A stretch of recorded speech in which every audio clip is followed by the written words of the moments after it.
Okay, we appear to be live. Excellent. Good. Hi, everyone. My hair is so weird in the morning. You see this? You see this, like, slant of hair that's just up there, and then there's this gap before it gets to the rest of my hair down here. Look at that. Anyways, hi, guys. Hey, look, the NPCs are alive! Holy crap! It's almost as though there's not a dick who's trying to prove he has one! Hey, everyone. Okay, so we're going to be doing a little bit of a different plan today. We're actually not going to be breaking for lunch, because I'm going to be breaking semi-early. Both for dinner and to go see the movie Zootopia.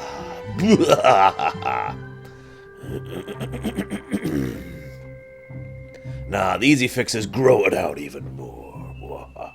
Till it's like this long, roughly. I do need to actually get my split ends trimmed so it can grow more. So hi everyone, Wraith, Permeus, the One, Psychotic, Strategic, what's up dude? Mike's, Mind Blast, Deacon, Nicolas, Enigma, Jenny, and Lemon Cave. What up?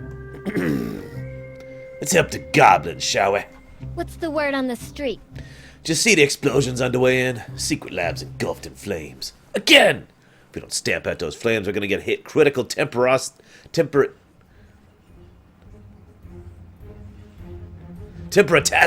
and resonate into a meltdown cascade. Here, I'm entrusting you with a canister of experimental hypercooled pressurized liquid gel, the most volatile fire retardant known to science. Keep the canister away from open flame. Put out the flyers and hose down the interns, and then contact me via the squawk box. Be careful out there. Break? Permeus? Seriously? What the heck happened, man?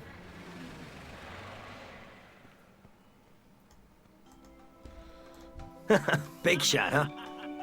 The Naga started making a move on the peninsula here after we finished building this rocketway terminal. But there's no problem in this world that can't be solved with gratuitous firepower. That's what my daddy used to say. Before the accident. I'm running short on supplies, though. Do me a favor and collect mortar shells I left stockpiled in the secret lab. Keep me supplies, and I'll call in the artillery strikes. Oh, you ever need yeah. Any? You know where to find. That's actually a really good question, Zoan. I sincerely doubt it, despite the fact that goblins have been known to practice ancestral magic. So, it's one of those weird things, you know? It's like, well, I mean, it's unlikely. But at the same time, it's already proven to happen, so it's like, I don't know what to make of that. Oh, wow, Enigma. Well, good luck on your move, dude. And hi, Celestial. So yeah, did you get it set, Permeus? What's going on with that? Hey guys, look, it's Norm gone. Norm gone. Norm. Anyways. Wow, this place is really on fire. Oh, crap. I think we should get some booze going on here. What do you guys think? Funnily enough, I'm kind of in the middle of a big move, too. Oh, shoot, that's right. I need to do that. Actually, hang on, guys. I need to order something online, like, really quick. I meant to do it before I started, and I got distracted with all the other setup I was doing this morning. This won't take me long, I swear. Just give me a moment.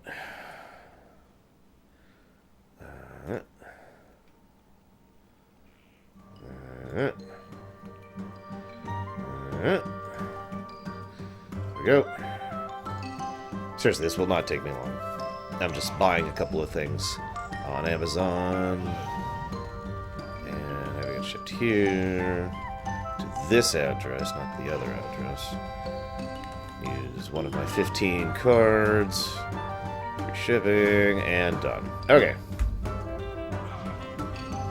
And that's done. Hey, I'm on fire.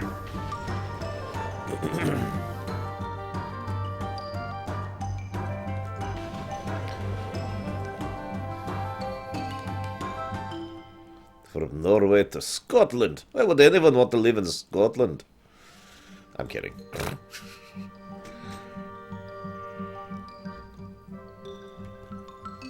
Well, it's the question here. Hello, Magister. It is always good to hear from our high elven, or blood elven brethren. The question here is, what happens to goblins after they die? We have a pretty good answer for most races. But goblins, I don't know. I don't actually know what happens to goblins when they die. Seriously, I don't know. It is also possible that in lore, goblins do not practice ancestral magic. Then they only practice elemental magic. So, What's shaking? I was trying to demonstrate the ingenious hippogriffs here. I was trying to domesticate the indigenous hippogriffs here using a series of debilitating electrical shocks. For some reason, they went berserk. Now my test subjects are tearing up this place for no good reason. Glad I could help. Okay, I'll go kill them all. It's a dwarven accent. I swear, you're making me crazy. Bam! God, I love that ability so much. Keg Smash. I know what you're thinking. Harsh, why do you enjoy beating people over the head with a giant barrel of booze? Well, that's not really the part about it I enjoy. The part about it I enjoy is it's this massive freaking hit of doom. It's just BAM! In the face. And it's an AoE too. It's like this big old clump right in front of you. Just BAM! Anyways, so today I was hoping to talk to you guys about monks, actually. So, in the general order of things, some people have been like, Arsh, monks don't fit. I'm like, what do you mean? And they're like, you don't understand, monks don't fit. Yeah, we're Brewmaster. You guys voted Brewmaster, so we're Brewmaster. So it's like, you know, monks don't fit. In the lore, in the canon, there's just suddenly this chi, and they use, you know, monkhoodedness. And no, okay, so let me go ahead and explain. One of the things I tend to like is, and then this, admittedly, I have a reason for doing this. Is I enjoy it. These artillery shells are on fire. Warning: do not stack, drop, jostle, shake, shock, or torment. Anyways, I enjoy it when something takes all sorts of disparate things and explains them all within the same contiguous canon. I probably shouldn't have to explain why I like that sort of thing, but let's just say that I find making everything make sense with regards to everything else an interesting challenge. Especially since, you know, I am a person who does that within the Imperium. Hey, Shmudov. I gotta come up with a raptor voice. Oh, by the way, remember this guy from the Goblin Starter Zone? Check it out. Check it out. Subject 9. Anyways, he's still got the hat on, too. Raptor voice. No, I don't know. My benefactors used their diminutive intellect to construct an interplanetary rocket. As designed, this so-called rocket is a death trap. But I suspect simply re-engineering of the fuel catalyst semifold would render a stable mixture, providing a breathable oxygen byproduct to implement such changes. And I require the original engineering plans. To locate the laboratory archives and ring the doorbell. The plans will be held by the director himself, presuming he still lives. Why am I helping a raptor? Like, I'm just curious. Why am I doing this? Anyone? This is a little loud. And we're going to be hearing this for a little bit, so we're going to turn that down. There we go. Monks! Hey, stars. Monks are shamans. So that's how that works out. Chi is actually a form of ancestral power, specifically, which I find hilarious. It is the exact same type of energies that the majority of shamans use to heal with. So, and the funny thing is, that's not what I would have originally guessed. Like, if you asked me in a vacuum, I would have said, well, you know, I could see chi as being several different things, given the various things it can accomplish. But no, it's apparently specifically the shamanistic thing, which I find interesting. So apparently we're playing shamans, guys. We're playing a shaman right now. I'm being totally serious. There's no trolling here. We really are being a shaman. It's just a shaman with a different discipline. Also a shaman who basically practices nothing elemental. We are a fully non-elemental shaman. I really should try to burst into flames less often. Yeah, a shaman that doesn't really need weapons as well. That is also an important variable. There's actually a bit of a history into how monks came into being. It boils down to, once upon a time, long, long ago, there were these evil freaking bastards called the Mogu. We'll actually be talking a lot more about the Mogu later. I don't want to cover them right now. This is a really terrible time to cover the Mogu. The relevant part right now is the fact that the Mogu, in the mountains, thousands of years ago, in the mountains, the Mogu had enslaved the Pandaren people and pulled a Hitler on them, which is really, really terrible. I'm going off the book here, Zawan. I kind of was leaning in your direction as well. It made more sense to me for them to be, you know, wielding the light or whatever. But nope, apparently they're using shamanistic power, so whatever. The chi, specifically, is just another form of shamanistic power. It's a different terminology for it, but it is effectively the same thing. Anyways, so like I said, I don't want to talk about the Mogu themselves too much. But, so, you know one of the things... I've actually talked about this here before. You know one of the things I absolutely despise? Garrosh does this several times, too. Let's say there's this priceless... You know what? Let's use something real life. Let's use the Mona Lisa, okay? Now, I know this is kind of a bad example, so just bear with me, you know. But let's say there's this thing called the Mona Lisa. And let's say it's irreplaceable. You know, you can't remake... You can try and reproduce it, and people have reproduced it for years. But the original Mona Lisa is a unique work of art. With me? So let's say some tyrant idiot comes to power and says, "Death to all the culture!" And he burns the Mona Lisa, along with everything else in the Louvre. Louvre? I don't know how to pronounce that. So... That's what the Mogu did. They took an untold amount of priceless, irreplaceable Pandaren history, culture, art, music, written works, and burned it all and destroyed it all. And that's all gone because of the Mogu. The Louvre, thank you. And that's all gone because... Well, because of that same thing. Because of a tyrant. This is actually specifically Lei Shen. Who allowed all of that wonderful, horrible history. Yeah, Bloodwrath is another example of this. This has happened in Warcraft more than once, unfortunately, where something priceless has been permanently lost because of an idiot. Wow, Enigma. So I mentioned that because the Pandarans had an entire society and history and culture and everything long before the Mogu ever actually took attention of them. Which is just more fuel to the fire for them being one of the original races. But anyways, I'm getting a little off topic. And yeah, that's why... by the way, what Psychotic said is why I called that a Hitler thing. Because Hitler was actively intending to do such a thing. And if I'm not mistaken, actually did destroy like some architecture and some other priceless works of art that are now permanently gone. Because of his command, or whatever you want to call that. Anyways, I'm getting off topic. Point being, so the Pandaren were forbidden to write or read or music or learn anything. They were forbidden from doing anything. They weren't allowed to have weapons. They weren't allowed to have congregations. They were completely and utterly suppressed. Which is funny, because the whole reason for that is because Lei Shen, who is actually probably the only Mogu who has my respect, ever, by the way. I'm on fire. Note that in the logs. So Lei Shen was afraid of them.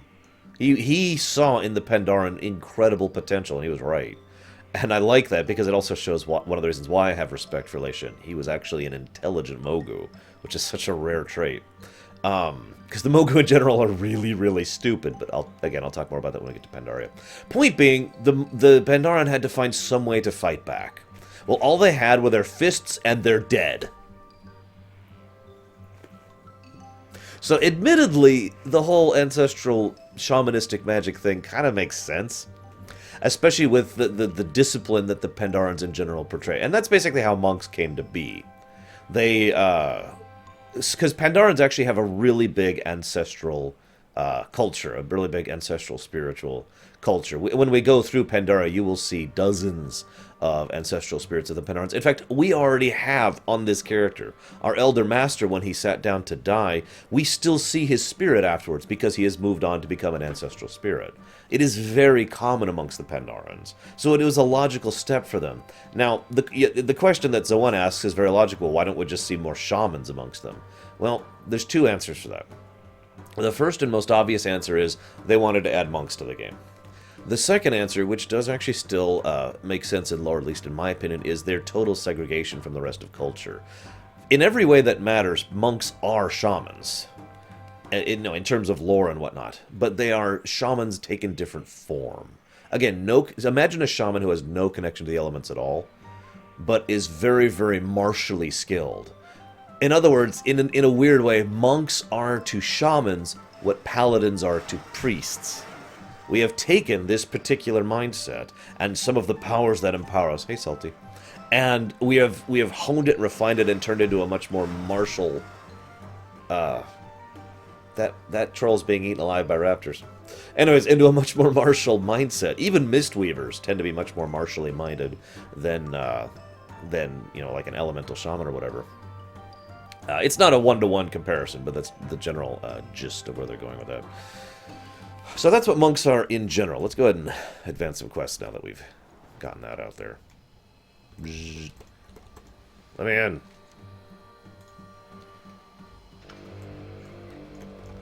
Holy crap! It's a mutant goblin!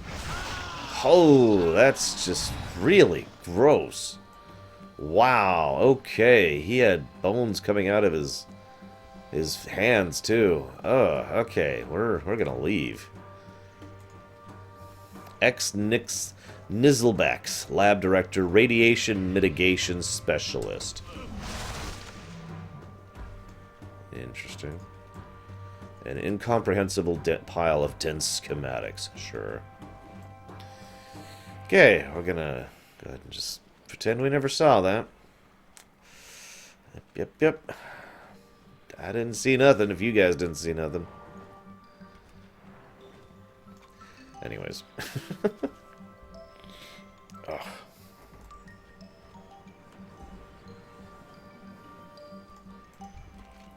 I suspect the archives are close. Locate those plans.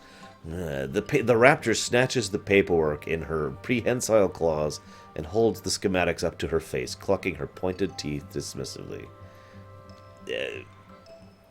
And then someone else advances the quest. So I'm just gonna pretend I didn't see nothing. Move on.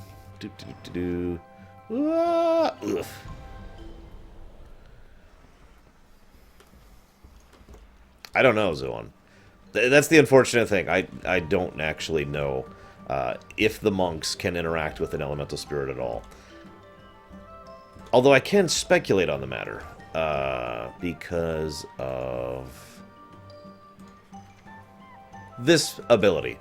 Storm, Earth, and Fire, which is specifically a Windwalker ability, and really, I feel kind of speaks for itself. This ability name is Storm, Earth, and Fire. I mean, yeah. Now, I believe that's the only real, like, elemental thing monks do, regardless of spec. I could be wrong about that, though. I don't know Mistweavers that well. Well, there is... Okay, so there is one other thing, actually.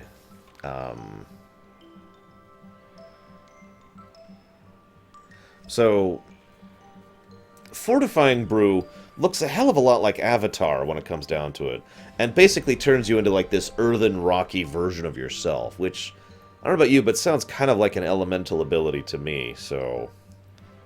I suppose I should take back my earlier statement now that I'm thinking about it, because it does appear that the monks do have some elemental ties. So never mind, they're shamans. They're just shamans of a different discipline. Rocket way to secret lab. Rocket way to secret lab. Come in, secret lab. Nice work, Iron Man. Now we gotta decouple the reaction core matrix from the fuel sumps, or the whole place is gonna blow to Outland. Ding! Once we flush the central reactor, I need you to return to core to me. It's 100% refined Azsharite. Azsharite crystal, which is both powerful and dangerous, and lovely. Oh, precious Azsharite, the shaper of worlds to come. The giant lever to your left will dump the core and send it to me via the rail system. Core will be superheated, so you'll need to periodically douse it. Don't let it reach critical temperature. Okay. But first, I want a picture with this flaming goblin. Come on. Need a good shot of him being on fire. Right about there. Okay.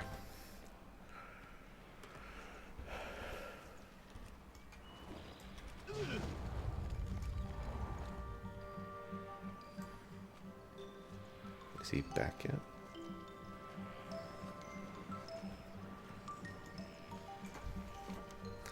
Okay, so these are like the scrawlings of children. Common sense precludes the routing of control hydraulics so near to the secondary stage burners. Still, this is salvageable. Do you know how to refractor fuel matrices for pressure variations at a fixed acceleration? No? Well, maybe you can do something else for me while I configure the rocket. Shortly after my intellect was augmented, I bred with Subject 4 to create a unique race of cognitively superior raptors. Subsequently, Subject 4 neither called nor wrote.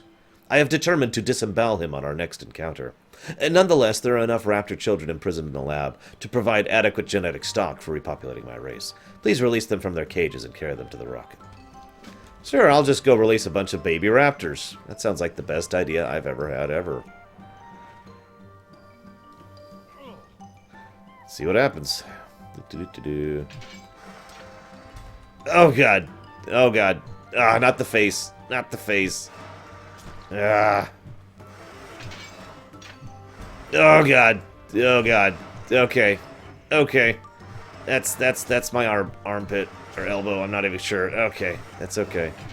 Okay. I've got this. Oh god. Oh god. Oh, there's another one. Oh god. Ah. That one's on my other arm. It's okay, guys. I got this. Oh god, their tiny teeth. Oh, they burn. They burn with 1,000 burnings. Oh god, oh god, oh god, oh god. Why? I have so many raptors on me. Oh god, it's okay, guys. I'm being eaten alive, but it's okay. There's one just on my... Oh god. Help. Help. Why? Through the fire. Through the fire. It's the only way to be safe. Oh god. Okay, okay. Oh god. Ow. Ow. Ow. Ow. Oh god damn you. I hate you. Hashtag other players. Hashtag other players. Here, take your freaking children. Okay. Wonderful. Exemplary work, Iron Man. As you've no doubt surmised, my objective with regard to this rocket is to utilize it as a sort of an astral cradle, an ark, if you will, allowing my newly forged race to slip the surly bonds of this ravaged planet and colonize a world of our own liking. You've been instrumental to our cause. Please accept this currency, as I'll be minting my own monetary units upon arrival. Farewell, Iron Man. Farewell, Azeroth. I leave behind a world steeped in filth and racked by cataclysm. Also, it's called the Velocistar. Get it?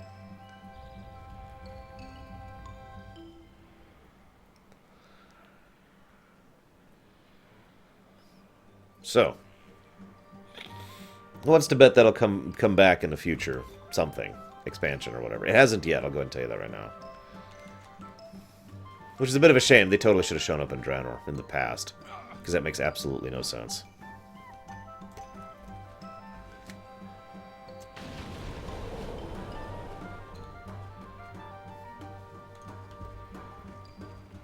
Yeah, that's a good point. Goblins did make their own race. That's pretty impressive, really. Damn it, stop lighting on fire. Dude, I said stop being on fire. Damn it.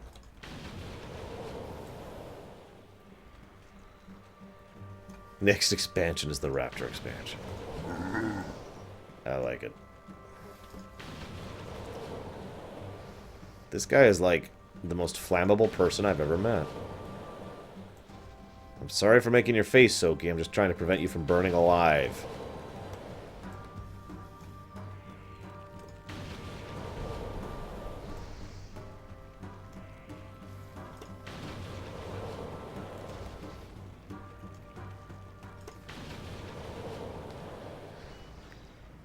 No, we know where the Sarok came from.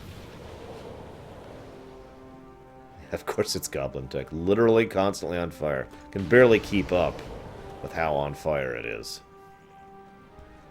There's nothing here flammable. It's just igniting. For no reason. Is that refined Azshara? By the way, I love how they continue to call this zone Azshara. It is literally named after Queen Azshara. In case you're wondering.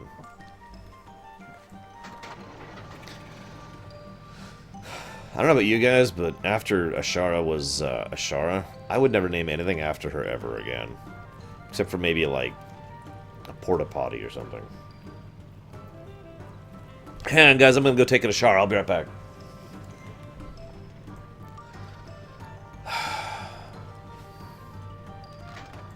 GTL, friend. So the word's Gambling, safe. tinkering, laundry. Sure.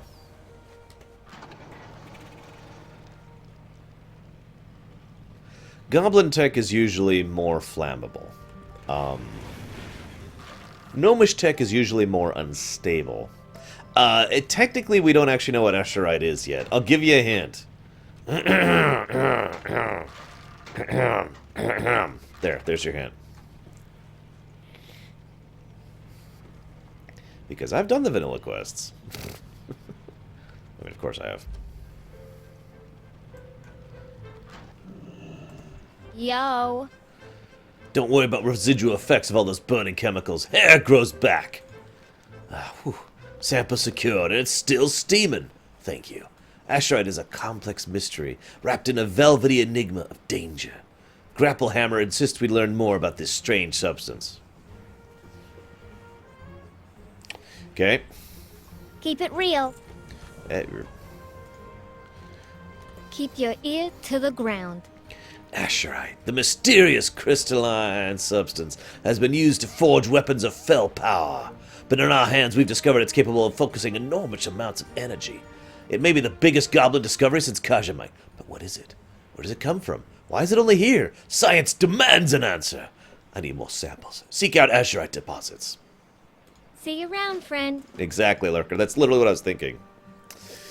While you're here running around the cliffs, maybe you can help me another line of investigation. The giants who walk these cliffs have been here since the mountains were formed. Maybe they know where Azshara comes from. It's our best interest to befriend these giants and find out. Gather up a gigantic meal for a peace offering. Kill the Mistwing dwellers and collect their carcasses for me. Go get him, champ.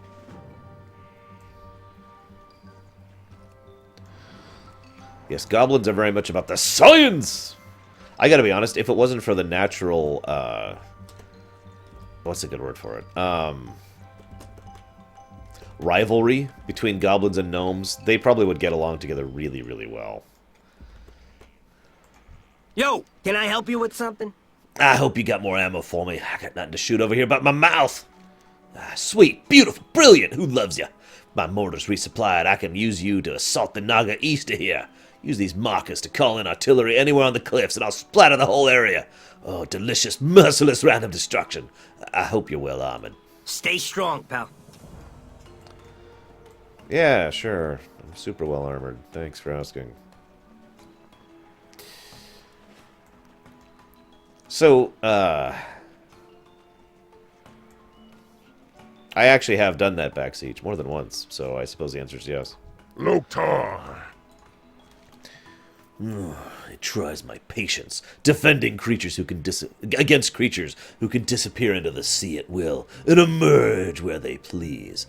But I will not back down until their like has been wiped from Azshara. Spitelash Naga have slithered up the cliff walls and are besieging this post from the east. Destroy them, gut them head to tail, so they may know the full fury of my horde. Oh my god, he's the war chief too. Go. We have too many war chiefs. The Naga invaders have set up a series of shrines along the cliffs. I don't know their purpose, but I believe they're strengthening our foes. I need someone to get in there and root out this threat. One nearby shrine is lightly defended. Cross the first bridge and then north towards the bay. You'll find it on an outcropping. Investigate and come back to me with info I can use. Hello, Brigwin. For Garrosh's disgusting horde.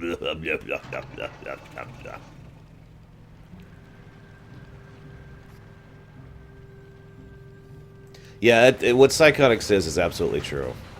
If goblins and gnomes finally got along, the world would be screwed. And it would stop being a fantasy setting and quickly become a science fiction setting.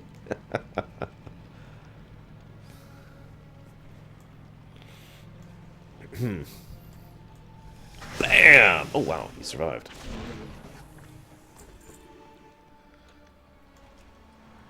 So speaking of Garrosh, there was a tweet today that rankled some feathers. They're talking about how, with exactly, Zoan. Someone was one of the developers tweeted implying that Garrosh was corrupted by the old gods. That immediately sent off this huge backlash of no, because one of the whole points of the Garrosh storyline was that he wasn't corrupted by anything. And the person quickly and hastily corrected themselves. It was like, no, I just meant like right towards the end there, when he started actually using the heart. It's like, okay, that's true. We all know he went pretty crazy by the end there, because when he started pumping the heart into his veins. Literally. But, yeah.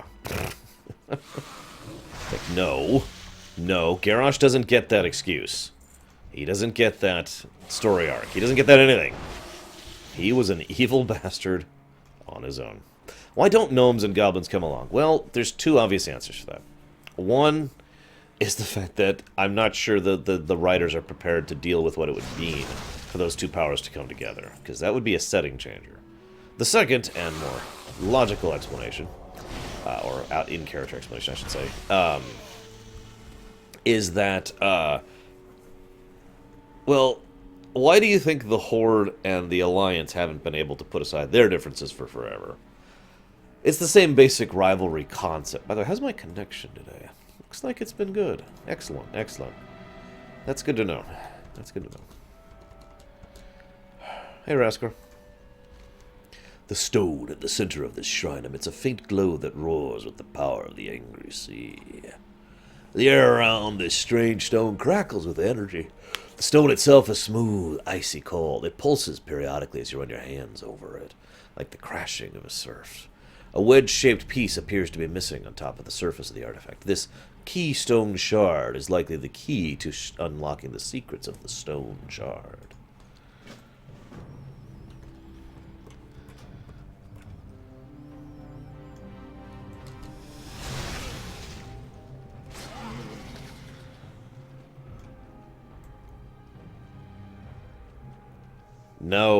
No, Zoan, no. Don't go down that path. Once you start down the dark path, forever will it dominate your destiny. Don't do it, man.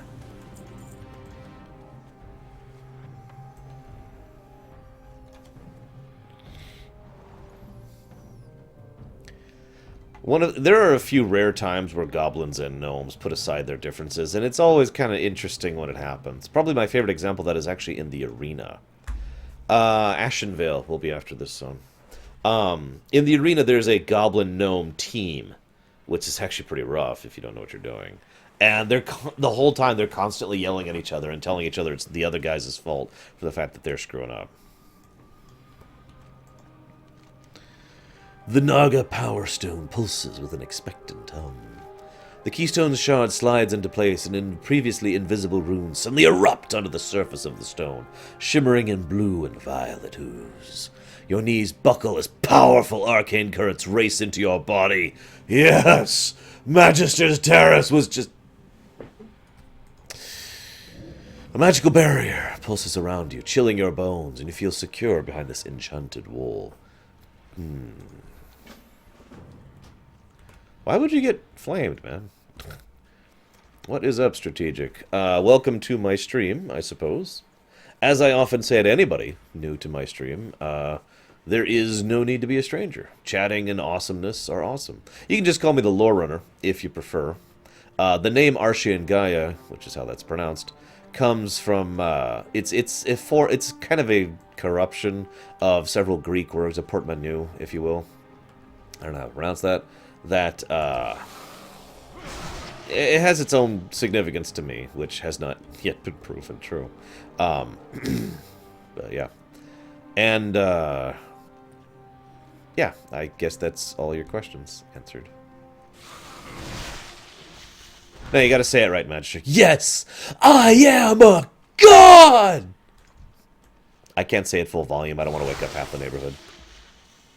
Because I can get really loud if I try.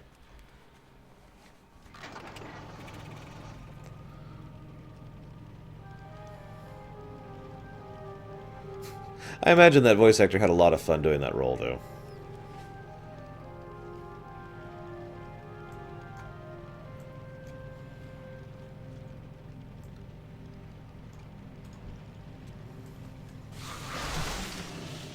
I'm not modest, I'm terrible. There's a difference. God, woman.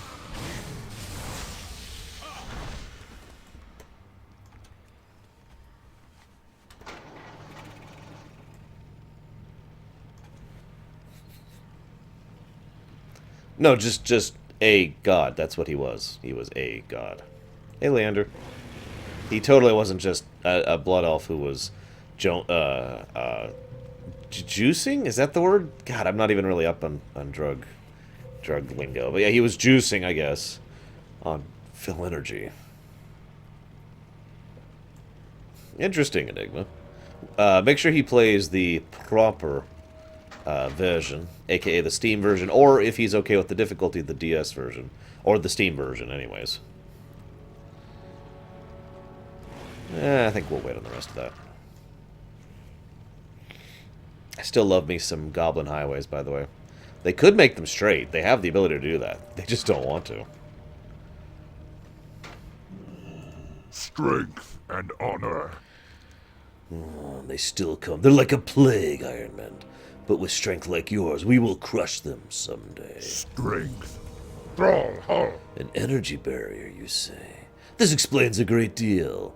I see firsthand how Naga leaders are able to turn aside the blades of my best warriors. Now we know the source of their power. Let's finish this. 2 Naga witches have been masterminding the assault on this outpost. They've repelled direct attacks from some of my best grunts, but you can finish the job where others have failed. Seek out the Lady Silistra and Lady Vestra on the eastern cliff edge. Use the power to destroy them. Go forth to victory. I like that one, Psychotic, because he takes control and it's awesome.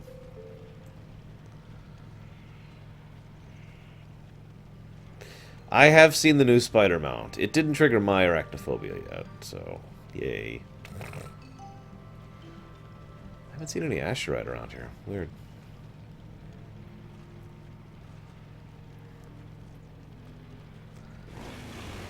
What I find funniest is even though they have cars, they don't actually use cars on their highway. Something about that is just so appropriate.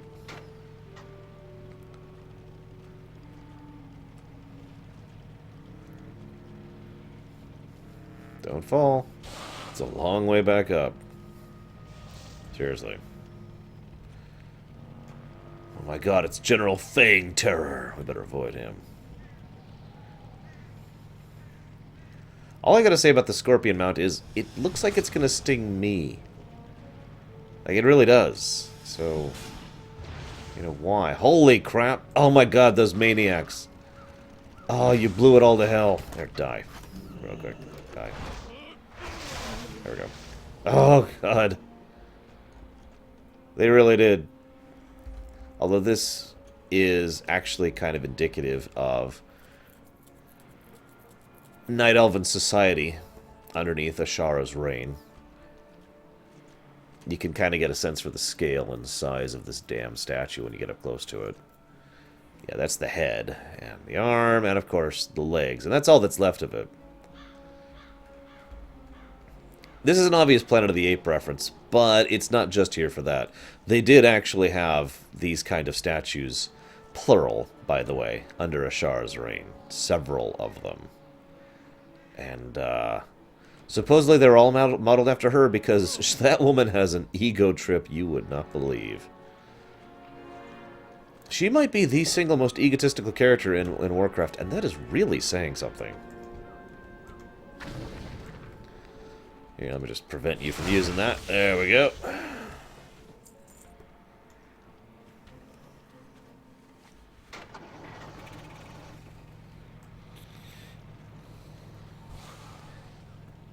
Well, they could pull a Dunmer on them. Mind Blast.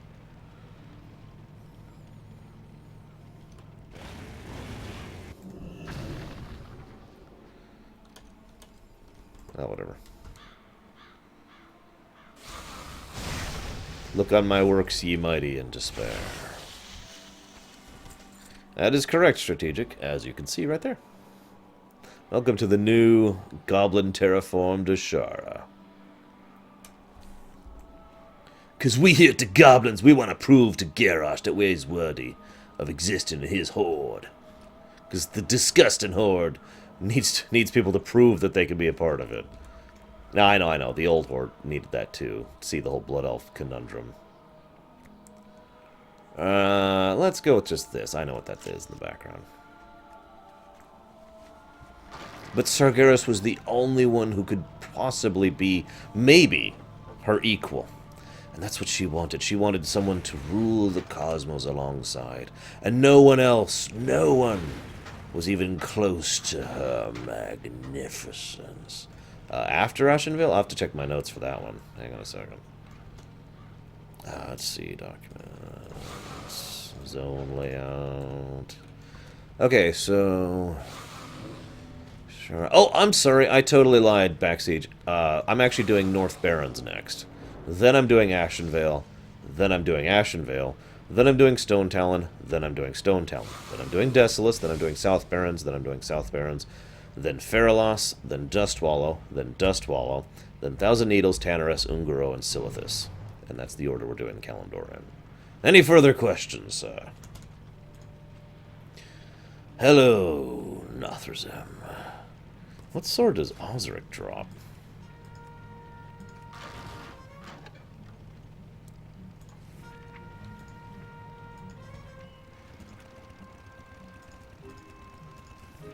Ah, that thing. I don't actually like the graphic of that one personally, but good luck on it. Feel around, Enigma. What do you need? Now that is how we used to crush serpents back in Duratar. We crushed them under our boots. You've done my horde proud, Ironman. As soon as my reinforcements arrive, we'll mop up the rest of the vermin and claim this peninsula once and for all. For the Horde!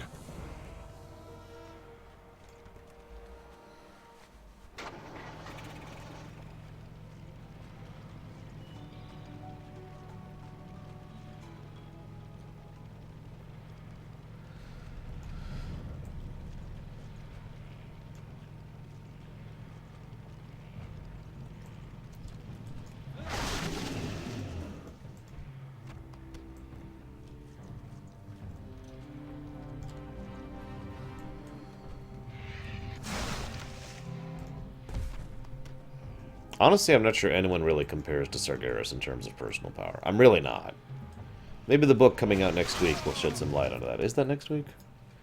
No. Actually, it looks like it's about 2 weeks from now. We will find out more in 2 weeks.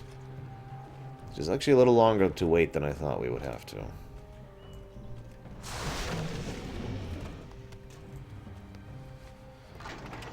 Oh well. Sorry, guys.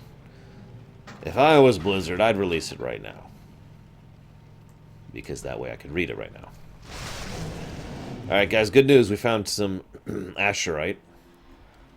Looks like this one used to be a troll of some kind. Yes, Illidan was previously a Night Elf.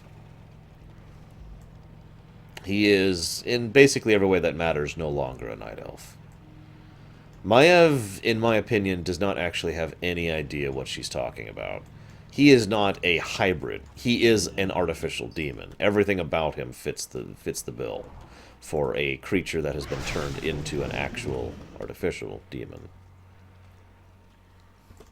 And yeah, they've been really, really vague about what happened to Sargeras after Warcraft 1, actually.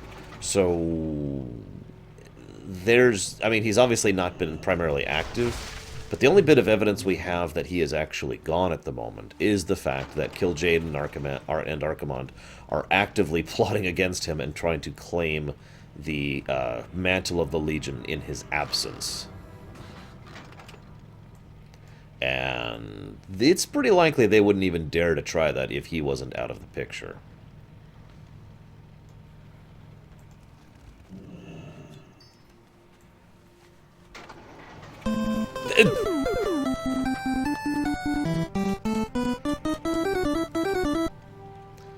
Haven't you learned anything, Leander?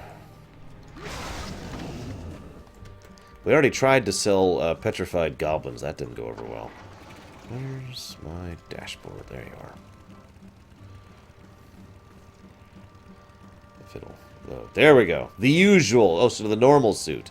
You got it, Zuon. Thank you for the donation. Oh, no, hang on. Let's delete that. Don't need that anymore. And that's the map. We'll leave that up. And that's the spoiler thing. Okay. So that would be this one.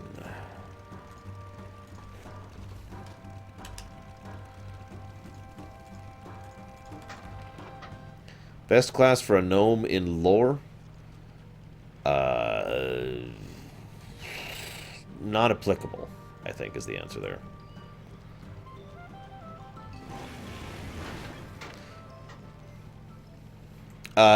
Basically, Warcraft 3, Nether, is the Archimond thing. It's not proof positive, nor is the Kill Jaden thing, for that matter. But both of them seem to be inclined towards taking control. I found a note encased in the crystal. To whom it may concern. If you're reading this note, then you're in one of two places. 1, on the southern peninsula of Azshara, or 2, in the belly of a cliff giant. Both are equally undesirable. It should be noted that I was the former at one time, and as of the writing of this, am in the latter. Being inside the belly of a giant gives me time for reflection. As my body slowly crystallizes, I recall my days in Eversong, contemplating the life of adventure on the savage frontiers across the great sea. I was young and stupid. If I somehow get out of here, I'm taking up gardening, or whittling instead. Spoiler alert, he never got out of there. Yeah.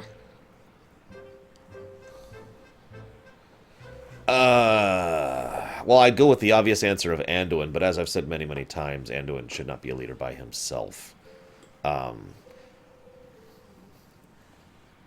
Honestly, at this point in time, it kind of makes sense for the player character to be that leader, Mind Blast. Have you got more samples? Careless Adventure has been looting this stuff for years. They don't know how precious it is. Excellent. Some of these samples look fresh. I'm gonna be up to my neck in this stuff trying to solve this mystery. Glad I could help. Well, spit it out. I probably should have warned you that Mistwing Chimeras can shoot lightning. Whew, stench. Hopefully that massive heap of carcasses smells more appetizing to the giant. Have a good one. A cursory study of the Azshara you brought me reveals it's not biological in nature, nor is it naturally formed. There's another creature in Azshara with similar properties. The cliff giants that lumber around these cliffs. One of the giants seems willing to help our research along. Take the meat to him, to Gnomrigon, the giant standing just west of here. Don't be a stranger. So, the only thing this goblin knew prior to this is that adventurers back in Vanilla made a Felbane sword out of Azsharite. You remember that? I actually told you guys about that, the Lorethemus Thalapides quest chain. So, hey. Hello, softling. Your kind dashes about, always running, never stopping. Rest with me while I brought you something to eat. Food? We don't eat squishlings, friend. Not unless they aggravate us. We eat rocks and stone and earth. Though sometimes I find the crunching of bones makes a delightful seasoning. He lifts up a boulder and with one enormous hand smashes the corpses you've given him onto the boulder as if it was icing on a cupcake. He crunches his treat, rumbling happily. Oh, that is so gross. Do you know anything about Azsharite? Azsharite? You soft ones come up with names for everything. What is Azsharite? It's the pile of blue crystals we find on the ground.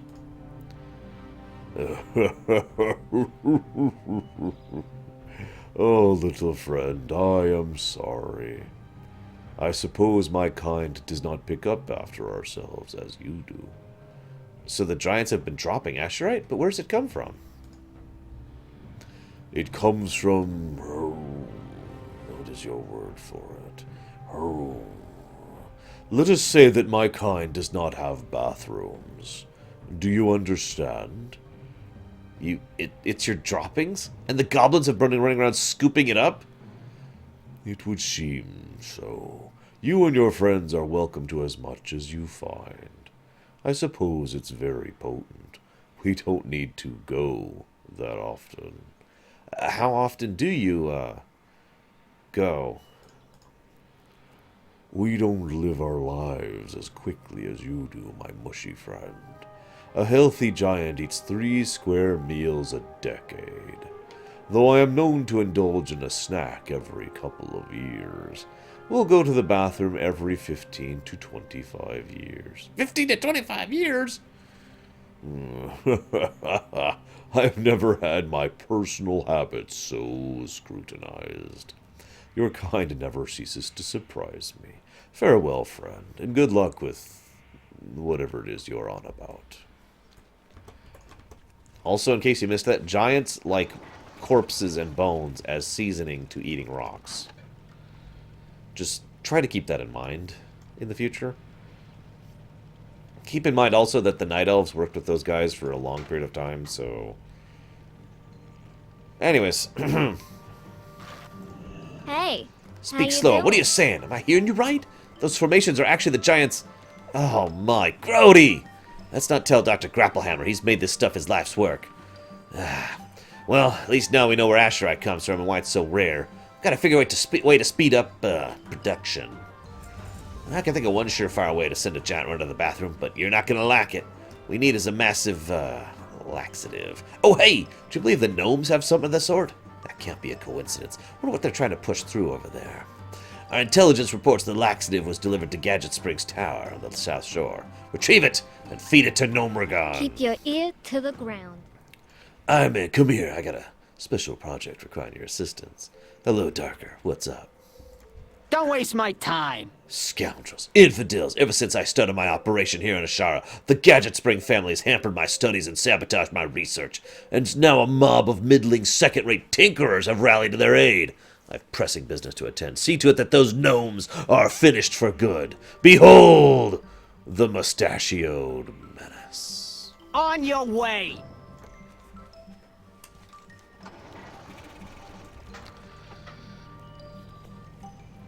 I imagine it's an acquired taste, and I'm sure the Night Elves are why it's an acquired taste. When we get to the Eastern Kingdoms, hello, Call Me Fives, we will be playing on Deutsch, who will be a Dwarven Hunter, and Despire, who will be a Forsaken Rogue, unfortunately. If I wasn't already going to heirloom like crazy, I would definitely be heirlooming like crazy on the Rogue. I hate playing Rogues. So, yeah.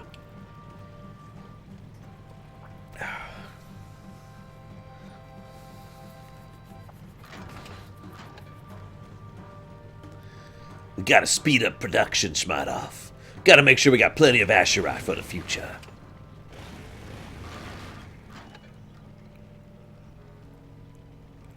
They're gnomes, Zewan.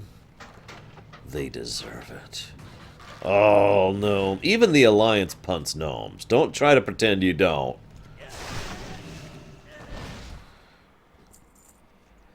I do have to admit, the idea of the Pandaren going along with this is a little ridiculous. Of course I'll butcher these people because you say so. Why not? I enjoy butchering people. It helps to bring balance to the world. Wait, no it doesn't.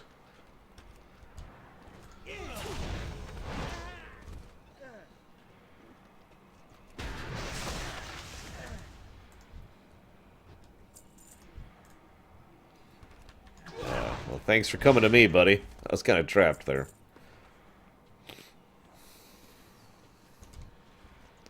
Ah, gnome nuggets. Nom, nom, nom, nom. I splatter you in booze. Yes, that's an attack I have. I can fling a keg of booze. Here, check it out. Fling, sploosh. Hey, buddy. Bam! Oh, wow, you lived. I can light you on fire, then.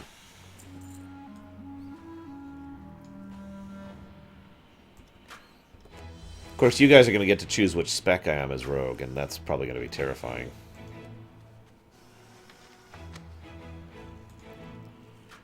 So we have the giant-sized laxative, which is basically a giant brick, and a work order. Attention, Mrs. Gadget Spring. The industrial-strength laxative agent you have requested is enclosed. My condolences on the fate of Mr. Blymo Gadget Spring after his encounter with the cliff giant. I'm curious why you're opting for a laxative in an effort to recover him, as opposed to some sort of vomit-inducing agent. It seems to me you're doing Mr. Gadget Spring a disservice. Good luck with your endeavor. I now feel very bad about murdering these people because they wanted to save a gnome.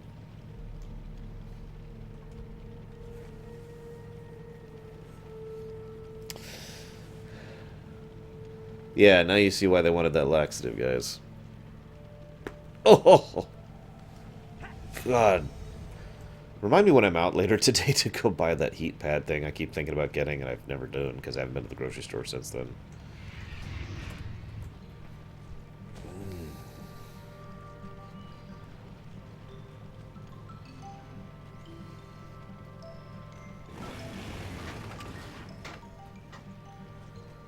I am not sure, Last Exile. Really, I'm not.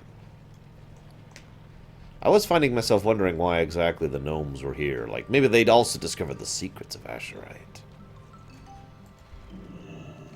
Here, eat this. It's a special chocolate rock.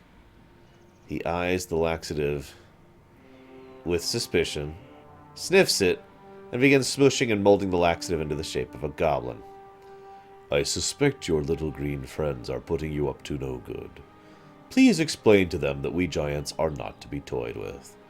To demonstrate the point, Gnomragon twists the head off the chocolatey goblin statue before handing it back to you. Oh, as an aside, by the way, back in Warcraft 3, when I actually played Night Elf, you're looking at my strategy right here. It's funny because setting it up was actually really complicated and difficult, and I could almost never do it alone. But once you got all the mountain giants going, you basically just won. It was just micromanaging a few things with regards to whether they had trees or not. But yeah, the mountain giant parade was hilarious and very, very difficult to stop once it actually got going. The hard part was getting there.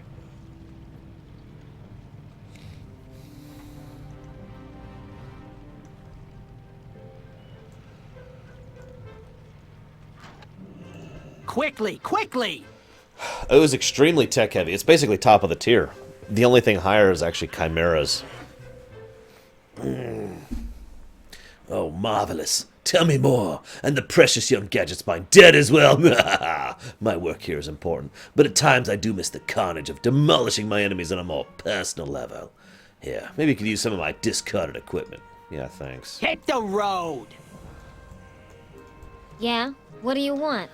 Once you have the laxative, try to feed it to him. Maybe give him a magazine or something. Do it for science. Was it no-go? Literally? Well, Grandpa Hammer won't take no for an answer. I'll have to try something else. Maybe I'll have my intern smuggle that laxative into a night elf encampment. That'll be good for a laugh, at least. Okay, new plan. We'll scare it out of him. In my experience, most large creatures are terrified of tiny ones, like rats. Place is crawling with rats. How do we coax them to the giant? Hey, you don't mind having your cellular matrix broken down and reassembled, do you? It's only painful while it's happening. I could shrink you down to a rat size, and you could ride one of those brutes over there like a horse. Go get him, champ. Okay. What's shaking? Go ahead and shrink me. Glad I I'm could sure. help. Oh God. Okay, that hurt like crazy. Hey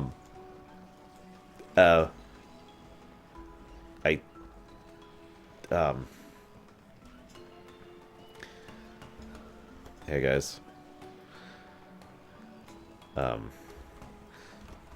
I would love it if I dinged right now, but of course I'm not going to, so I can't.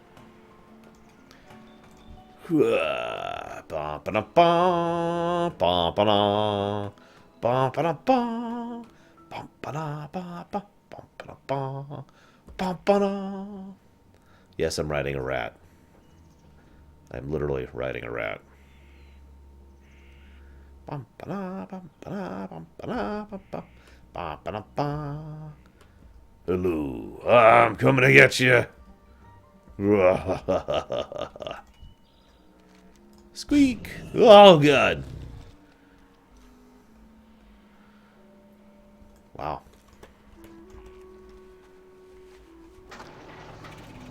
Poor rat. I feel kind of bad for him now. Chauffeur, take me back, would you please? At least for another one level. Then I'll be free of you forever. What's up? Alright. So scaring him didn't work either? Double nuts! I'll have to break the news to Grapplehammer. Azshara's gonna remain the rarest substance on the planet. We'll have to use it sparingly. Keep it real. That's okay, we can make that work. What? I meant I've taken the purified a sample of Azshara you rescued from the lab, and I've weaponized it. My calculations are correct. It'll detonate with enough force to level a city. If I'm wrong, we'll cleave the planet in two. The only way to find out is test firing. Bring the core to the giant cannon. Report to Bleenick Fizzlefuse. My pilot for hire will give you a ride. I'll follow, from a safe distance. Move it!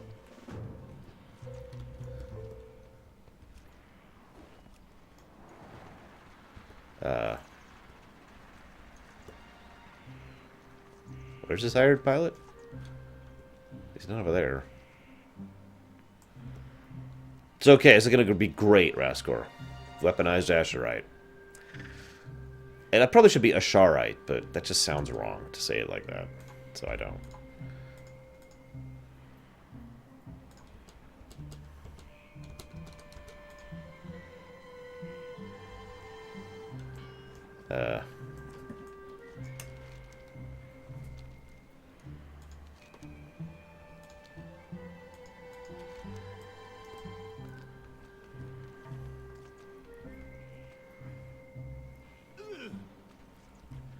Oh, it is Frizz.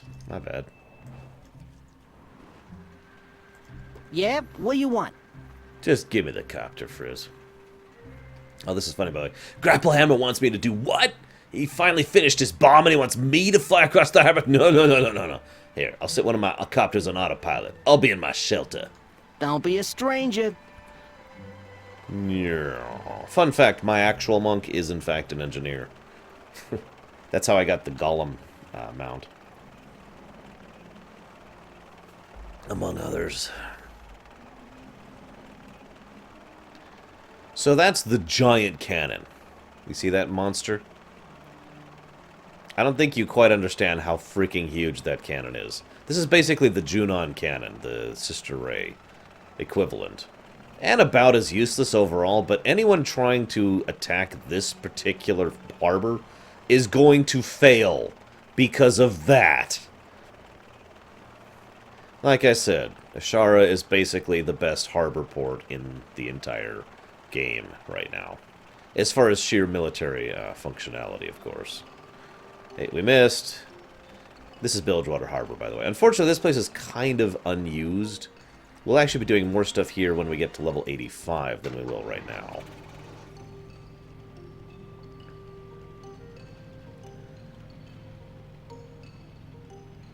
I mean, there's a couple quests here at this level, but yeah.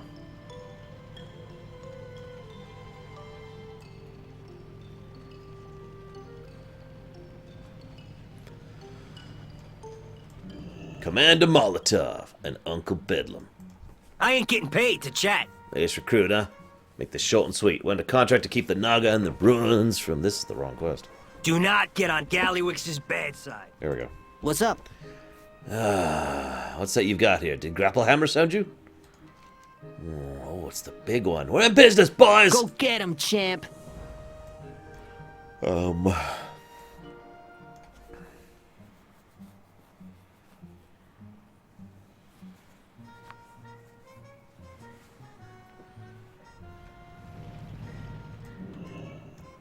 I've seen you around here before. Got a work-related complaint to register? Great. Great! That'll be 500 macaroons for investigation fees and 300 macaroons for assorted palm greasing. Don't be a stranger. I like how upfront they are about it. Whatever, let's turn in the other quest. Well, for some reason it says to... Why is he...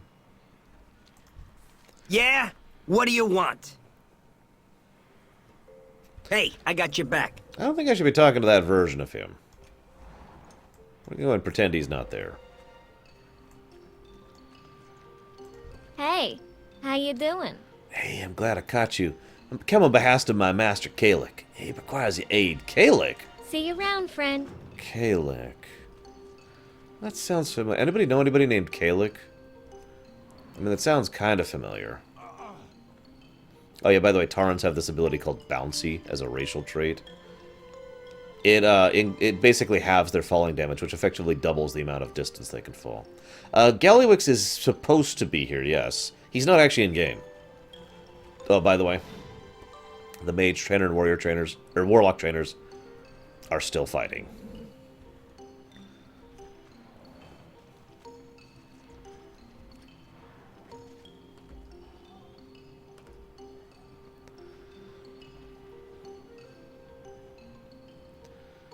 Let's see who this Kalik guy is. Wherever he is. Oh, he's under here. Hey, buddy. Do I even know you? The fate of the world hangs in the balance. Yeah, that's pretty... Hey, what's up? Thank you for coming. I apologize for the discretion, but it's extremely important I not be seen by certain individuals. I'm in quite a bit of a bind, and I've taken notice of some of your recent deeds. Hear me out. Help me. I'll see to it that you're rewarded in kind. My brothers and I are being hunted. Our sire was recently killed, and the Black Dragon fight seeks to rout those of us that still live. I'm here to find Azure Ghost and make sure he is seen to safety. If only it would be that easy. Azure Ghost doesn't make many friends, and his taste in them tends to be unique. The only one I know of here is a Murloc named Urgil. You should be able to find him on the coast northeast of here. Do whatever it takes to find Azure Ghost and send him to me. Hurry, please. There is no time to waste.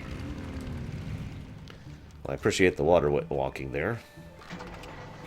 You know, I've talked before negatively about the Kalikos and Jaina relationship, but it just strikes me that literally the way that probably went was, you know, I like magic.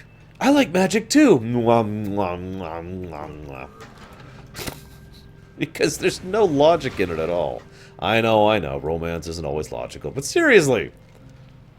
Speaking as a writer, I would never have paired those two characters together. They're just randomly. I mean, don't get me wrong.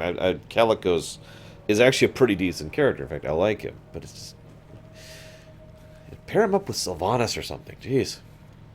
That is, in fact, that dragon, Last Exile. Very good. Azure Ghost was one of the 2 original world bosses.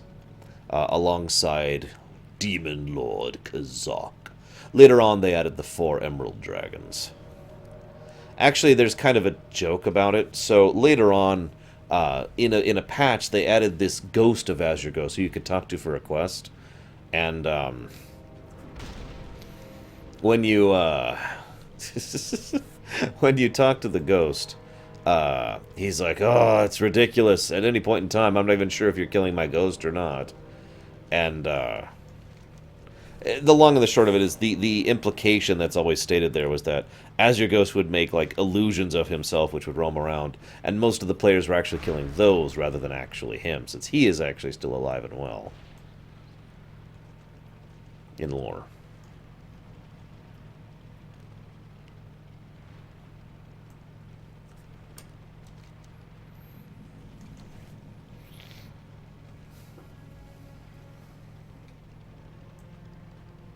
Whoa, that's a lot of Naga.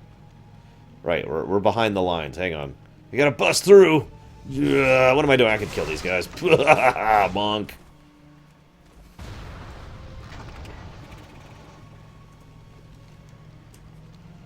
What? Oh crap, there's mines!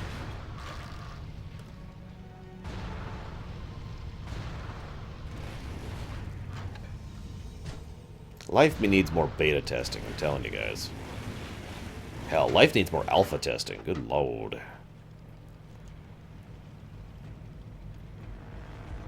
Okay, here's the guy and the version of him I actually should be talking to.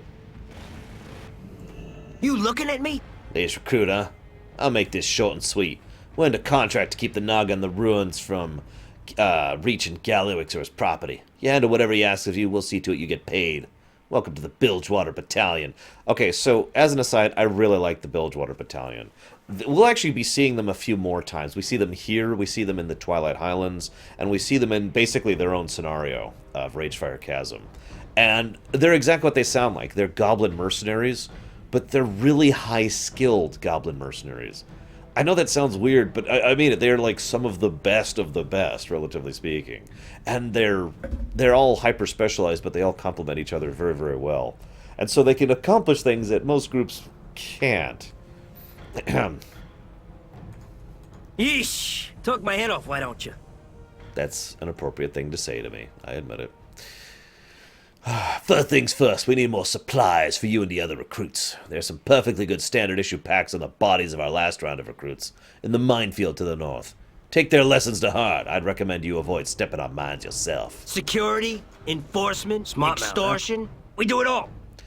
We've lost contact with Sergeant Dynamo, stationed in the next ridge of the north of the minefield.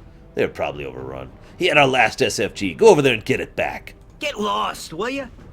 Okay, jeez. What? Hey, bud. Like explosions? Of course you do! Who doesn't like explosions? I've got mortars set up on the ridge to the east to hold the Naga back. Go forth, recruit. Mortar them! Mortar them all! Move it! That's literally what he says, by the way. That's not me making that up.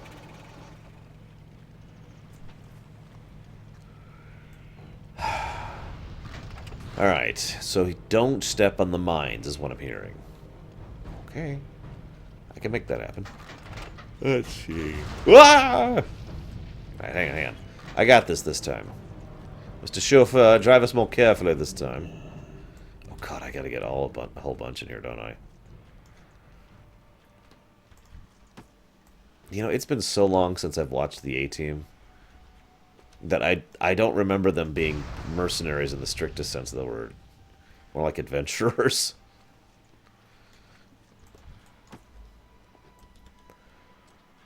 Like, I saw the recent movie, and kind of regret the fact that I saw the recent movie. But, yeah. Well, I'm in the middle of a minefield. It's okay, I've got this. That other guy, he didn't got this. Just gonna be very careful. Sneaking our way through a minefield. Screw it! I can't believe that didn't trigger those. I gotta be honest, probably my favorite scene in the movie is the most ridiculous scene in the movie. The tank slowing its descent was just straight out of straight out of Just Cause, and I loved it.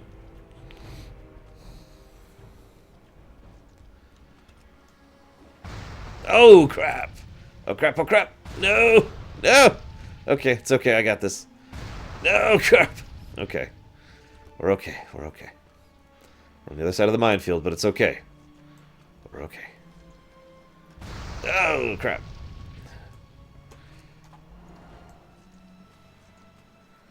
Okay, we're okay.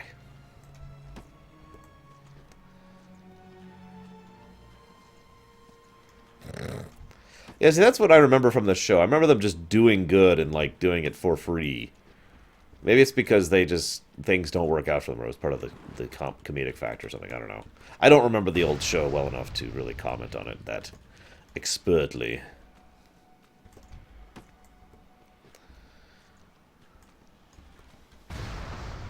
So they're bad mercs? Is that what I'm hearing, Rascal?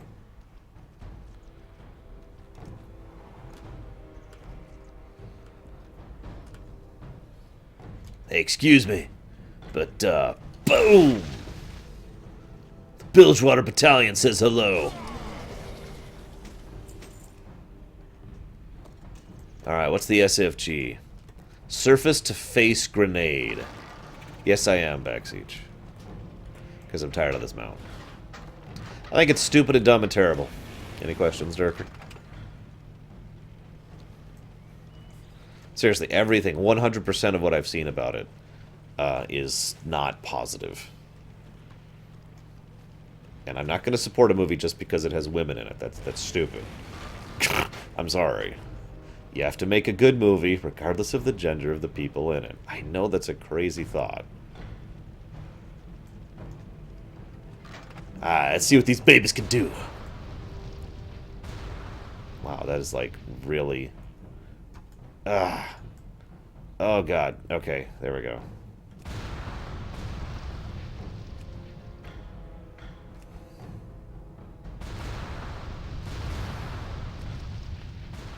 That is a hella delay. Look at that.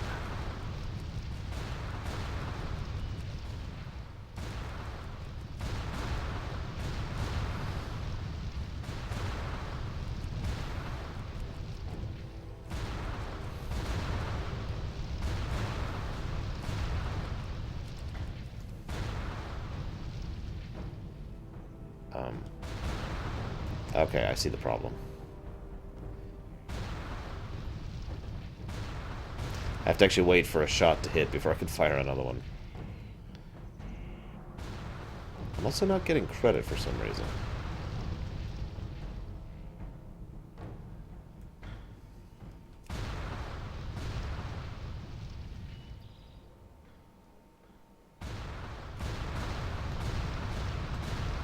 Yeah, I only got 1 credit for killing those 5 guys.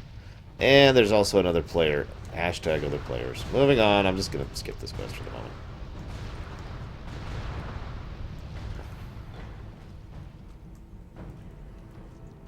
I like my comedies to be funny. Dude, what kind of crazy thinker are you, Permeus? It's my way or the highway, pal. There's nothing wrong with recycled goods. You're a light-footed bugger, aren't you? Here's some of the supplies to keep you lively. Don't try anything stupid. Ding, as they say. No loitering. There's my Whatever that rocket means. launcher recruit. Whatever that means. She's a beaut, ain't he? Assembled her myself. I got plans for this baby. If you can make it here, you can make it anywhere. So, I don't understand that hashtag, Zo1. I know you're making fun of me, but I don't get what you're doing. Like, what's the significance? Zen Pilgrimage, which makes, I believe, the 3rd of 3 classes to have that.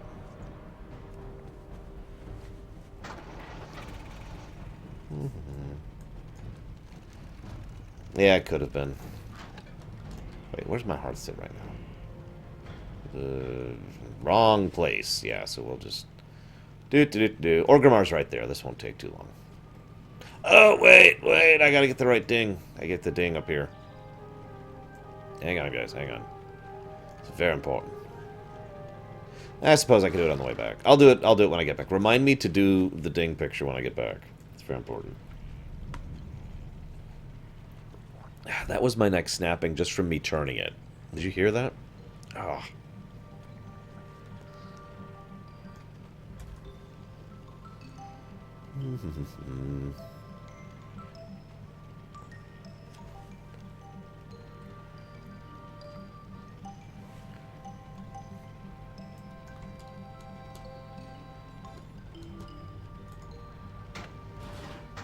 So here's a question for you guys. Which of the custom areas that you can teleport to is your favorite? You've got Acaris for Death Knights, Moonglade for Druids, and the place I can't even think of the name of. The Peak of Serenity for monks. Which of those is your favorite? Also, I could totally spoil something about the Peak of Serenity for you guys if you wanted me to.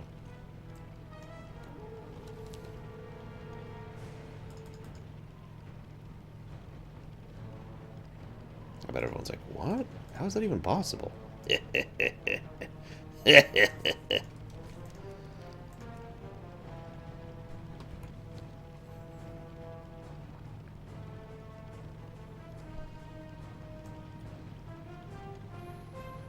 I admit I've always had a fondness for Moonglade, but I like Acaris for the run buff, and I like the Peak because it's Pandaria and it's amazing. It's a really simple spoiler. I'll go ahead and toss up the flag. So this is your warning. Anyone who doesn't want to be spoiled. There's the flag. There's the indicator. We're about to talk about spoilers. This is your big thing. Blah, blah, blah, blah, blah. The Peak of Serenity is actually going to be attacked and destroyed by the Burning Legion in Legion. And they will have to actually escape from the Peak of Serenity and seek refuge elsewhere. In fact, they will end up seeking refuge on the Wandering Isle, the monk order that's at the peak right now. Looking to buy? Browse. Take your time. Enjoy. Okay, we can finally get rid of this stupid mountain. Only use it 2 more times. Hey, look! It's the perfect Pandaren mount. Oh, you can't see it. There we go. Check it out. Perfect Pandaren mount. Seriously, this is actually what my Pandaren uses. My actual monk. So yeah, let's go ahead and head this away.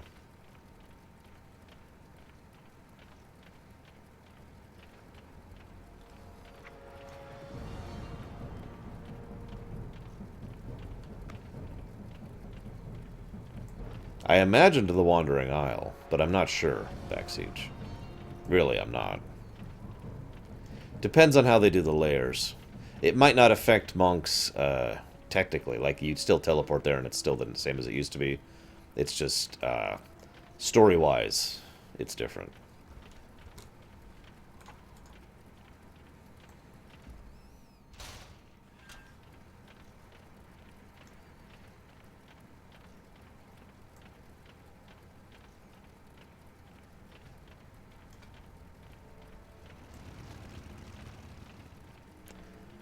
I cannot put into words how happy I am to be done with that chauffeur bike. I don't like the chauffeur bike in general. Probably because I've seen too much of it, even before this. And I hate the sound that the motorbike makes. It just bothers me for some reason. So, it's nice to be out of it and into something else. I wish this thing had a louder clang, though. Instead of the... It'd be nice if it was like... Clang, clang, clang, clang, clang, clang. And I know if people did that, if they did that, people would complain. But damn it, that would be awesome. Clang, clang, clang, clang, clang, clang. Clang. Oh, I am ready to... hang on, hang on. Apparently I don't have ignore everything on. Ignore everything. Other players don't exist. There we go. Okay, we're okay, guys. Other players don't exist. Whew, that was a close one. You're kidding, right, Backsiege? They're the Legion. They don't need a reason. It's another destination to attack, and it happened to be less defended than other places. It got attacked for the same reason the entire world got attacked.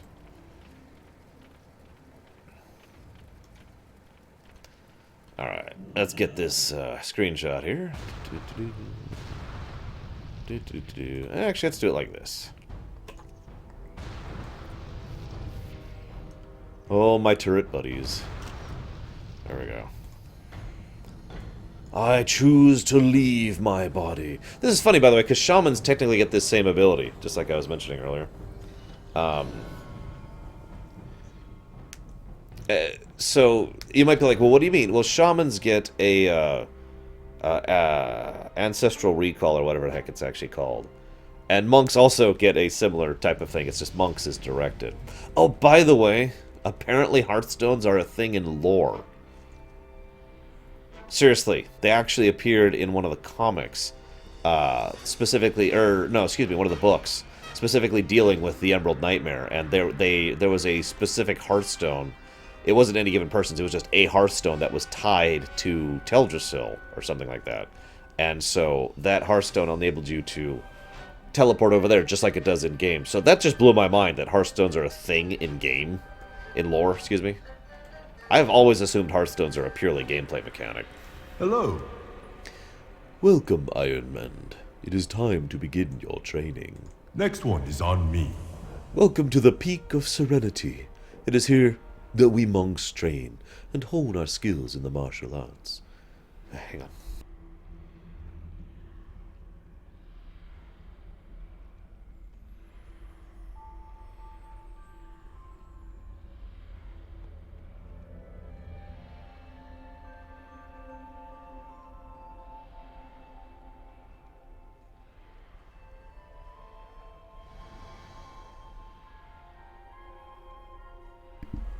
Speak with Master Cheng in the training grounds below to begin. There is no hurry.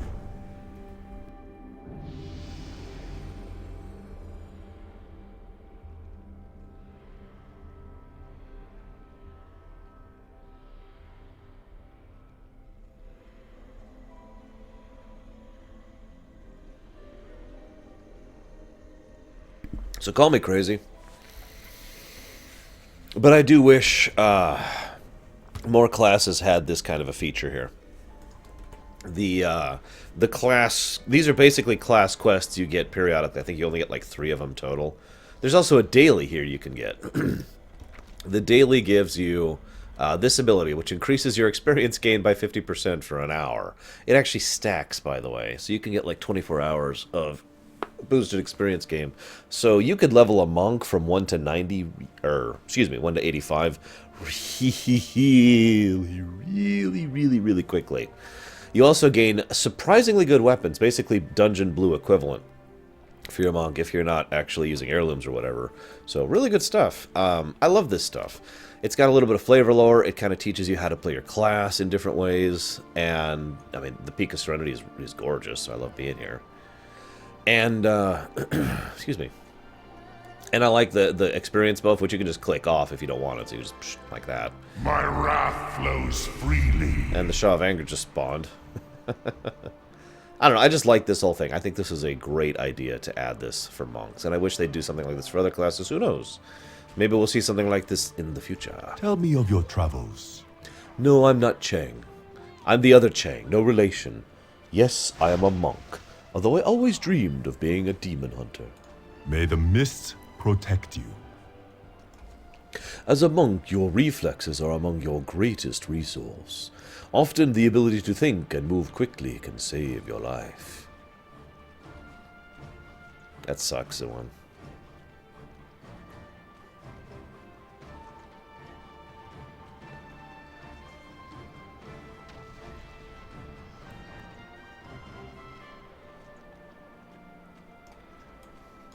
Bow to me, and we shall begin. Very well. Hello. Let us begin. Bam!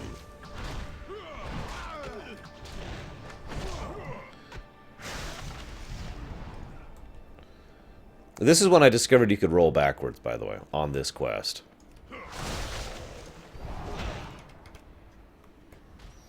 Well done. Remember, swiftness of mind and body can keep you alive. Good day, Dr. Z. Welcome to the stream. I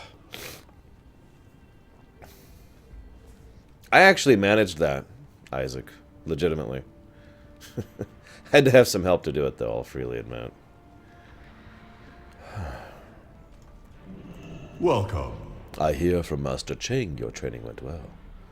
Come back later to continue your training. Jade Serpent. And then you can do the daily to get the extra mist X buff, which we will not be doing. This is also kind of cool. There's just plain a portal to Stormwind and Orgrimmar here, just in case you don't want to go back wherever you want. Or, of course, you can just hit the button. So yeah, overall, I think the inclusion of the shrine, or the Shrine of Serenity, the Peak of Serenity, was a very, very good idea. And there should be more of it. And... hey, look! I guess while we're here, we'll talk about Gallywix's Pleasure Palace. So this is Gallywix's Pleasure Palace. What I love about this is he bothered to grow actual grass here. And then added the fake grass pallets. Because he's a goblin. And of course there's the sand pits. There's the water hazard. With several kegs of whatever in it, because goblin. Here, of course, is his personal pool.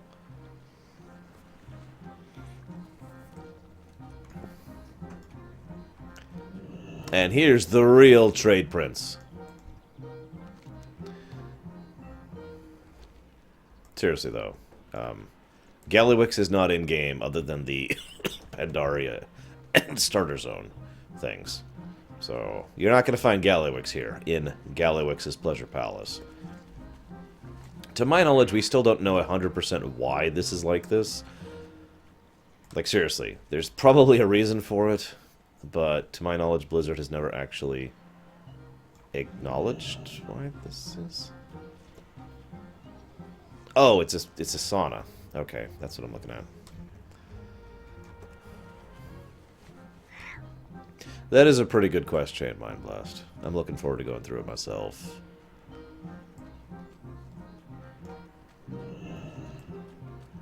So here's Gallywix's inside stuff. Probably he furnished this with all the macaroons I gave him from, you know, when he extorted me, and I accepted it and didn't kill him like I should have. I mean, seriously, I should have just killed him. But you might think, Arsh, I don't know, none of this really impresses me.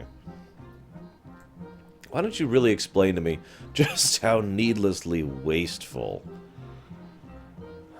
how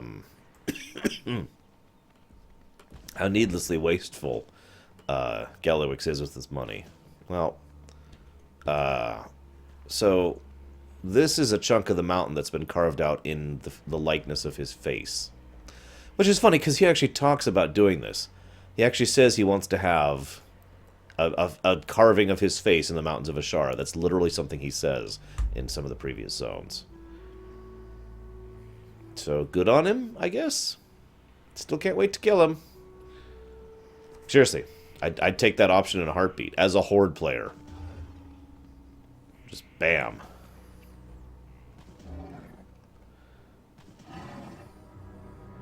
Yeah, but the achievement doesn't require you to kill Greymane, does it? And Greymane's in the game.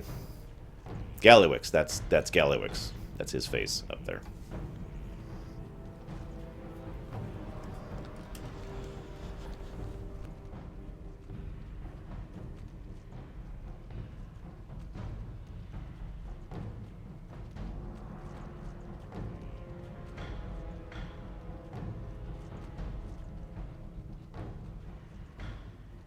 Alright, let's see if we can get a little bit more luck with our water combat. I notice there's other players up here. We'll see if this works out a little better this time. Yeah, Greymane is literally 3 feet from Varian. That's exactly my point, though. Greymane is in-game, but the achievement doesn't require you to kill him. So why not have Gallywix be in-game? Like I said, to my knowledge, there is no actual reason ever given for why Gallywix is not in-game. I mean, seriously.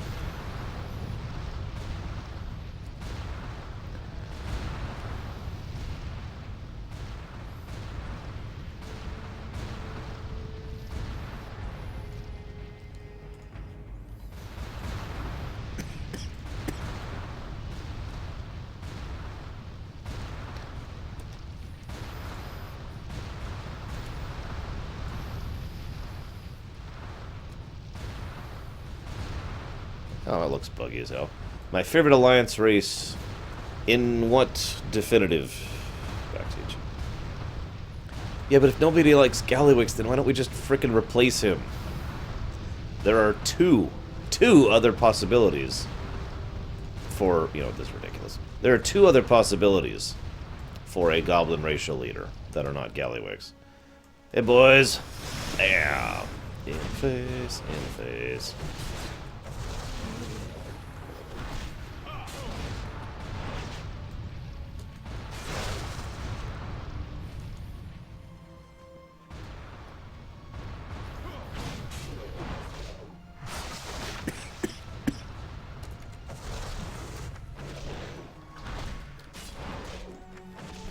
It's probably sad when getting down to the field fighting things yourself is actually quicker than using a mortar cannon. In lore, my favorite alliance race is easily the Pandarans. But that's kind of cheating. So instead,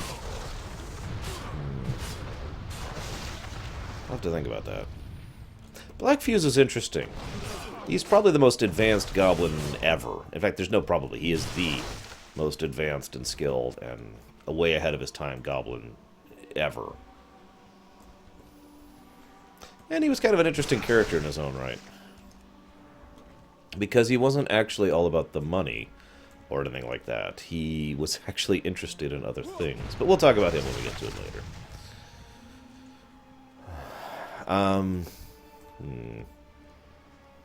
And Greymane's the one. Gotta get rid of Greymane. It's very important. And Varian. Gotta kill Varian. And Tyrande. Gotta kill Tyrande. Okay, so... now that I have mortared the Naga, favorite alliance race in terms of lore who isn't the Pandaren, I'd probably go with the dwarves. Favorite alliance race to play as would be the Draenei, followed closely by the Night Elves. Also known as the only two alliance races I actually play as. I have played as humans in the past, but only because I was forced to. I did not choose to.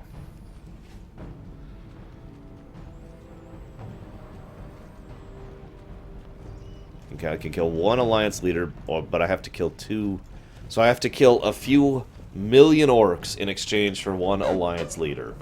No? Yeah, I think I'm gonna go with no on that. Don't waste my time. Can you believe we get paid to do this? Hit the road. That is kind of a big deal to a goblin. Well, spit it out. The Naga using those giants to stamp a path through our minefields. Time to put that SFG to use. Head over to the entrance to the southern minefield. I think you can figure out the rest. Yeesh. Took my head off, why don't you? I have no idea, Nether.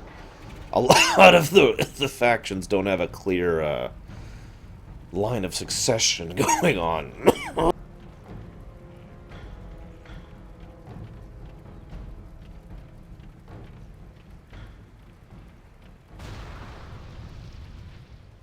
So in a lot of cases, the answer is, try the surface-to-face grenade. That seemed to work out.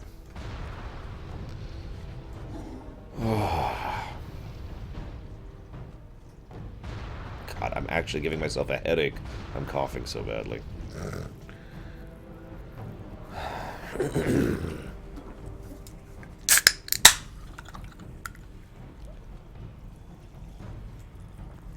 You know what? It is really hot in here, and that's affecting my concentration too. Let me know if the fan is too loud, guys. I'm going to try and turn the fan on and stop dying. There. Okay. No loitering. Whatever that Bam! is. In the face. Nice shot, kid. Stay strong, pal. Well, spit it out. Things seem to be quieting down a bit. Galliux will probably keep forking out cash to keep us posted here, and I have a feeling we might be able to milk a bit more out of the deal. The Naga and the Sea Giants aren't normally friends, so the Naga must be controlling them somehow. Take this stealth field generator, get in those ruins, and let me know if you see anything that looks real pricey. This gig ain't so bad. Alright. Let's go ahead and sneak away in here.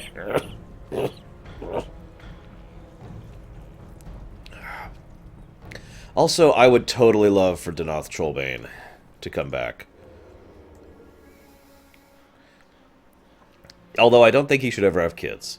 The Trollbane line must end.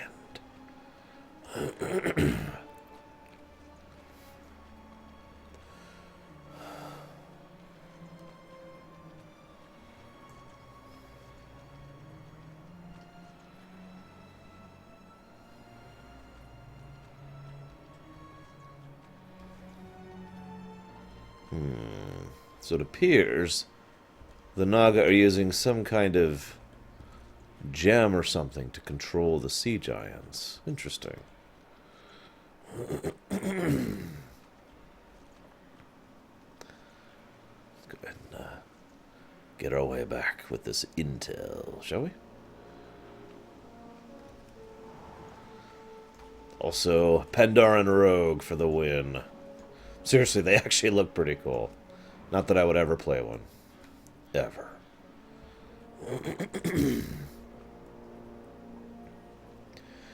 Oh, don't even joke about that, Darker. I've already had enough alternate timeline shenanigans. Probably not psychotic, since he's not actually a night elf anymore. And to my knowledge, demons can't have children, so... I'm gonna go ahead and say no. God damn, Permeus. I don't think I even have 90,000 gold total on my entire account.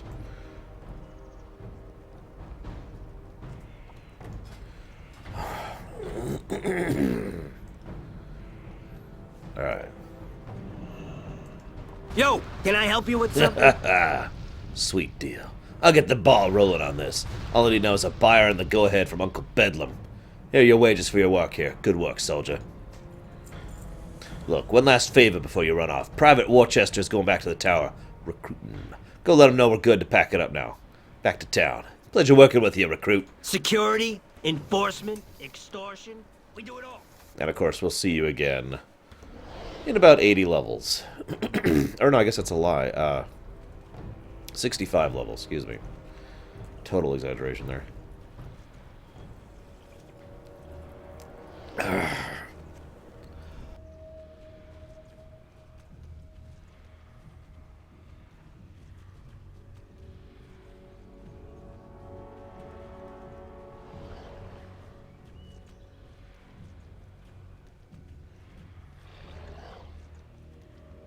Makes sense. What? I got left out of the action completely? You serious? Alright, no shooting a messenger. Thanks for the news, bud. Maybe I'll see you back in town. Careful out there. Alright. Now we've got a little bit of a trip ahead of us, but you know, I think we could speed this trip up. What do you guys think? Want to speed the trip up? Because personally, I'm thinking speeding it up might be a good idea. Who's with me?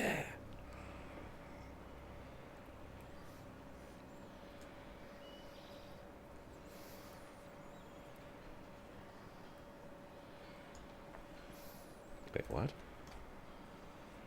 Oh. Okay. Okay. That explains a lot. I was like, what the hell? I should have other quests here. Whoops. Let's go get some other quests. Yo. Ah, these cruddy ruins. Should have been bulldozed if we're ever going to see Azshara's full potential. Look at the map here. See Lake Manar to the east. I'll tell you what I see. A future rocket fuel depot. But we need an accurate lay of the land before we can clear-cut, bulldoze, landfill, and pave over the lake. All my surveyors have been spooked off by the oogly booglies out in the area. Escort one of my junior-grade surveyors and take readings from the equipment that's Be been set up. careful out there. State your business. The ruins around Lake Manar to our east have a tale to tell. The lesser races, like those clumsy dwarves, would have us go after the truth with picks and shuffles. We'll be using more elegant methods. See you around, cool ninja. My scrying magic is somewhat rusty, but with the right trinket I should be able to peer through the shrouds of time. The bones of our forefathers have long since rotted away, but some of their personal treasures may remain. Bring me some. Remember the sun well. Come along, junior grade. No, you don't get to ride along. Only a senior grade gets to do that. Well, the irony is, it's hard to have a really serious pollution problem when you have access to natural magic that can remove it. I'm serious, that's a thing. So... the Wild Hammers in the Highlands.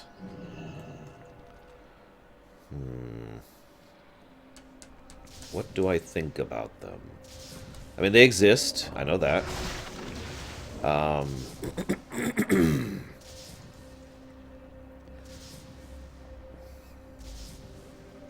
Damn it.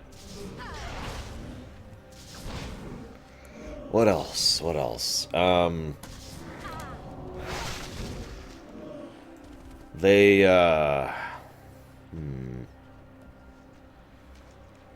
Man, I am drawing a complete blank right now. I really can't think of anything significant to talk about them. I mean, I know that the gentleman from Burning Crusade is there leading them. I can't think of his name. I actually talked about him a bit. He was the guy who was in the Dwarven Hold in the south of Shadowmoon. The guy who was running that place, the guy who was part of the original Warcraft 2 expedition into Outland, or excuse me, into Draenor, is the one running the forces there. And their hatred of the Dragon Maw is understandable, because the Dragon Maw are bastards, who also happen to be run by a Fell Orc, one of the only survivors, actually. Let's see, what else? No, not Falstad, the other gentleman. Falstad is the one who's representing them in Ironforge. This other guy is the guy who was trying to take that slot as the guy who runs all of the Wildhammer Dwarves, and actually ended up acquiescing it to Falstad. Kurdran, or whatever, that's his name.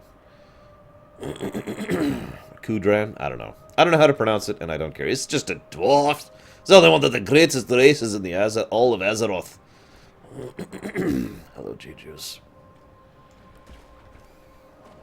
Alright, I don't have that glyph. There's a glyph to let you water walk, so you can, like, to zoom through the water a little bit faster. Mud-encrusted trinkets that have been buried for thousands of years in the mountains. Oh, sorry.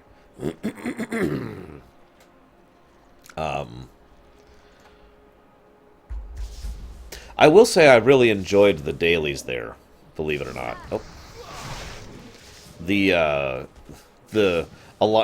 Let's not call it Alliance versus Horde, because that's not actually what was going on. The Wildhammer versus the Dragon Maw dailies I rather enjoyed. It felt like we were literally taking and losing terrain, because of the nature of how they worked. Hello, Shadow. And I liked that a lot.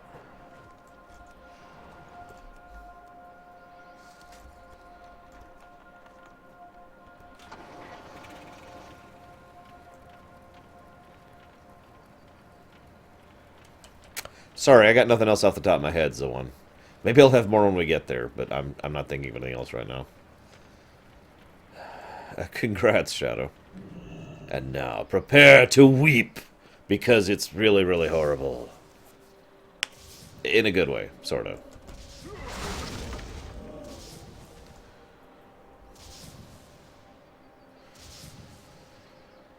Yeah, Zayla, I'm glad she's dead. That's really all I have to say about her. I am glad she's dead.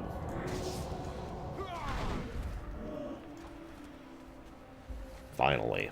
I was kind of hoping she would die earlier than that, but, you know, whatever. Frickin' Zayla.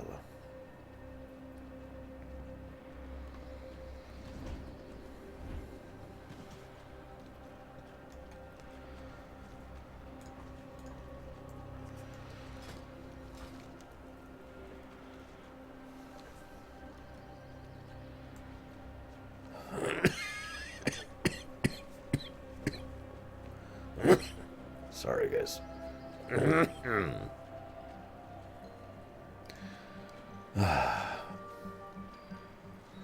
Okay. We will persevere. Have you gotten your hands dirty for me? So the spirits of the dead still haunt the old stones. Well, as it happens, I'm counting on their help. Let's see what the dead have to say. Salama Ashalanore. This ring will do nicely. The dark times will pass. The runes on this ring you found are still legible. It was given to Calithria when she was granted admission to the academy. With the right spell or two, this personal trinket of hers is the gateway to her soul. Take the ring back to Lake Manar. Calith's spirit should be visible to you on the shore south of the base. Touch her with the ring and allow you to see the world as she sees it, forever reliving her final hours. Probe her mind, Ironman. Speak to the others and learn the secrets of Lake Manar. Lorerun. Yeah. No bunch of dead elves can put a stop to my progress. Not on my watch.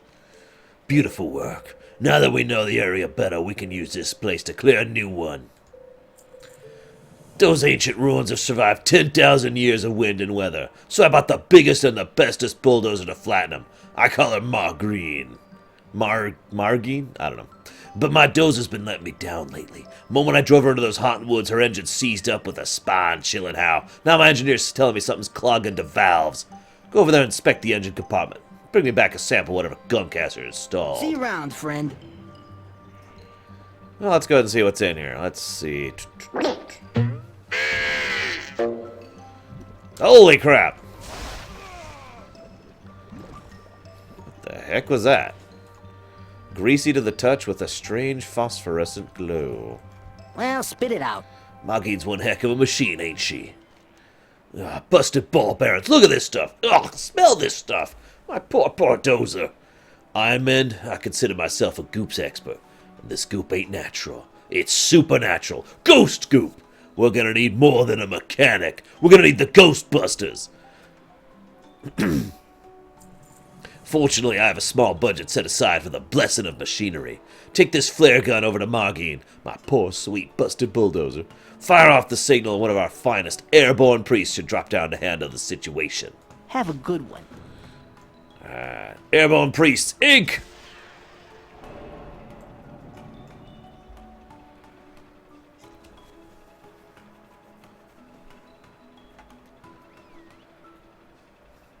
Praise to the light, brother Iron Man. Let's take a look here. Not afraid of no ghost. There's your problem. You have what we call a ghost in the machine. This calls for an old-fashioned bulldozer exorcism. Give me a hand if she gets uppity, will you? Alright. Whoa! Whoa! Whoa! We got a live one here. Look at that sucker. Ah, terrific. That went down nice and clean. Tell Klubnik know that, let Klubnik know that the priesthood will be sending him the bill for the light, brother. Hey, how you doing? How's Margine doing? Running like her sweet self again? What? What? No! Oh, my sweet Margine. No. Catch you on the flip side. Poor guy. Hey, look, invincible. We are in Azshara. The zone, not the person. I really don't want to be in Azshara, the person. That's just unpleasant. Especially given how she looks nowadays.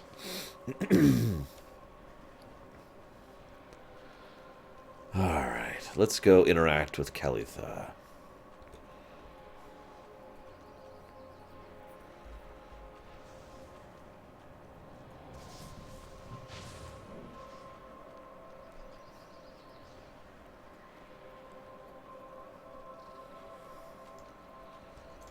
I am listening.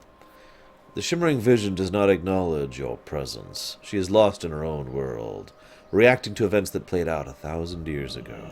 Be careful. Stop them! Oh my god, the Burning Legion's invading. Holy crap, the Burning Legion's invading. What do we do? Hello. Hurry, Archmage Selwyn wanted to see you. She said it was urgent. Maybe we can win this thing. Ashar fell out. Death to the Legion! Pwah! I got this, guys. I got this.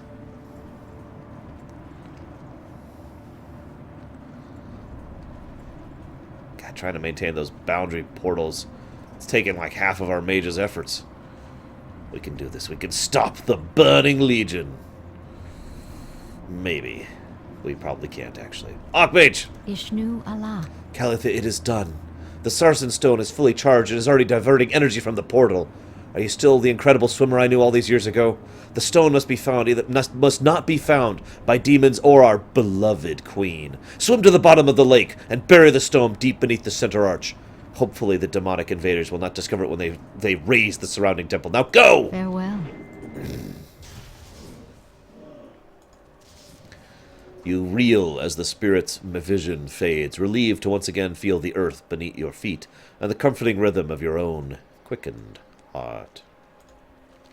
Before she died, Kalitha was charged with burying something at the bottom of the lake. Powerful artifact that the Archmages of Minar spent their last moments creating. No doubt, Melania Skyreaver wants to see the artifact. And it would be better for her to find it than the Explorers League, I mean, really. Presuming it still exists. You resolve to search the bottom of the lake for the Sarsen Stone.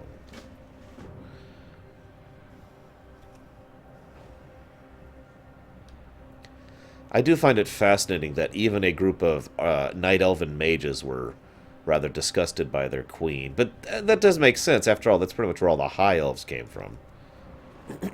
Elves disgusted by their queen, who still wanted to practice magic. There is such a thing as excess, after all. Perfectly smooth, but for hundreds of tiny runes. Somehow unblemished, despite its age. And the fact that it's been underwater for 10,000 years. Take a drink.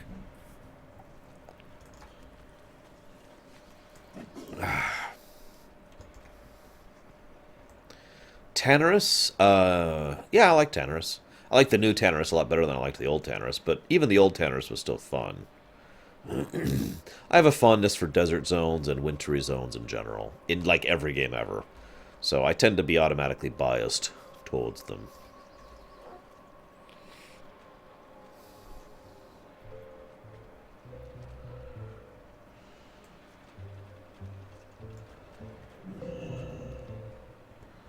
Baladash Malinore.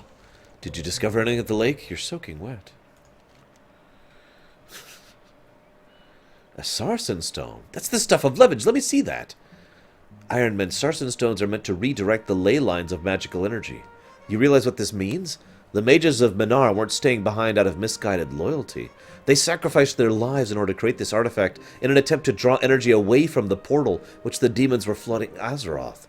They were buying time for the rest of the world to fight back. History's never recorded their deeds. What a discovery. Be ready for anything. Did you hear that, Klubnik? Those that died defending Lake Minar are heroes. Their selfless actions may have even saved the entire world. A memorial should be erected. Yeah, sure. I hear you. How about a memorial fuel depot? Don't worry, it'll be very tasteful. Klubnik, I hope you die. In a fire.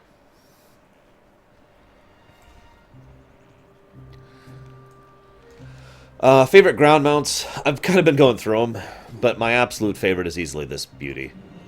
I will never not enjoy this mount. I have been using this mount since BC, and I've never gotten tired of it.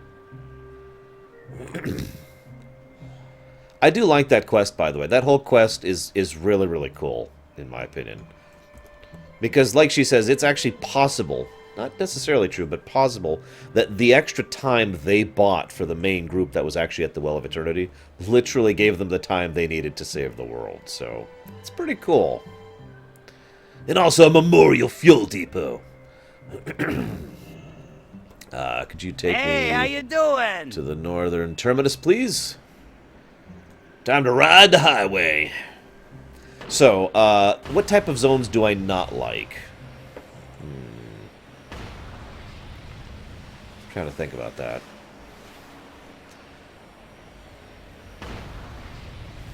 Do I not have that?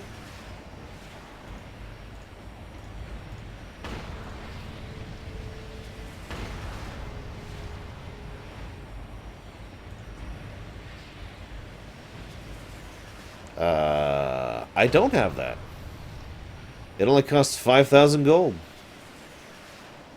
Huh. That's probably why I don't have it. Anyways. Ride the highway.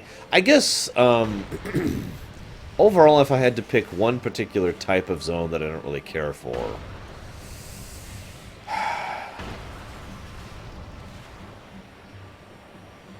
No, Vashira is one of my favorite zones in the entire game. Wait, what? Why did it slow down? I think I'm out of fuel, guys. No, we're okay, we're okay. Gotta love Goblin highways. I guess the only thing I dislike zone-wise is swamps in general. Like, sometimes a swamp can work, but most of the time it's just, ugh. I like forests. I like, I like deserts. I like snowy areas. I like grassy plains. You know, let me off! No, let me off! Ah! I like water zones. No, Bragwin, I'm not blowing 5,000 gold on a toy. Not until Legion comes out and I'm even richer. There's actually quite a few different items that are collector items that I haven't bothered to get that literally just cost gold. And they're just gold sinks. And that's why I haven't done it. I am not that wealthy in this game. I never have been. Okay, that's a lie. I have been exceptionally wealthy in this game before. As anyone who knows, I had fast flying mounts on every character in BC. So I suppose I technically did have a lot of money. I just immediately spent it. I don't have master flying on everyone. I only have master flying on like 3 characters. Or no. 3 or 4.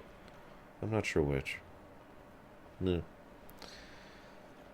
I honestly would never have bought the yak if Hylisk had not specifically donated it for the Lorerun. That 100,000 or 150,000 gold for a mount was not worth it to me personally. Admittedly, I do need to get back to farming gold at some point, especially with Legion coming up, and I need to do some prep work for that. Is that up? No, it's around. Okay. But, yeah. For me, speed is so important to me. I don't really know how to explain why, other than the fact that it bothers me going slower. So, yeah, I dump the gold on Master Flying on basically everyone. And I always have, like I said, ever since BC.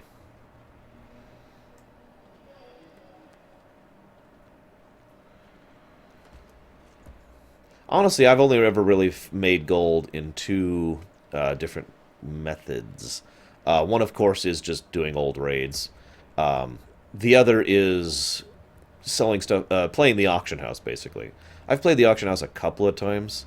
I also have casually, for lack of a better term, played the auction house. Like, for example, when Warlords first came out, there were these really nice higher-level crafting items you could make with basically every profession that sold for several thousand gold each on the auction house. I think they only sell for a few hundred now. And I had pushed every profession to max level, so I was regularly churning those over into crafting items so that I could sell them on the auction house to push my gold up. So, anyways. Hello there. Oh, I can't do a Murloc voice. Hang on. Hello there, new friend. So glad to meet you. My name's Urgil. The G is silent, so I guess it's Uril. Uril? I heard his name is Uril. I'd care if they asked. They just go clackety up the copple plants. So rude. You should teach them a lesson, dumb McCreamy. Azure goes. Azzy? The dragon? Oh, we're friends, definitely. Taught me to speak. Said he liked my hue. Kinda colorist. I don't remember where he went. Oh, maybe something helped my memory. I plant coffee plants all over the beach. They like sand. Kinda weird. One other thing I need, hot water. Not easy around here. Not hot spring. No friends share. One good way, though. Have sponge. Ultra absorbent. Go to soak vial splashes. With enough, squeeze them out. Over Jumbo Elemental. He has hot water. So yeah, we're going to get some KAWPHI beans, or that is to say, coffee beans. Yes, coffee is actually a thing in lore in Azeroth. Yes, Arthas actually did begin his life as a Murloc. Over time, he grew stronger by eating the dead souls of squirrels, until finally he was capable of wielding the light as if it was his own. But he wouldn't have been able to do for it if not for his time-displaced alternate self, who actually came back as a result of Jaina and her time-displaced alternate self combining together to fight crime in a mystery space bus.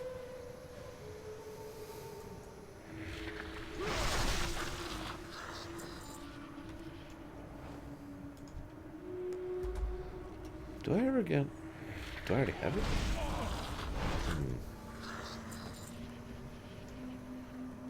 Yes, T has been in WoW for a long time.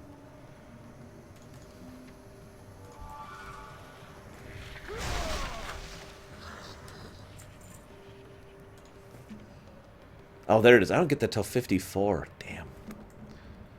Better plot than Warlords. No comment.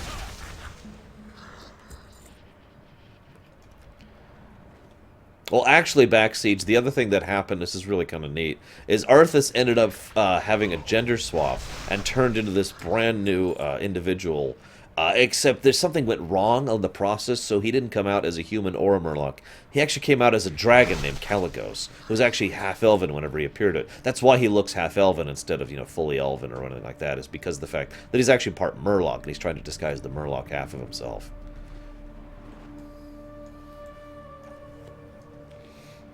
Hello, Nero's S.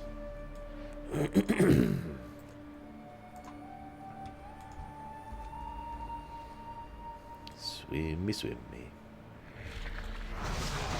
Ding. Interesting ding time there. I'll go and take an underwater ding. Why not? Underwater ding. There we go. With the shadow of the... It works, Psychotic! It works! Just think about it! That way it would make some degree of sense. Oh, God, why? No, people are asking me the true nature of Arthas and Caligos' relationship. And the truth is, they are not secret lovers. They are the same person.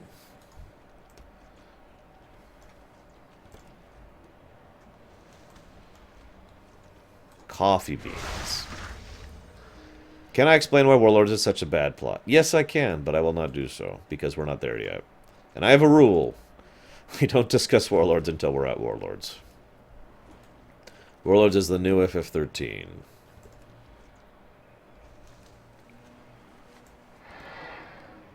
So here's a question for you. Who do you think got this poor Murloc addicted to coffee?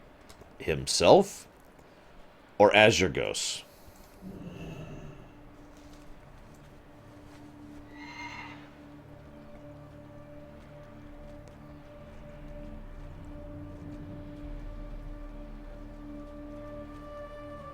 There's one.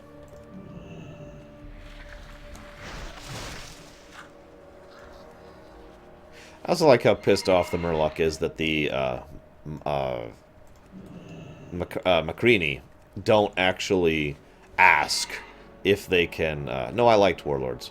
They don't ask to come take his coffee because he would share the coffee if he was asked to. Keeping in mind that most Moklars, or whatever they're actually called, don't actually have the ability to communicate. So they literally can't. I would say Warlords is the... Well, Warlords is probably the... Well, in historical context, I would say Warlords is the weakest expansion. I would say Tearsafall. I would say... of all of the expansions taken side by side, and I know this is a really, really conscientious topic, but I would say Warlords is about on par with or average out to BC, which would technically make BC actually the weakest expansion. But that's without historical context taken into effect, which, yeah.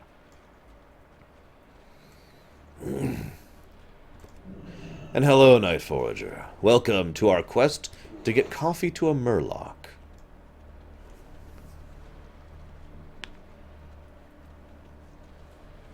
No, we are still in Cataclysm Saccharin. Obviously, since we're in Azshara. The Great Horde Zone of Azshara, because terraforming, I don't know. Hey, Deutsch. What is up?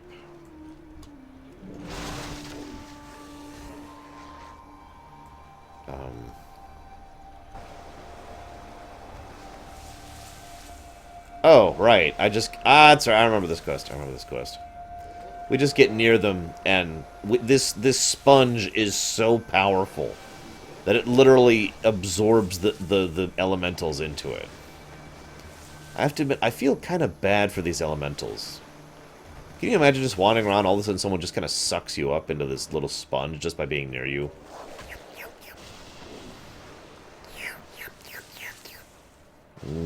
Tasty elementals. Nom, nom, nom, nom. Also, this is another of my favorite mounts. I know everyone in the universe has it, but I don't care about the rarity. I care about the fact that it's an awesome mount. This thing's great. Stomp, stomp, stomp, stomp, stomp, stomp, stomp, stomp. Stomp, stomp, stomp, stomp. It's actually a higher resolution, higher quality texture version of the Corehound with a couple of mesh changes, which just makes it look better in every way, in my opinion, than the default Corehound. Did you have fun, Deutsch? If you didn't, well, we've got a problem now.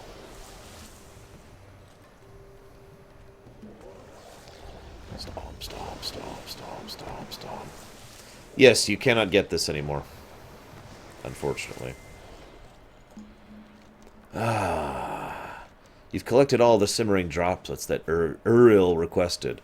Now it's just a matter of summoning the Jumbo Elemental. Earl indicated you should be able to use the engorged Azshara sea sponge, to summon a Jumbo Elemental near the Tower of Aldera. Alternative recreational usages for scalding water elementals have proven too dangerous to pursue on a commercial level. And yeah, the way you get this is during the World of Warcraft anniversary that happened last year? Or 2 years ago. I forget. It's a bit ago. You did Molten Core. And you get it from the achievement. Which is in one of these. I don't know why they split these up. Right.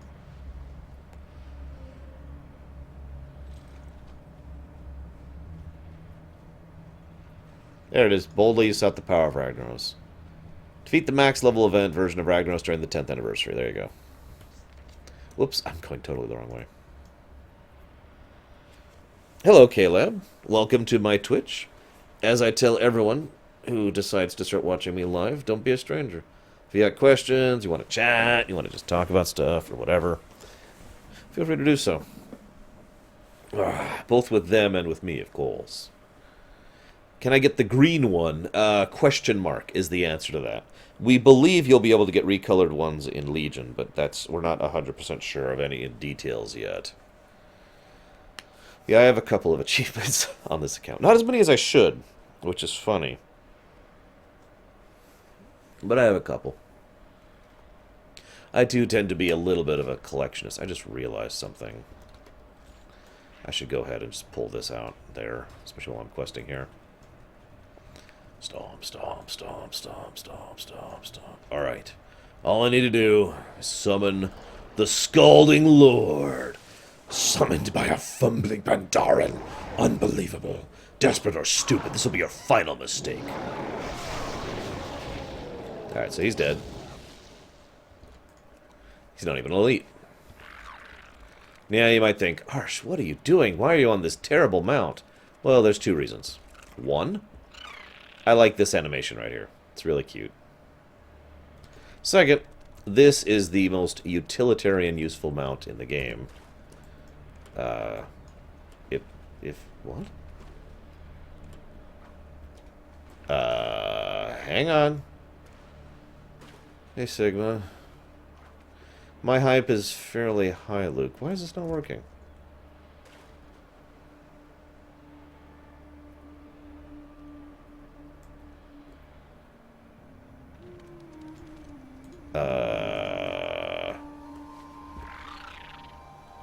There we go. Alright, so anyways. Yeah, this is why. Water walking. They changed it back, by the way, so one. In Legion. I know what you're referring to. So yeah, water walking mount. What was I gonna say? I like to do achievements too, in general.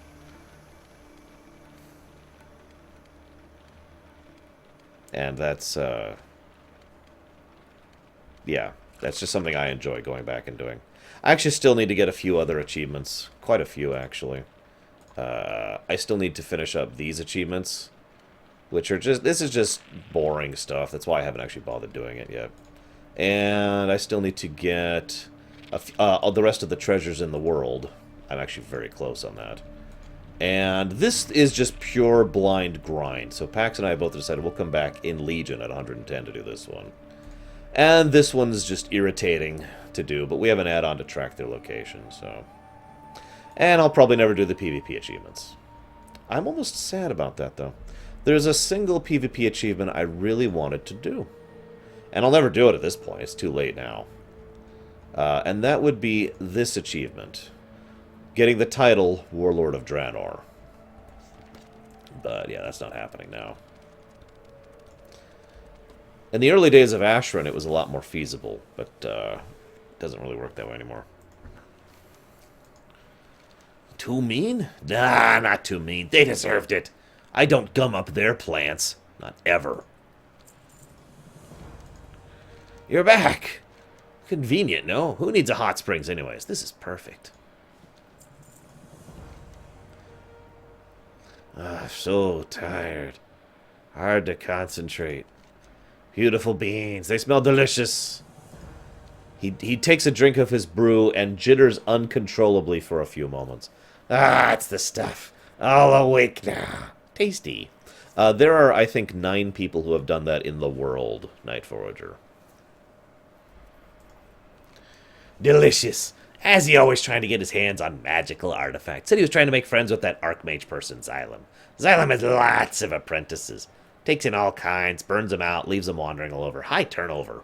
Last one was last night, headed towards the big goblin tower construction thing. Maybe you meet where Xylem is? Maybe Xylem knows where Azzy is. Play nice. Wait, what? What do you... Oh, stop. Best feature that Cataclysm implemented. It's a tough one, because I really, really like a lot of the changes Cataclysm implemented. I know this isn't actually a feature, but I think their new quest philosophy is probably my best answer for that. The quests in Cata overall were much, much funner for me to play. Both, you know, in the new 1 to 60 experience in the New World, and the actual 80 to 85 zones. The overall quest design was awesome, in my opinion. So I would list that as easily my favorite feature. Yes, Gilbrium.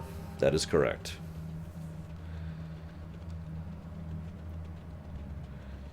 It's true, G-Juice. I do have a horrible and a mean personality. Rar. Ooh, wow, he's a good swimmer, too. Look at this sucker. Wow. Oh my god, guys. This is a coffee-infused turtle, I just realized. Hey, Shamrock. Okay, so, I'm trying to think of any other features that Cataclysm has implemented. See, I tend to blur what Cataclysm, Pandaria, and Draenor added feature-wise, so I'm trying to think what they actually added otherwise.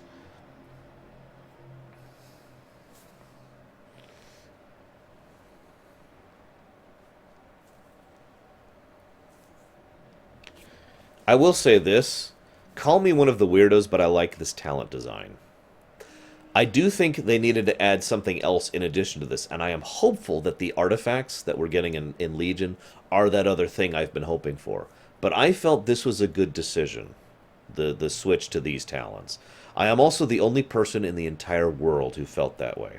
I can defend my argument, but the catch is, it's also only good in certain circumstances. Like, and there are a few rare cases where, well, I shouldn't say rare cases, there are a few cases where these talents are terrible.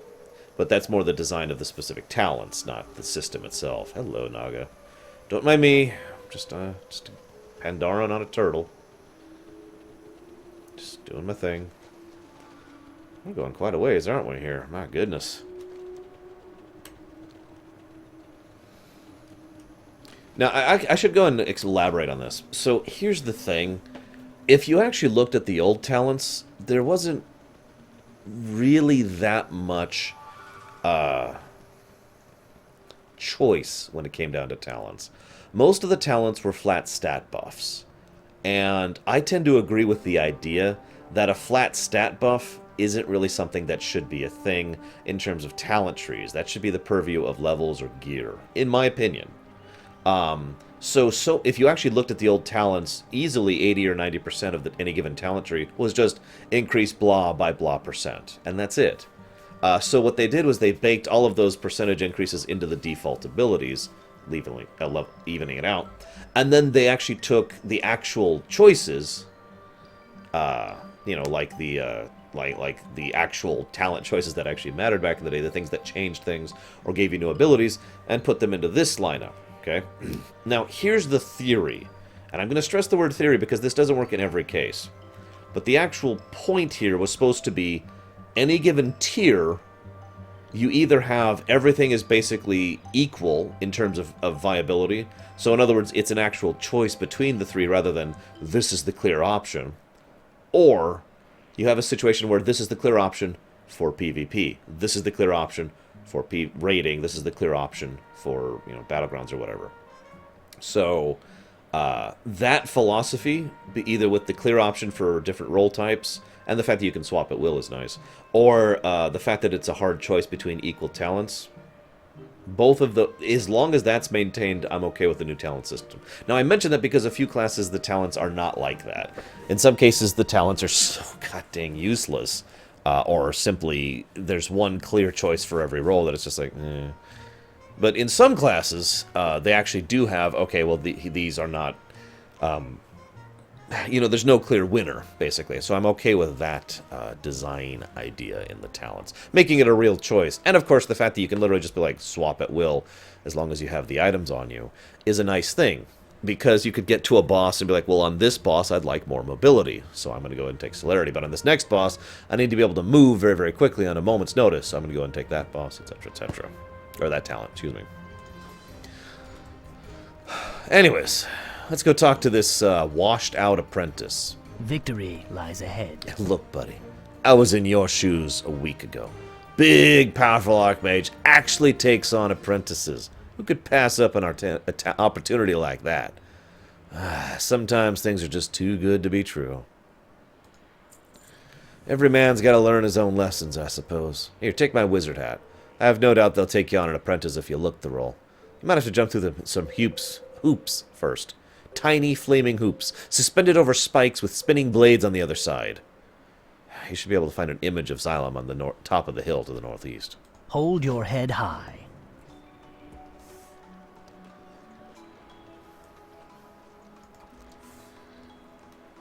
Well, like I said last XL, that's why I feel they needed another system to fulfill that. Something else where it's like, would you like to increase stat A or whatever each level? You like getting a level point. And that level point could be spent on increasing just a raw stat up. And specialize yourself towards crit or whatever. That's the kind of thing that I've been hoping for. And, and we haven't actually gotten. But whatever. What business have you? If my sources are trustworthy, Lorekeeper Amberwind is overseeing the Alliance investigation of the ruins to the east. I have not yet probed the extent of her abilities. I'm hoping you can give me a full report by engaging her in combat and destroying her. With the title like Lorekeeper, I'm guessing she'll have a journal on her that will tell us exactly what the Night Elves are up to. Fetch the journal for me. No need to run back. Use their scrying stones to contact me remotely, because this is Cataclysm, where good quest design reigns supreme. Time is of the essence. Also, yeah, my frame rate just went to... my connection just went to hell. Hang on just a second. Let me see something. Nope, yep, frame rate is going to hell. Going to hell, frame rate. Blah, blah, blah, blah, blah, blah, blah.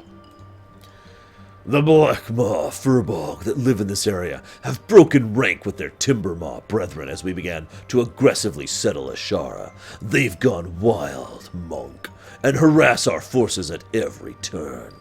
Worse, we've seen them engaging the Night Elves from Talendris on friendly terms. We cannot allow the two to ally.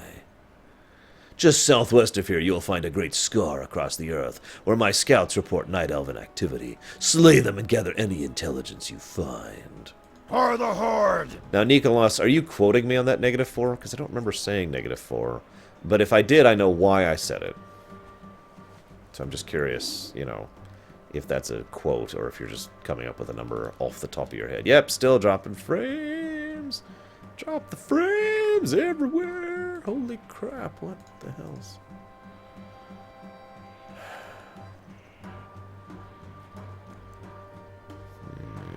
whatever. Oh, crap, Night Elves. Die, Night Elf scum. Any changes in Kata I disliked. I really disliked what they did to Mana Regen. That was not a thing I enjoyed at all. It got so bad that...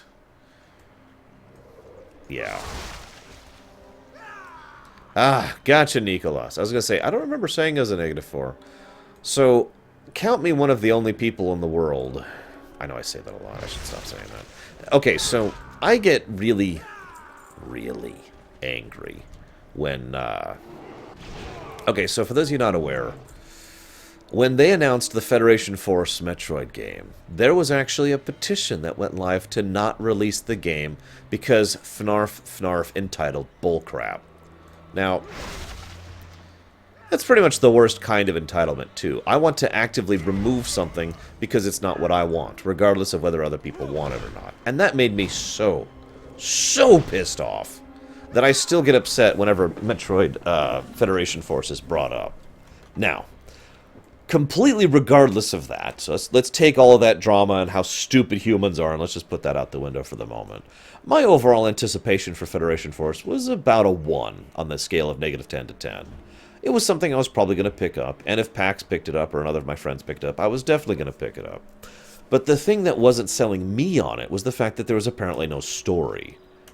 Since the announcement at Nintendo Direct recently, they have verified that there is, in fact, going to be a story. We are the Horde, Night Forger. I was just killing Night Elves. They have confirmed there is going to be a story mode, and in fact it's going to be set after Metroid Prime, but before Metroid Fusion. So my interest level has jumped from a 1 to closer to like a 5. So I suppose that answers your question.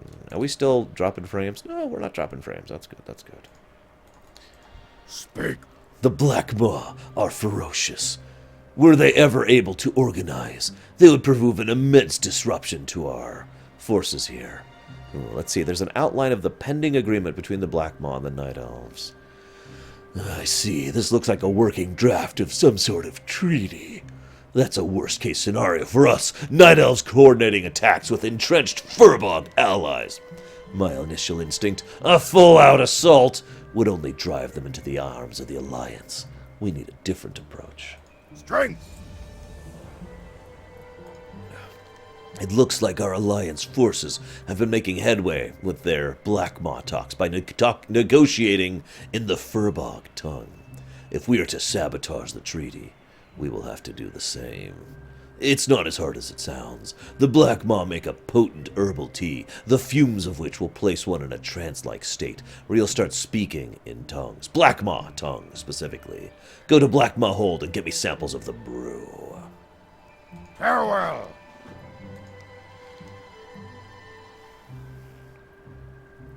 Yeah, I know, it's an orc with a brain. Weird, right? In order to infiltrate and disrupt the Black Maw negotiations, we'll need to know where they're happening. In Black Maw Hold to the southwest, I suspect you'll find Night Elven's ambassadors milling around, making preparations. Pugh, kill them at your leisure, and search the area for important documents. Oh, and grab some of the robes. Nabu. I can do that. I can also lag out, apparently. There we go. There we go. Okay. Yeah, no. Lost connection.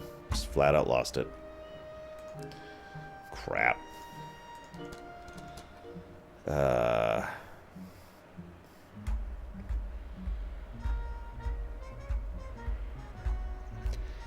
Think I'm back? Not even sure, really. I'm gonna assume I'm back.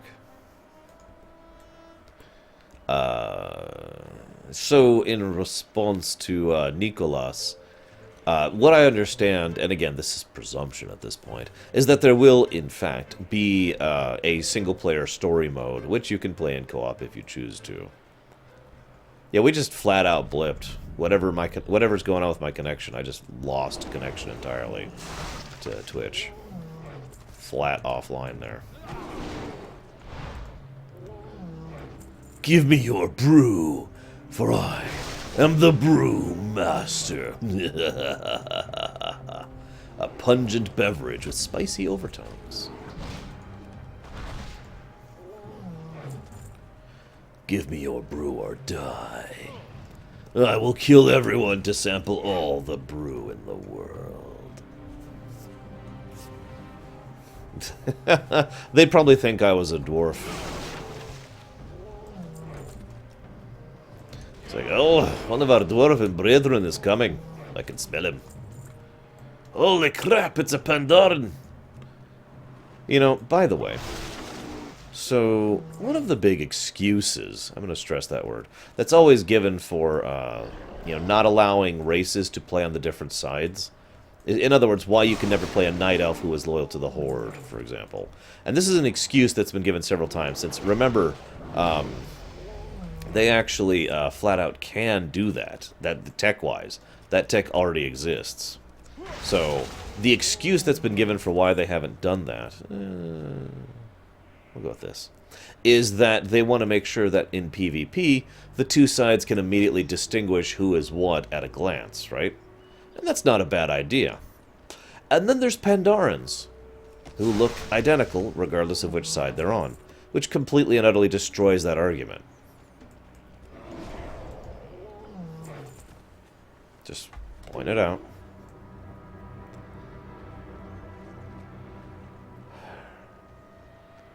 Well, in fairness, the Night Elves have finally decided to allow the Horde to maintain their hold on Azshara in the modern era, after Pandaria. It's actually a quote that Tyrande herself says when you talk to her in the Siege of Orgrimmar.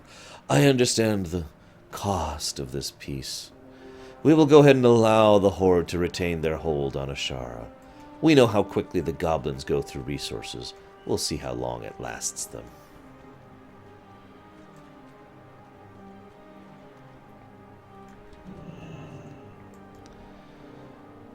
Honestly, at this point in time, I wouldn't mind having a thing for every race where you can select which side you want to be loyal to.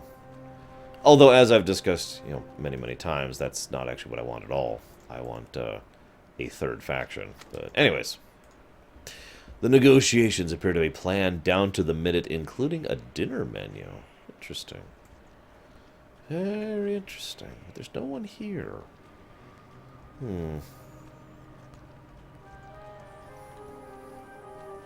Aha! Wait, no, I don't want to kill Furbog. I'm here to make peace with you, puny Furbog.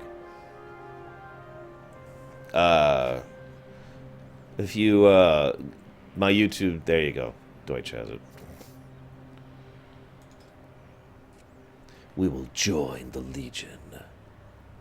As, I don't know, what should we be here? Damn it, it's Alliance only. Also, this is probably the most poor taste toy in the game, the mini monobomb.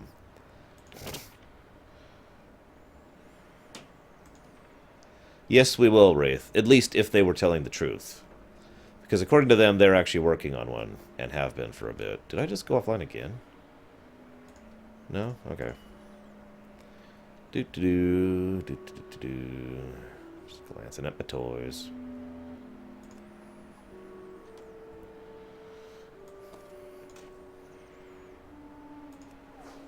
There we go. Perfect. Waiting for the respawn. Waiting for the respawn.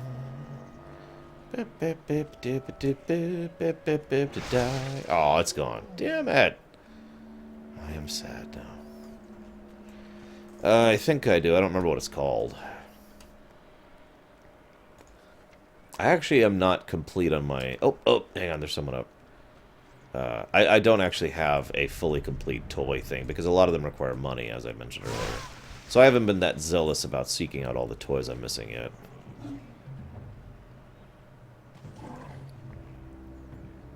You should have a bacon pizza, Zagoten. Now I know what you're thinking. Oh, whatever. You could get bacon on pizza. No, I mean, they've got this new thing at Little Caesars, I want to say, where you can get bacon crust pizza. Or maybe I'm thinking of Pizza Hut. I don't know. Either way, it's just terrifying. They've also got a hot dog pizza at Pizza Hut. So, Cursed Feather. Oh, what was that?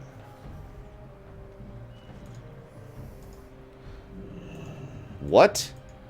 It's a toy. Why do I need the rep to use a toy that I have on my account? Oh, whatever. I have admittedly never had bacon pizza.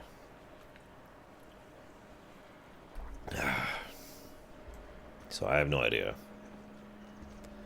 I also don't like bacon that much, guys. Sorry. I never had the hot dog pizza. I don't think they even carry it anymore. Hey, let me check. Not that I'm eating that today. I have other plans, food-wise, for the day. Let's see. Pizza Hut. Do you still have the thing? Let's see here. Well, they've got the garlic stuffed crust pizza. Hang on. What do we got? What do we got? Yeah, that's great. That's sure. Oh my god, I just want to see your stupid menu. I don't even care about... yeah, sure, that one. Yeah, sure, uh-huh. Take care, Juju's. You can do it. Okay, so we've got... looks like they don't actually offer the hot dog pizza anymore. Sorry, guys. They do have ranch crust bread, which sounds really, really gross. I have no idea, Backsiege. Nor will I. Anyways. Zug zug. How goes the hunt? I sampled that briarroot stuff myself once, but it was too bitter, even for an old gravel eater like myself. Ah, good. That's plenty. We'll boil this up and you can bask in the fumes for a while. You'll be speaking like a furbog in no time. Our plan is beginning to take shape. Victory! Mukra! Do you have the robes? Andorel here has been whipping up some magic for us to use. Excellent work. Let me see those documents. Now we know exactly when and where the final negotiations will happen. Don't worry if those robes don't fit you. I've got it all worked out. Strength! Andorel here has created a little bit of magic for me. Come, stand next to the fire. Steep yourself in the fumes from the tea. Drape the robes around you, and hello, Taitu, and you'll take on the appearance of a night elven ambassador to the Black Maw. Don your disguise and speak to Andorel here in the camp. He'll teleport you to the heart of Black Maw Hold, where the negotiations are to take place. Speak with Chieftain Ungari. Sabotage the treaty. Kill as many Black Maw as you can on the way out. Dabu! Alright. You look uglier than usual. Behold, Iron Man the Pandoran monk. Glory to the Sindorai. Alright, let's do it. We will have... Ahem. Ambassador, we have been expecting you. Yes. Yes, I'm sure you have. Welcome, ally. We have much to discuss. The beasts you call the Horde ravaged...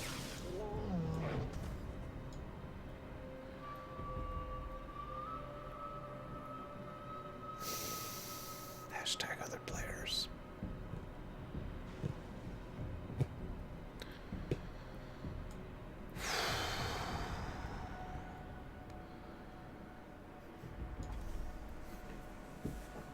Oh, he's back. He's back. The beasts you call the Horde ravage these woods. Their terrible stone ribbon slices through the land. Frightens... I can report you for that. You do it a third time, that's a reportable offense, buddy. And I will do that. I'm serious, I looked it up.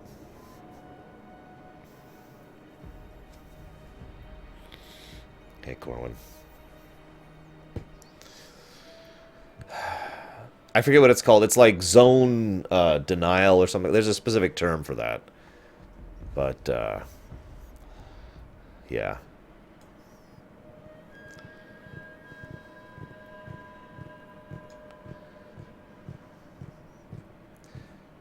Zone something. God, what's it called? Hang on. I gotta look it up again because I'm gonna have to use the term here.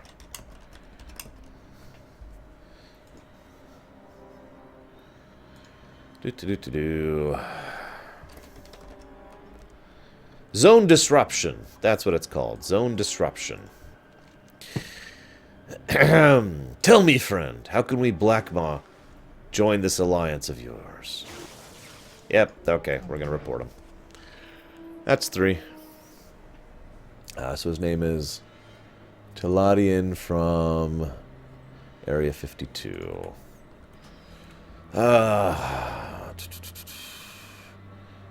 I gotta remember where to do this. It's actually been a long time since I've had to do this.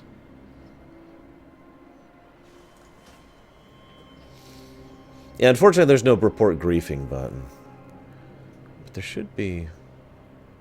Oh, here it is. This is what I want. There we go. Report player. But no.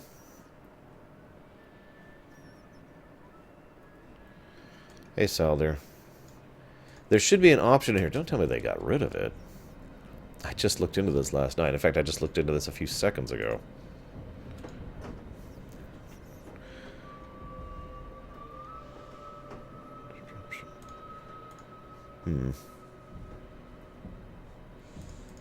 Well, whatever. I know what his name is. Teledarian of Area 52. So.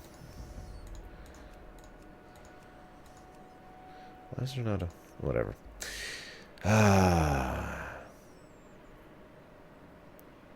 The Alliance demands a delivery of fresh baby with each new moon for our infant labor camps. What tactic is this that you come into my home and start barking demands? Shut up, hair vomit. Soon you will learn to submit to your gnomish overlords. Your tone enrages me, outsider. If this is what we can expect from your so-called alliance, we will have no part of it. So we could say, you'll have no choice once your people are enslaved by the jackbooted alliance death squads. Or, you keep talking, but all I hear is blah blah, my people bathe in our own filth.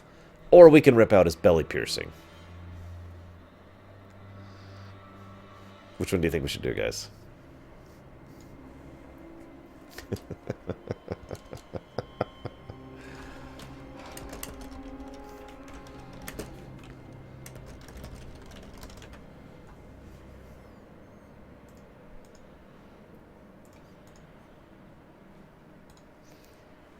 Yeah, this is a Pandaren. Oh my god. Junk. Warriors, the Alliance filth have betrayed us. Oh, I can stop walking, I suppose. Yeah, this is totally what a Pandaren would do. Totally, totally. Oh, crap. My disguise failed. No. Oh, well.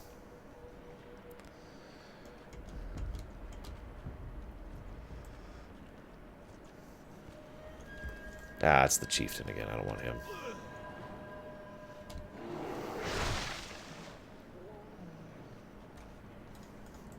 Yeah, it's okay. It's okay. I was role-playing as an alliance. We've seen what the alliance did the other day, too. Did you de-aggro me?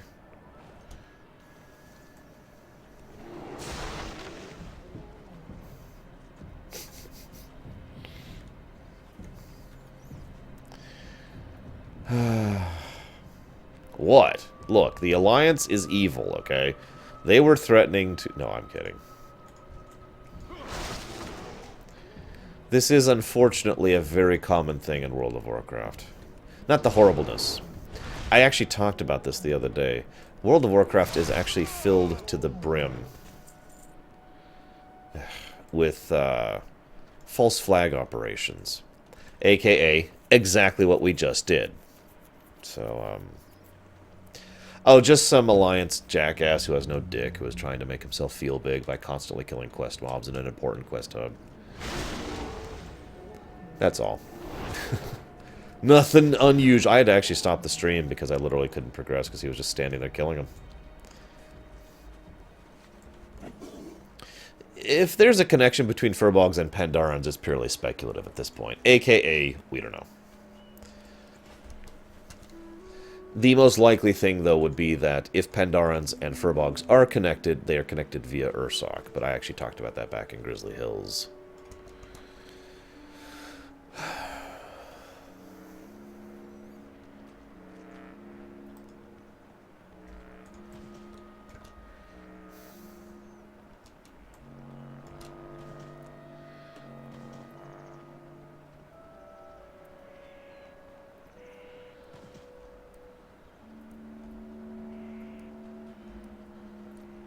Boop, boop.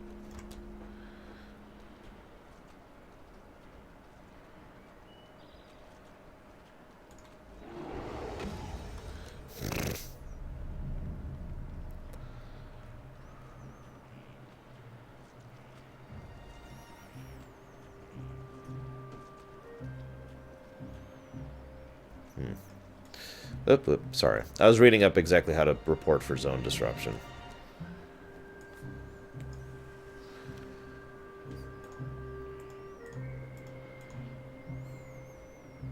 So if you'll give me just a moment.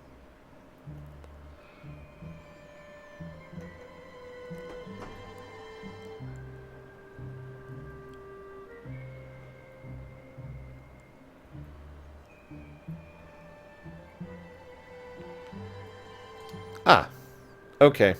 So apparently there is a specific method to do that, confirmed by the GM, so I'll have to remember that in the future. For future reference, I'm not going to do it, but you're supposed to go ahead and do under the cheating.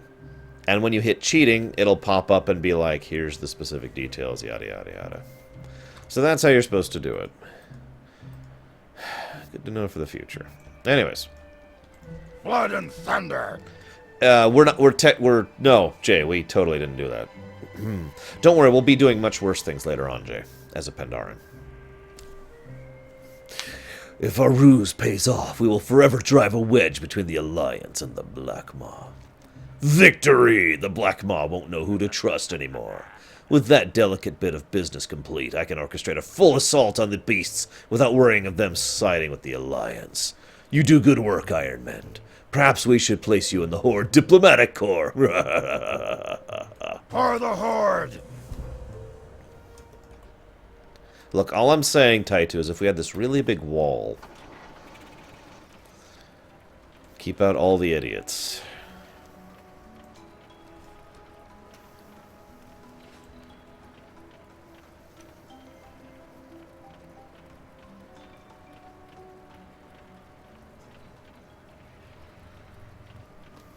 Alright. Let's see what these Night Elves are doing over here. Shall we? Night Elf scum. Investigating this territory like they owned it. Ugh. This is Horde land now. And if you want to investigate it, you're going to have to fill out Form 887C and also all the associated paperwork. And then we will give you permits so that you can come in here and investigate to your heart's content.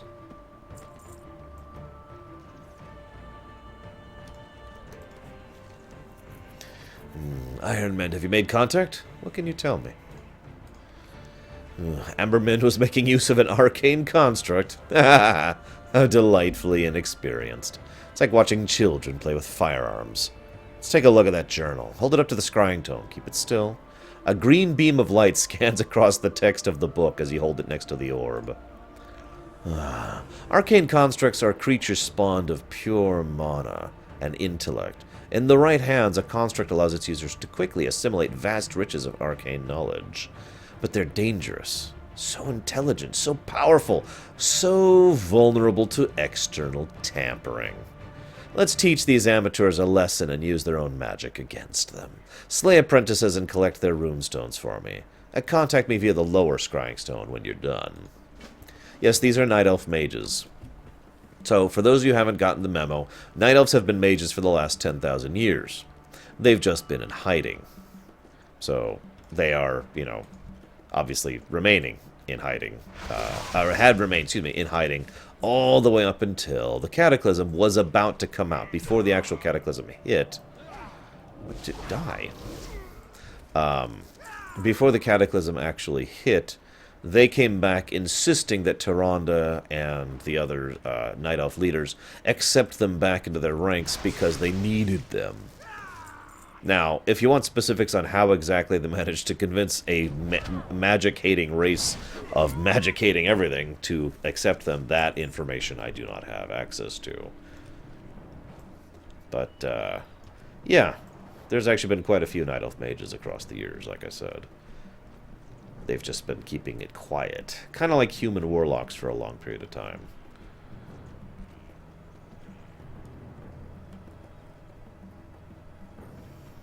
With magic. So they just threw confetti out of their pocket and that fixed it?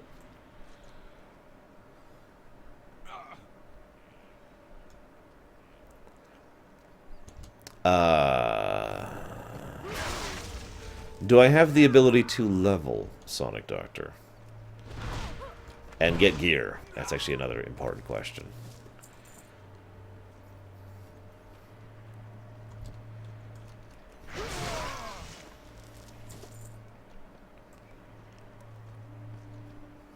I suppose I could summarize the question by, do I have the ability to power creep?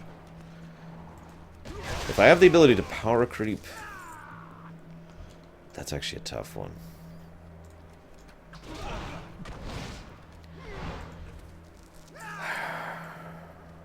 That's a really tough one.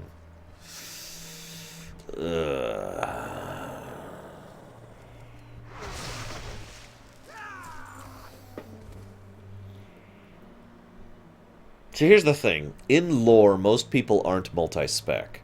The majority of mages or warlocks or warriors or whatever else are just one spec. They are not a warrior, they are a protection warrior. And that makes a lot of sense in lore. For someone who has the skill to be a protection arms fury warrior would be ridiculously rare. In fact, to my knowledge, there is no such person who has tri-classed like that as far as warriors go specifically. There are a few extremely rare exceptions of people who are phenomenally skilled and talented enough to actually be able to be multi-spec. But the point is, and my sister and I have actually discussed this at length, in general, the idea is in lore, you pick a spec and that's it. There's no switching specs. There's no respecking or changing whatever. You are a, Retribution Paladin, for example, forever. That's just it. That's your choice. And you will never be able to be a Protection Paladin or a Holy Paladin. So I am going to adhere to that idea and limit myself to a single spec. One spec, that is me, because, again, that just makes sense based on the way the lore works. That is unfortunate, because if it wasn't for that, I would automatically and easily pick, Druid or Paladin, because I would have the ability to do anything. I'm sorry, I don't know who that is, One Joker, so I can't speak to that. And actually, to my overall knowledge, Jaina is actually fully Frost Mage. In terms of her spec. Furthermore, Thrall is actually fully elemental. He is not actually enhancement or restoration. He is elemental. So, and you might be like, well, he can heal. Yes, he can, and so can elemental. We have seen just how weak Thrall is in one-on-one combat without, oh god, without, his elementalism to draw on. Anyways, I think I am still inclined towards a paladin because any paladin could still heal and res. All three specs can do that. And that's something that is simply invaluable. So I think I'll start with paladin. The Lich King is definitely an exception. He is not any class. He is the Lich King. But yeah, I think I will lean towards Paladin. I will probably go ahead and go with Protection for the overall abilities and defense and magical barriers and, again, survivability. Because, again, if you die in lore, you generally die. You don't get to come back. You don't get to come back from the spirit thing. So playing as a tank would appeal to me for my sake of actually living a longer period of time. As far as race, since I personally believe that there should be no racial restrictions, and I can play any race as a paladin. I have no idea. At that point, I'd have to really think about it. So, I don't know. Sort of Sonic, but not really. You know, you could argue that Necromancer is something we can't pick. You could argue that Demon Hunter is something we can't pick for about another year. You know. Well, I see, I was actually thinking Draenei, specifically for the immortality, or Blood Elf for the immortality. Because both of them are immortal, naturally and innaturally, respectively. But the thing that makes me hesitate on a Draenei, and I know this sounds petty, but Draenei males are so ugly. Oh my god, they are the ugliest thing in the world. And I'm not sure I want to live looking like that for the rest of eternity.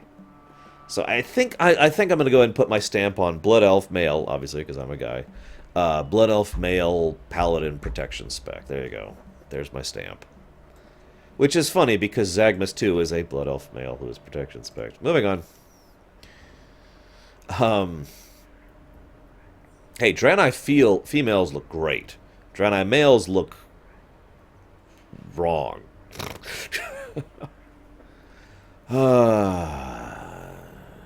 Ironmend. Is that you? He taps the glass of the scrying stone. The resolution on this stone is terrible. What kind of hardware are they using? Good work getting those rune stones. To be honest, I only needed one, but the thought of so many night elves slain for such useless baubles fills me with dark, giddy joy. Please hold one of those runes up to the scrying stone. As I suspected, an amateur effort at best. Now, we will hack their arcane construct and use it to wreak havoc. Have you done this kind of magic before, Ironmend? No? That makes my plan all the more delicious. Nearby you should see a formidable arcane construct they've summoned. It's right over there. Thanks to the runestones you've gathered, we know how to communicate with it. Talk to the construct and say, Alteth la Katolga. Got it? Repeat it? Alteth la Katolga. Close enough. Report back to me and let me know what happens. Okay, Taitu, first of all, you're wrong. Second of all, do you know what sexual dimorphism means? Because Naga females and Naga males are a great example of sexual dimorphism, aka the males and females effectively look like they might as well be a completely different species. A black male and a black female look freaking the same, other than the fact that one happens to be a different gender. When you are making a Draenei, this is what a Draenei female looks like. This is what a Draenei male looks like. See? Look at this.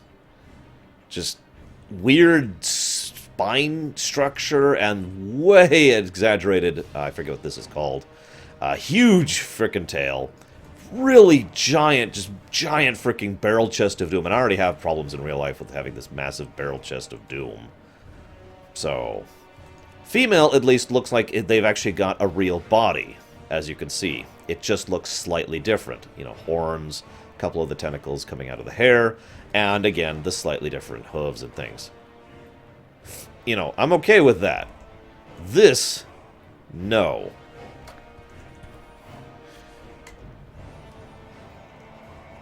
I will say this, the new Draenei, the changed Draenei, look better than the old Draenei. Hey guys, I should go to the Tanan jungle on my level 22. What the hell?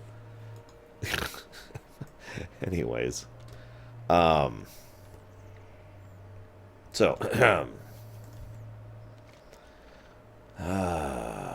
Alteth Katolgar or something?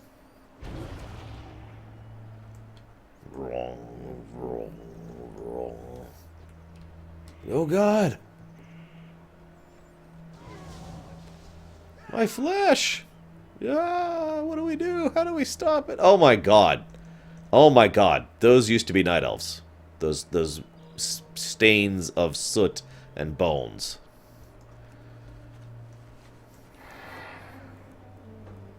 And yes, Dark Delver, that is correct.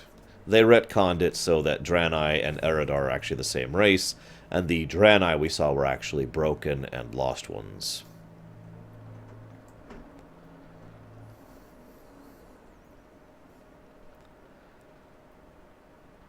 You know what, in all honesty, I can't say that the new Draenei thing actually bothers me that much. Not as much as the old one did. I would still rather not look like that for the rest of my life. That sounds very unpleasant. So, yeah, no, Blood Elf.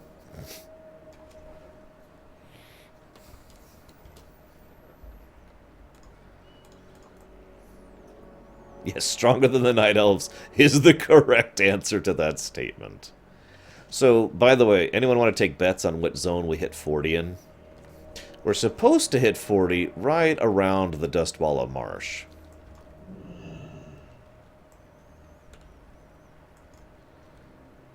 It is a retcon because in Warcraft 3, Draenei and Eridar were a completely separate race. And then they decided, or excuse me, I should say in Frozen Throne, they were a completely separate race. And then they decided to go ahead and make the Draenei and the Eridar the original, part of the same race originally, and then show that the Broken were the ones that had been mutated by the destruction of Outland. Yes. And the Red Mist. Night Elf. Mages, fleeing at their own arcane creation. Your actions have made my month, Ironman. And that's why we Blood Elves don't use arcane constructs anymore. They've been outlawed for, 1,500 years. It's amusing to me to watch our foes repeat the mistakes of the past. Mages, indeed. Stay the course. Now, that is actually rather appropriate, because as he points out, and this is true, the Blood Elves, or the Blood Elves, the High Elves in general, do have a lot more experience with the arcane. But it's kind of sad because it's given that the Night Elves are basically new at using magic, as a society at least overall. You'd think that it would be more awesome if the Blood Elves would teach the Night Elves how to use magic and guide them and you know, get them to be a more learned state rather than, you know, this. But you know how it goes, war and Garrosh, etc. See if I can remember where this idiot is.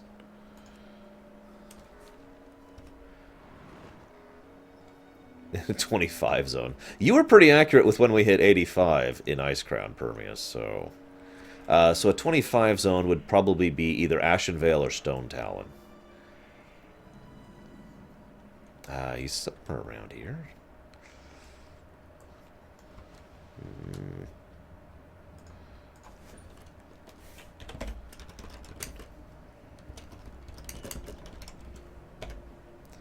Also, hi, Bregman.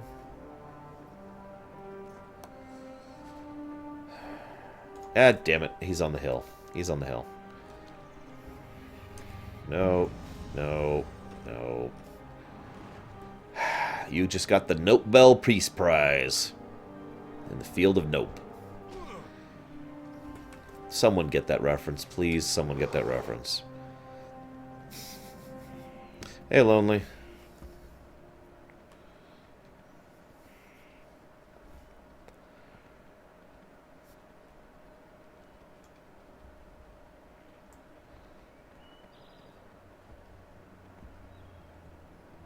Ah, damn it. Ah.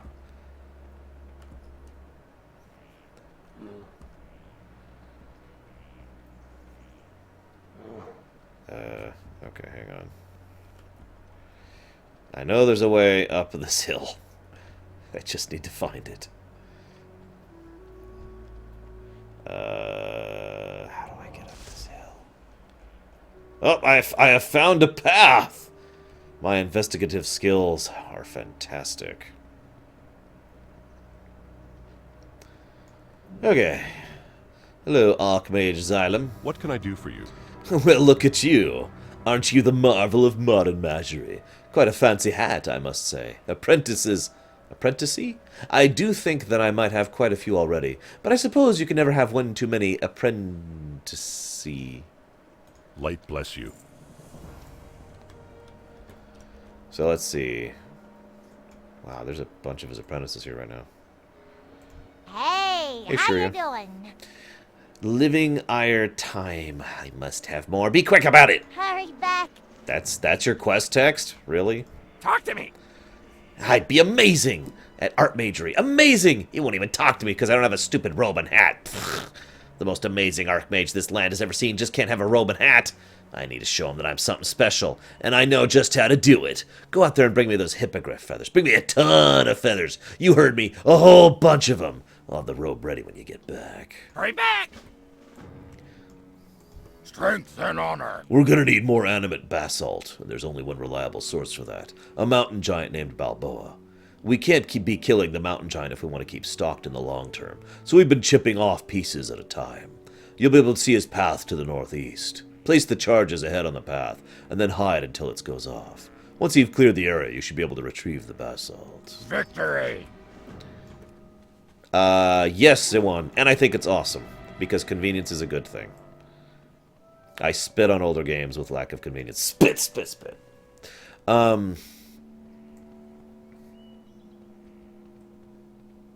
That is true, Nicolas. I can't actually argue that point.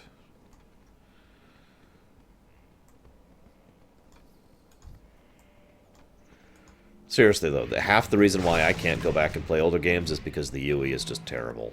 And that boils down to general aggravation features. Let me give you an example of this. How many of you can tell me right now, off the top of your head, how to sort your inventory in Symphony of the Night? Anyone?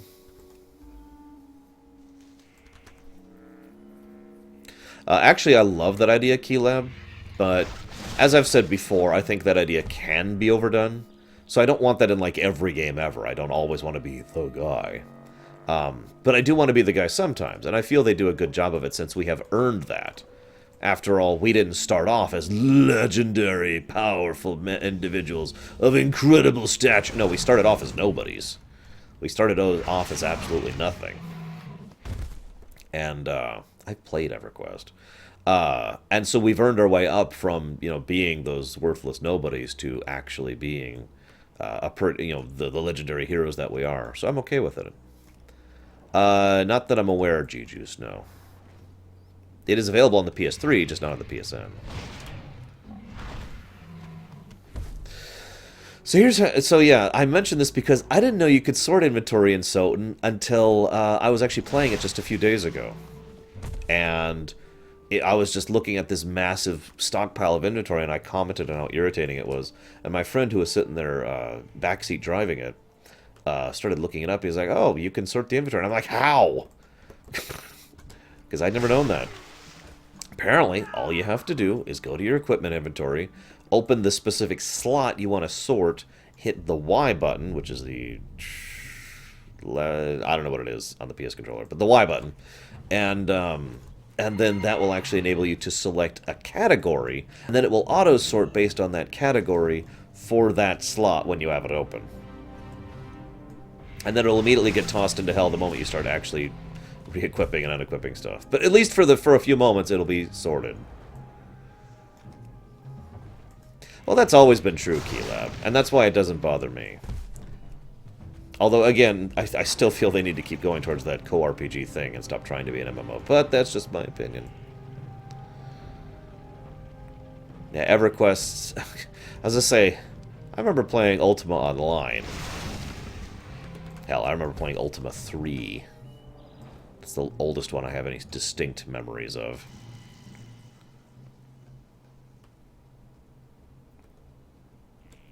By the way, this is a rocky giant named Balboa. Rocky Balboa.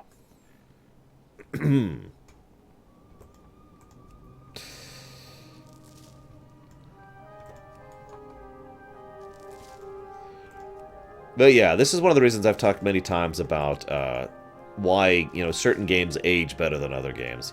And a fair amount of that does have to do with convenience features. Going back to, God, any old NES RPG, you know? Just any of them. Or any of the really old PC RPGs.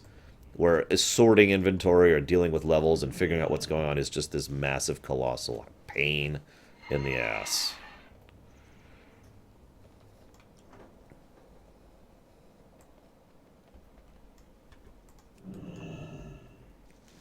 I have not played Chronicles of Riddick personally, but I have perceived it. Actually, I got a better example. Here's a really good example of an old game that I have a lot of difficulties in playing. The original XCOM. I have, in fact, not been able to go back to play that for years. For those of you who don't know what I mean by that, I can demonstrate very, very quickly.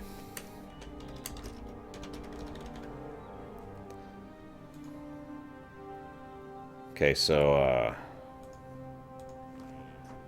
this is the original XCOM. Actually, no, it isn't, I don't think. That's not the original XCOM. Hang on a second. Here's the actual original XCOM. Holy crap, I'm having trouble finding a picture of it. I was going to show you what the original XCOM looked like, graphics-wise. And the UE is just... whatever, you can Google it yourself if you'd like to find it. I'm failing at finding it, and I should be playing the game. Long story short, it's terrible. Horrible, disgusting, awful, and abominable. And I can't go back and replay it. It's just too bad of a UE for me. I got another one for you, Sim Earth on the SNES. The UE in that game is just terrible.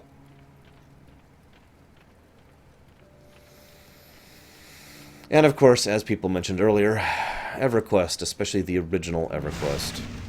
When EverQuest first went live, oh my god. So yeah, sorry guys, you will never, ever be able to convince me that convenience features are a bad thing.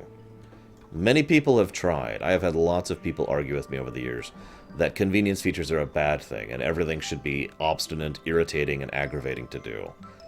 And I can't find myself to agree with that. Sorry, guys.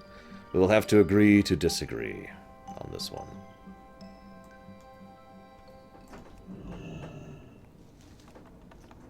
I got another example of one for you that, just while we're still going. Morrowind. Another good example.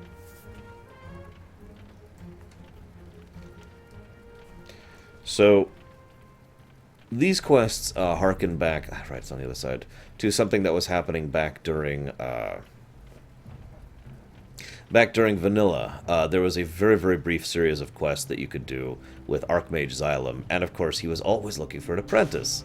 Well, apparently it turns out that he was very, very successful in gathering apprentices, but he's kind of a stereotypical negligent elder mage person. He's not even here, as you can see. This is just his image. He's actually in a tower, which I don't even think we can see from here. No, we can't. It's over in that direction over there.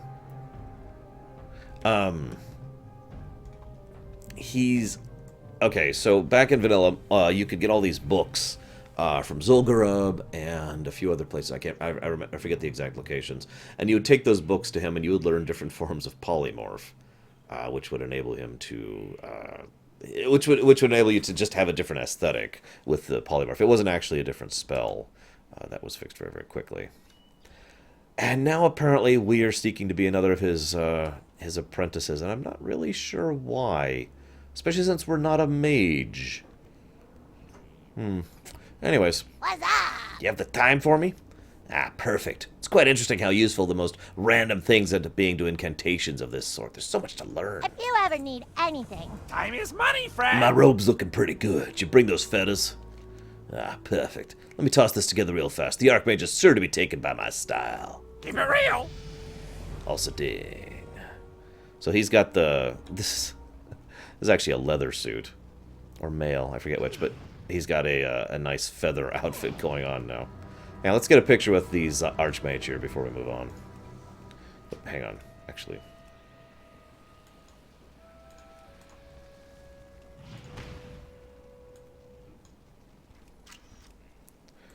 Okay.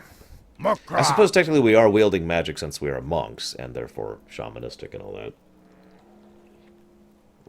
I heard a few explosions. I can hardly tell if one of them was yours or not. These goblins can be quite a nuisance. Good work. This should keep us for another few hours, before we have to go back for more. He doesn't seem to be the brightest of giants. I expect we'll keep doing this for a while before he catches on. Farewell. The eternal sun guides us. The local demons seem to get quite a kick out of stealing our arcane manuals. I highly doubt most of them can even read, so they're probably doing it just to spite us. I couldn't care less about most of the books they've taken, but they took an abjurer's manual I'm going to need if there's any hope of keeping apprentices like you alive amidst Xylem's fresh trials. Find the demons at Lagash Companion and retrieve the abjurer's manual. That's all, Scoot. The reckoning is at hand. Need help? Look at you, doing errands. Quite responsible of you. You're moving up, up, up, you are. Up, up, up. There are demons ahead. Demons of many unpleasant kinds. Demons that would quite like your innards. Lagash demons of the southeasternly heading. But do not worry. No. No reason to worry, for I shall provide you with a companion. Point Bugify Squash. Point Bugify Squash. Quite efficient. Quite messy too. But again, worry not. No, worry not, for afterwards we can clean up. For the Alliance. So, Xylem is an archmage whose brain has basically been broken. Now, we don't know exactly what broke his brain. I do have a theory on the matter. I think he was so skilled in the arcane that it wrecked him, because we know what excessive interaction and access to the arcane does to people. We've seen that many, many times throughout the Lorerun so far. So, yeah. He's still very, very skilled and very, very intelligent when it comes to arcane matters and magiry, but he's not quite right in the head, which is also probably why he keeps trying to get more and more apprentices. Now, so you see this guy? This is how good as a mage he is. Point. No, nothing. It should. Hang on. Point. Hang on. Didn't work. That's odd.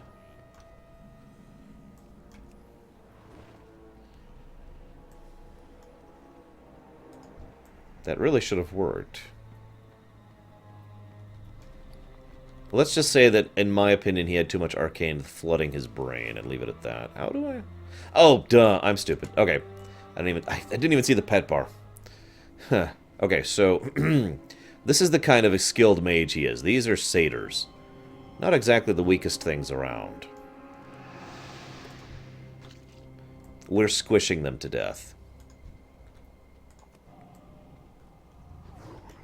Seriously. This is what you would refer to as a baleful polymorph, aka an unwilling polymorph. And, squish. I'll take that book. Oops, wrong one. Damn it. Okay.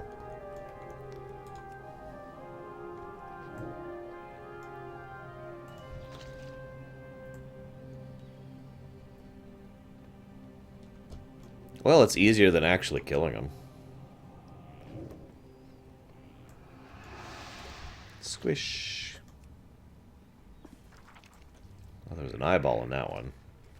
That's kind of gross. And there's the void in that one. Just the void.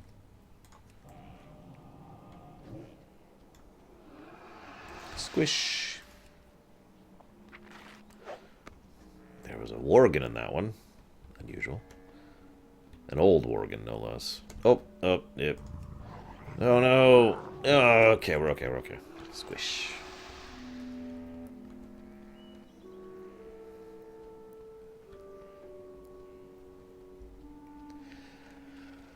This is how dangerous a mage can be under the wrong circumstances, by the way. Especially an arcane mage. And this is one of the reasons why Xylem is a danger to himself and everyone around him.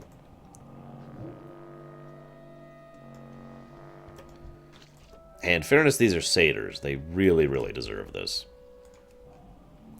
I was going to save this for later, but I suppose this is as good a time as any to talk about the Satyr War. So, there was a Satyr War. Hands up if you even know what I'm talking about, because it's one of the least talked about events, like, in all of Warcraft history. It actually happened over in Ashenvale. It hasn't been relevant since then. So what happened was, after the Burning Legion was defeated, after the Sundering, and after the new well was discovered and all that fun stuff, there was a massive conflict between the satyrs, there it is, and the Night Elves that remained. And when I say massive, I mean this is actually a really, really bloody war. In fact, it was so bloody that the satyrs basically stopped being a power politically, militarily, magically, etc. as a result of this. What am I doing? There we go. Because they were just wiped out. So few satyrs actually survived. There was no chain of command left. There was no leadership left. There was no infrastructure left. It was pretty bloody for the Night Elves, too, though. We don't know a lot of details about the specific conflict, like what battles happened where. We know what happened in Ashenvale, at least. It probably also happened elsewhere. Again, we're not 100% sure on that. But the reason the satyrs are basically a non-issue, and have been ever since, is because of that conflict. Yes, we have the one we were going through Teldris, so. And we've talked about them in brief a few other times. In brief, satyrs, for those of you not aware, used to be night elves that have been converted into an artificial form of demon. So that the result is a satyr, which is the guys I was just squishing to death. So the Satyr War, the other way it was actually significant was because it was during the Satyr War that the actual incident where the Scythe of Elune was created happened. That's actually the specific time at which they took the Fang of Goldrin and attached it to the Staff of Elune in order to create the Scythe of Elune, in order to combat the satyrs. And as you can imagine, having the Worgen go wild amidst of that otherwise already extremely bloody conflict was not that super useful to anything. Greetings. Archmage Xylem appears to be doing some kind of dance as he turns to you. Do not fret, and better yet, do not forget. To do not tell the bug juice said of you will regret. Well, you'll regret the smell of your boots. It won't smell good today, and it won't smell even more good tomorrow. Be careful. God, that's hard to read. Our enemies will fall. And here you are, back, talking to me. I assume this means you have my book? Ah, Peachy, back to work again. Thanks, Snookums. We will have justice. Do not call me Snookums. She is a blood elf. Light be with you. This is so exciting. What's exciting, you might ask? Well, this, of course. Time to trial. Time for you to trial. So many challenges to overcome. So much training to be done. You're learning about trials. Me learning about you. So off you go. Now you go to my arcane pinnacle. I'll meet you there, of course, because I'm quite everywhere. Go with honor, friend. Khadgar does this too. This kind of force you to teleport thing.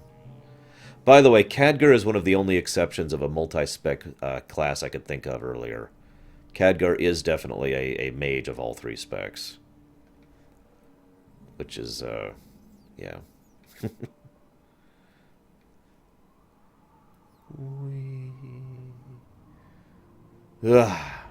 Hey.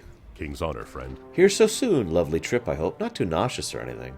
There'll be much running and much jumping, so a settled stomach is of great practicality. This is somewhat simple and somewhat not simple.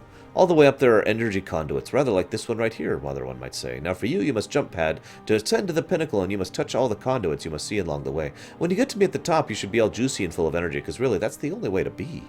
And be sure to keep moving, or you'll likely be sent for quite a trip. For the Alliance.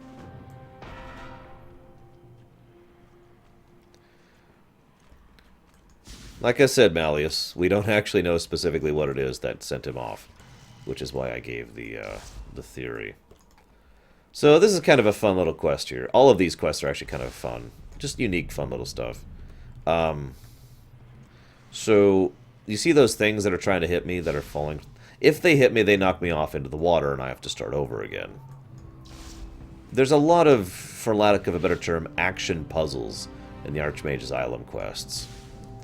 And it's nice to see this kind of new stuff in WoW. Well, I suppose in lore Backsiege, one would have to just be an incredibly skilled and talented and disciplined individual to be able to multi-spec. Like Khadgar is, for example.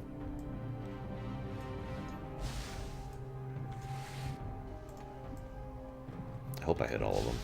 Because I'm at the top, and I didn't hit all of them. Damn it! Well, shoot. I'm gonna go ahead and hit this one again here. One more, please. There we go. Marvelous. You bound ahead with more haste than a flame-laden kitten. Did you say flame-laden kitten?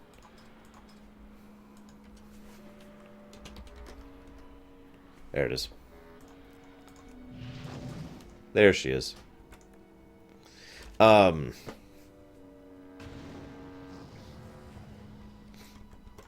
Well met.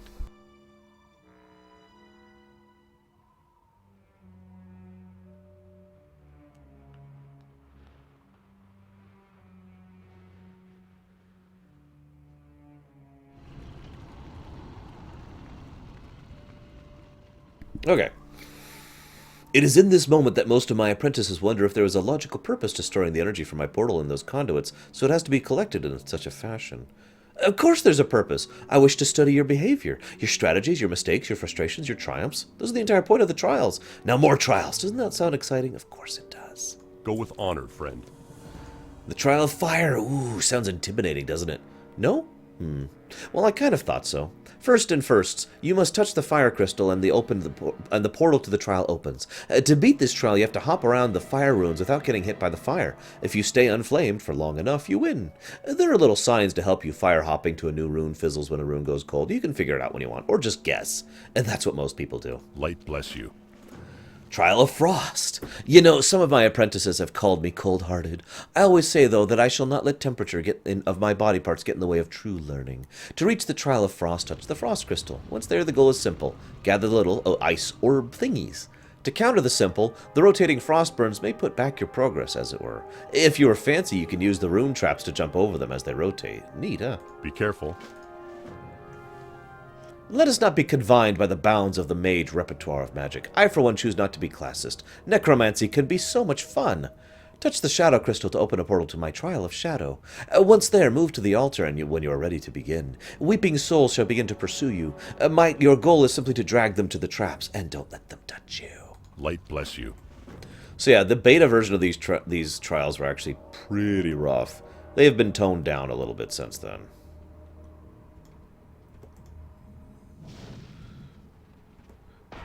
Okay.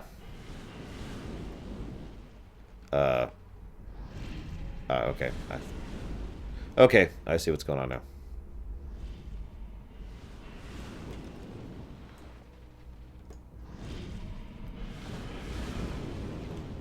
It's kind of hard to see for a second.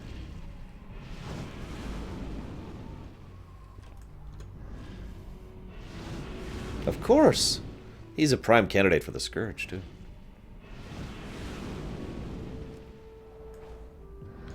Of course, I'm kind of cheating because I'm a monk.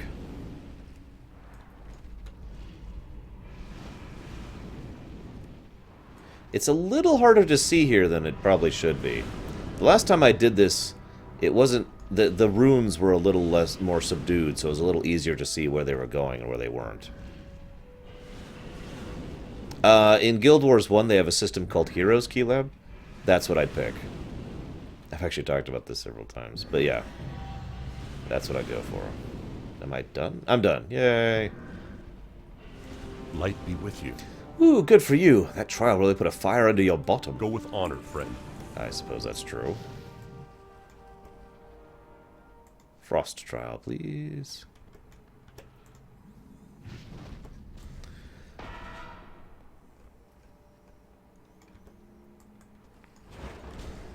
Ah, right. Okay, I remember this. Okay, so, yep, I remember this one. This one was pretty rough. There we go. Pax and I, it took us a while to get this one. And I'm a monk. I've never done this as a monk, actually. Last time I did this... Ah, shoot. No, it's okay, it's okay. Was as a warrior.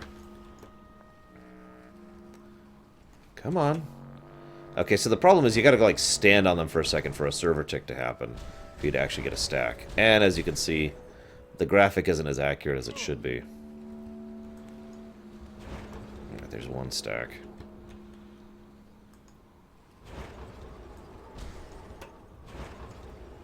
Come on. There we go. Server lag can affect this quest quite a bit.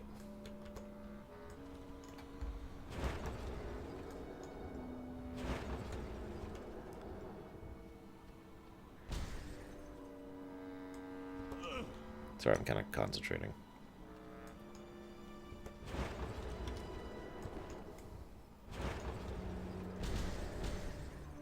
Damn it.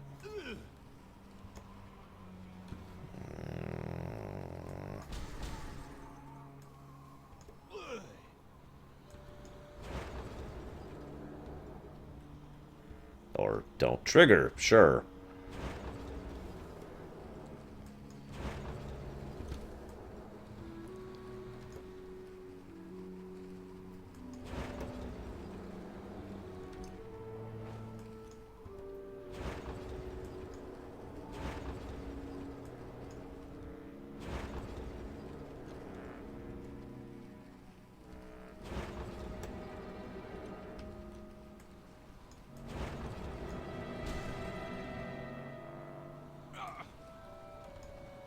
I don't remember how many stacks I'm supposed to get up to here. I'm up to 13 now. A little too early there.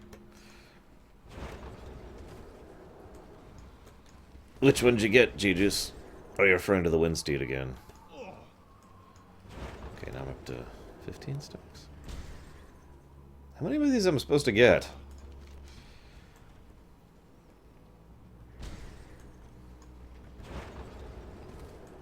$20, maybe? I don't remember.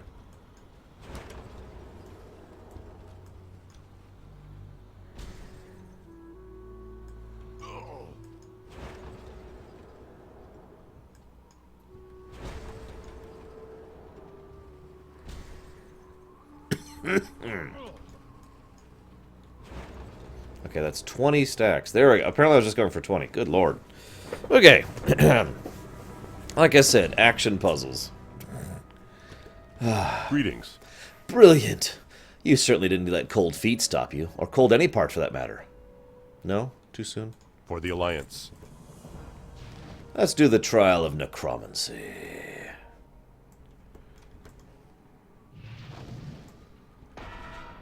Ah, this one. I remember this one.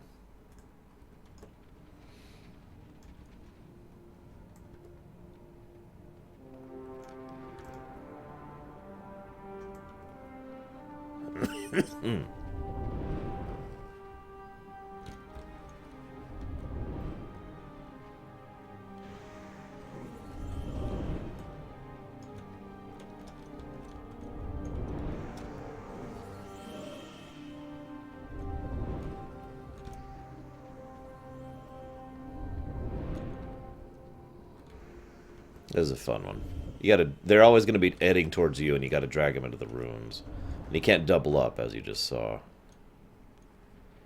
And once you consume a rune, oh crap! How did that reach me? Server lag.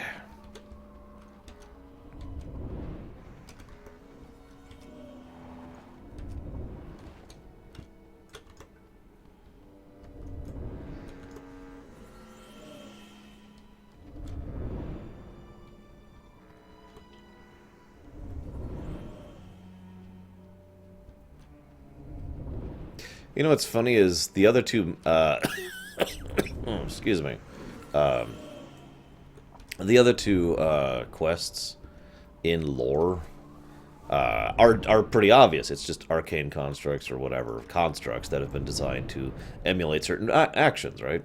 It's basically just magical. Oh, come on, items, right?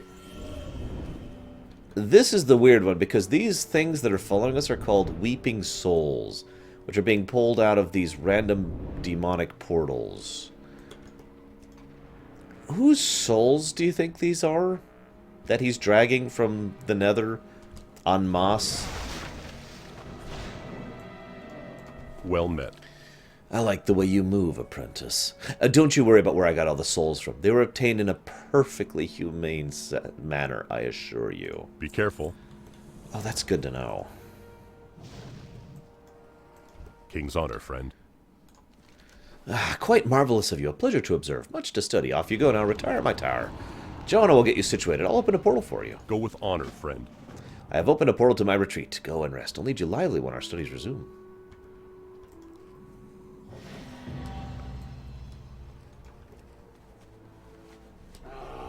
He did have quite a few apprentices before us. Quite a few. Now, if you remember, this is all about us chasing down Azshara for Caligos. That's like why we're actually on this particular quest chain. We don't really want to join Archmage's Island. We want to find Azshara. What's up? I could really use a vendor. So vendoring, we will go.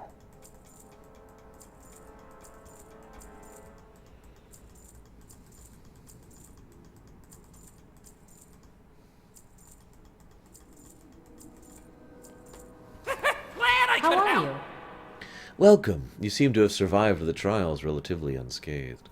Good for you, love. You look like you have come with purpose in mind as well. A question.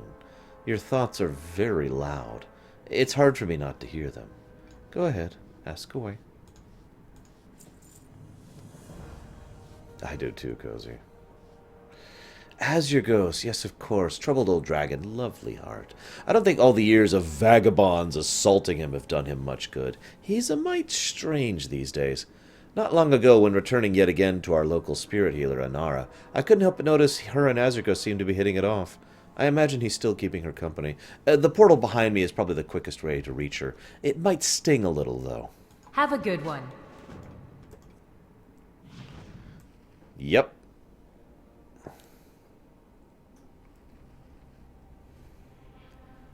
Now, fun fact, we're not actually dead here. This is a clever trick. This is actually just another phase, another layering trick, specifically designed to make it look like we're dead. But we didn't actually take durability damage or anything like that there. The quest name, by the way, wasn't it obvious? After a long search with some questionable terms, you finally found Azshara. Now it's just a matter of convincing him to meet up with Kalikos and put an end to the threat of the Black Dragon flight in Azshara. By the way, this is the one and only ever instance of these guys, the spirit healers, actually existing in lore. This is the one and only instance of it ever. So, I don't know what to make of that. I don't even know what to make of that. Hey, Azshara. You seek Azshara, bane of the bitter reaches, scourge of the Bay of Storms, lord of all magic in Azshara. Well, you've found him. Calic sent me. Kalikos, that's your good foot forward? Good luck with that one, buddy. No, you don't understand. I'm here to help. Of course you are. Here to save the Big Blue from himself, spending all his time in the spirit world, obsessing over magical artifacts. Kalik doesn't understand, though. I've turned a new leaf. I've met someone. Yes, Venters. Met someone? I didn't know there were any other dragons out here. A dragon? Don't be ridiculous. You know Pandora, and you're awfully rude. She's standing right there! The spirit healer? She has a name, you know. Anara. You do well to treat her with the respect she deserves. How many times has she and her sisters brought you back from the grip of death itself? You're all kinds of inconsiderate, aren't you? I'm sorry. I didn't mean to be rude. I know. We could never be, right? Dragon and spirit healer. Two different worlds, not to mention physiological problems. But you're wrong. We have a deeper connection than that. Anara and I were involved. Besides, I kind of like it here. No more adventurers to poke and prod me without provocation. Look, that's not what I'm saying at all. We'll get to it then. You're the one veering off at all these unnecessary topics. I'm the one... Forget it. I'm here to warn you that the Black Dragonflight is here to hunt you. Oh, that. Thought I hadn't noticed the scorched earth and senseless slaughter that usually give them away. I'm not that old. You already know? Then why don't you go stop them? Why bother? It's not like they actually have the slightest clue where I am. They're not going to do any harm to the already found artifacts around here. Anyway, one of the amusingly convenient things about evil and destruction is they tend to just evilly destruct each other eventually. But Kalikos is out there trying to stop them. He needs your help. He's going after them. And he sent you to ask me for help. Was there begging? Were there tears? He stares off into the distance as a toothy smile creeps onto his face. You know, if I came to his rescue, there's no way he could ever live it down. Maybe he'd make one of those Sunwell girls of my very own. No offense, Azshara. You'll come then? Yeah, I'll come to his rescue. Don't you fall into his little center of the world hero bit, though. He just likes the attention. I swear, he thinks he's going to be the next aspect. It's laughable. I'm going to go let him know right away. Meet us at Sable Ridge. I'll be on my way. Don't get your chain panties in a bunch. Azhara has agreed to rendezvous with Kalikos. Success! Azhara and Kalikos are due to meet up at the Northern Rocketway terminus. You should meet with them there to make sure Kalikos doesn't require any additional help. Should you prefer to not be dead, Azshara will likely be able to help. Hello, possibly a Valkyr. Do not worry, young one. I knew our arrangement was temporary. I will be fine. You, though, do not belong here. It's not yet your time. I shall aid you in your journey back to the realm of the living. This one's on me.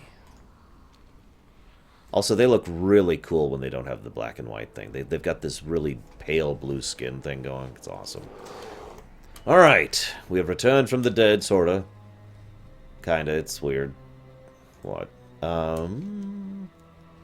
Is it like right there? I think it is. I'm right. Okay, we're gonna go this way, actually.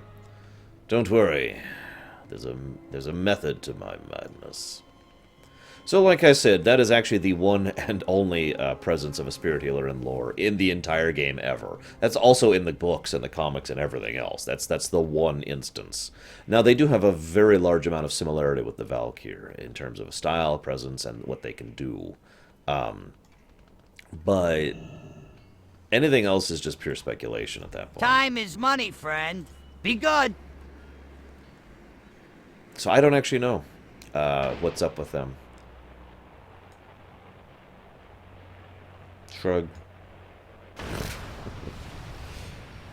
They could be literal. So remember we were talking the other day about the difference between going to the light and the dark. I was talking about that when we were talking with regards to Sylvanas and how she ended up going to the dark after her suicide. So it is within the realm of possibility that the so-called custodians of light, which we don't even actually know exist, are actually those guys, and they're the ones who determine who goes to the light, when your time is, custodians of fate, that kind of a thing.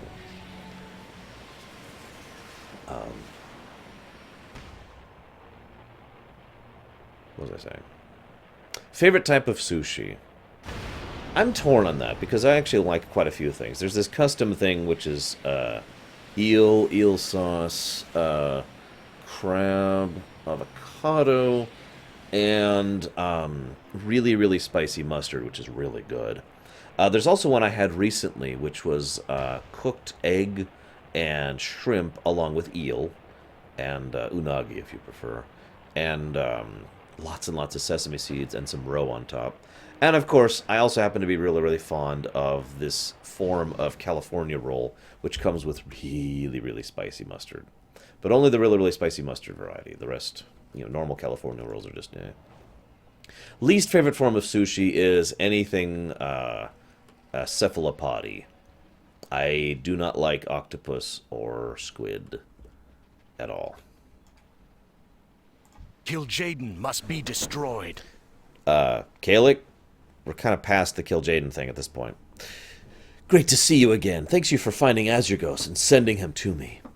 I do feel I owe you an apology. I may have undersold how difficult it would be to accomplish the task I gave you. You performed quite admirably, Ironman. There is no time to waste. Hey, let's get a ding with our friend. Actually, The fate of the world hangs in the balance. yeah, let's just go into this.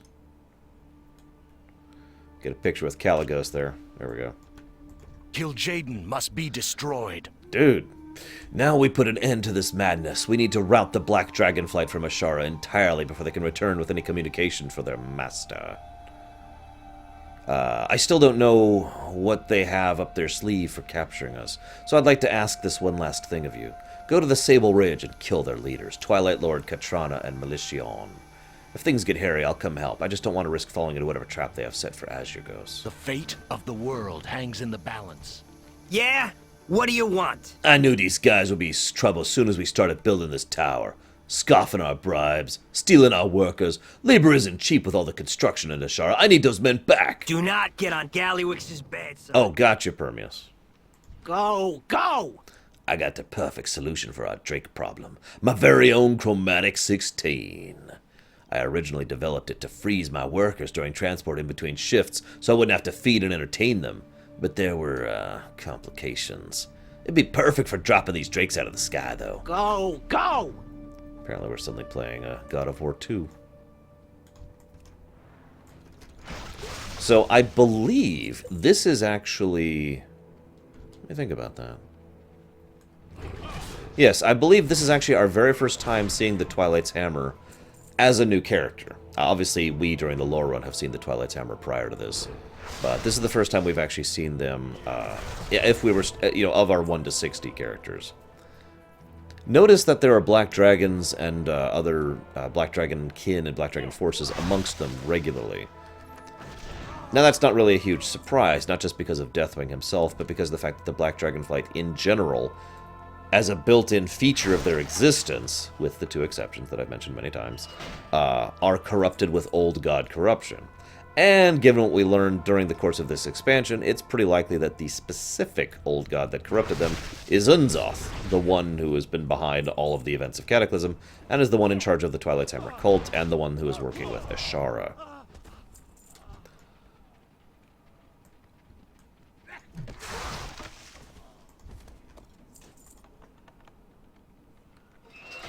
Here's an interesting question for you guys. I know we've kind of broached this topic before, but do you think Azshara is willingly working with Unzoth? Or willingly working for Unzoth? Or is unwillingly working with or for Unzoth? Because, this is Azshara we're talking about. This is the woman... This is the woman who was so egotistical that the only person she thought was worthy of her attention was a freaking Titan. And yet, so why would she be, why would she lower herself to an old god, right? This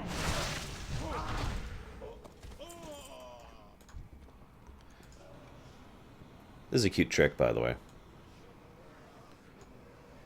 So we freeze them in the air and they fall and then they shatter. Now, it's funny because I actually agree with the all 3 answer that was given.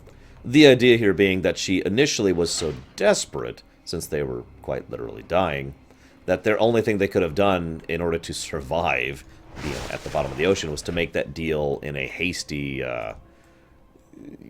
bad circumstance, right?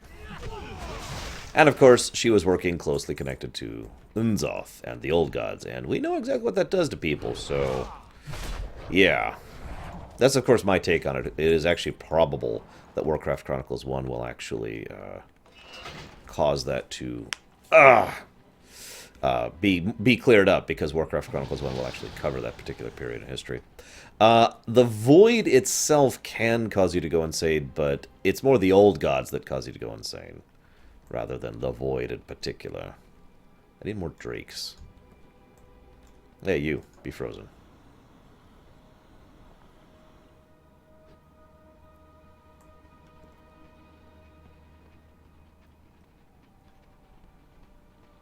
Hi, Lucia, and you're fine. You're not required to be here. Hello, Ellis. The only way the Void can be a corruptive influence is because of the nature of it being a subtractive force.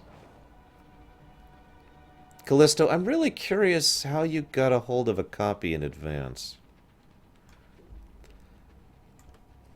Well, unfortunately, One Joker, the answer to that question is because of Lovecraft and his writing style. Because they're just so beyond you and they're so crazy that they just mortal minds cannot comprehend them. And that's basically it. Hello, Mossy. If you want a better answer than that, I don't have one for you. It's pretty much just your standard, hey, you know, old gods, old Cthulhu-like creations of terribleness. Excuse me.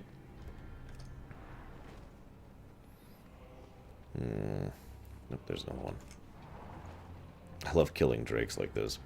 So the void is a subtractive force, right? That's how it functions. It takes away rather than adding to.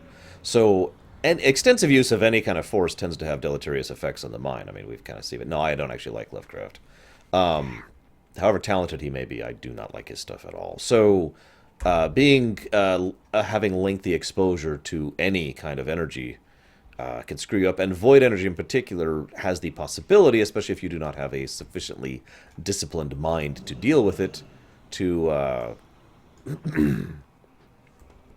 subtract from your brain, basically. To take away from you and yours. And not the funnest possible experience in the world. That is correct, Jay. I do not.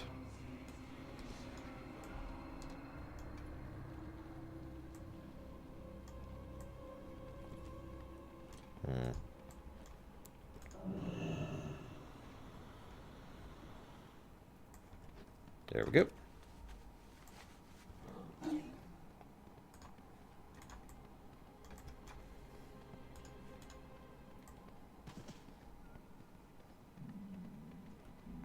How the hell do I get up there?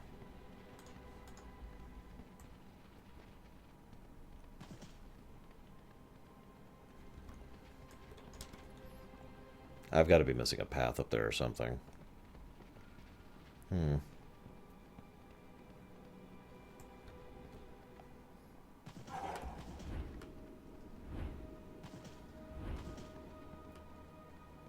Well, one of the things I've been thinking about doing, Callisto, and I'm going to ask people what they think of this, is... see you around, Taitu.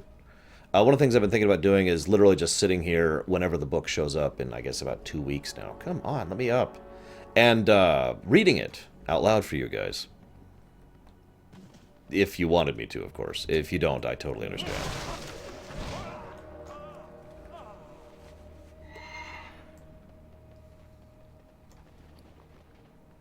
It should be a Mako or a Mako, depending on how you prefer that.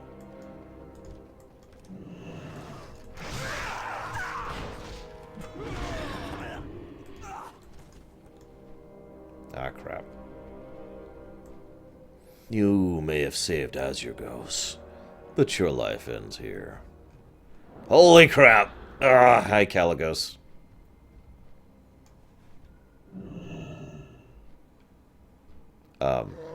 There we go. Okay. Okay, we're okay. We're okay. Kil'jaeden must be destroyed. You truly amaze me, mortal. It's rare to meet someone so dedicated and resourceful. Azshara and I are likely to depart Azshara and remain discreet for a while. I do hope we will meet together someday, though. Maybe put an end to Deathwing himself. My other character will be doing that. There is no time to waste.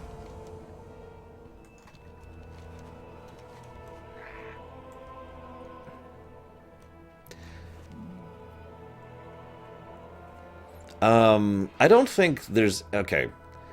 The easiest and simplest way I can explain why Lovecraftian things don't appeal to me is because I just don't like that kind of thing. I don't like the gross, I don't like the... And I don't like, The answer was unknown. Weird. I've already done book reading on my channel, so hopefully that shouldn't actually be a concern, but whatever. I don't care for the gross, I don't care for the black, I don't care for the monstrous horrors from beyond. That's just not my thing. It's never been my thing. So, I get the overall tone, the absolute misery of unbeing, etc., etc. Hey, look, I got another bot asking me to go to a virus-riddled site. Quickly, quickly! Calicos becomes the aspect actually during the mage legendary quest chain, which happens towards the end of Kata, right about the point in time when we are going through the Firelands.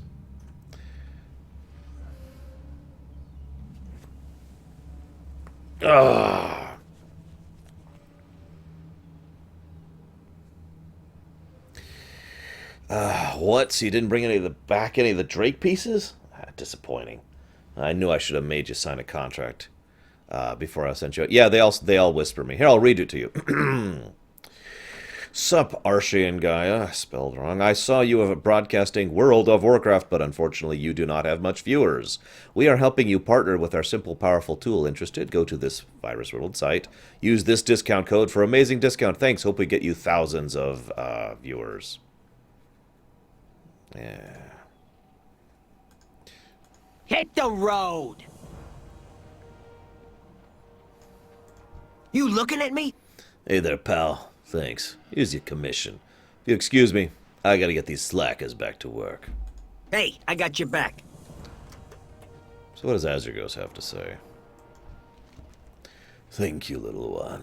Sometimes it's easy to get lost in the throes of love and lose sight of things, even as a dragon. I plan to rededicate myself to making sure Kalik never steps up to take Malygos' place. It's the most noble cause I can think of. You should head back to the harbor. I believe someone's waiting for you there, trying to get squashed or eaten by anything.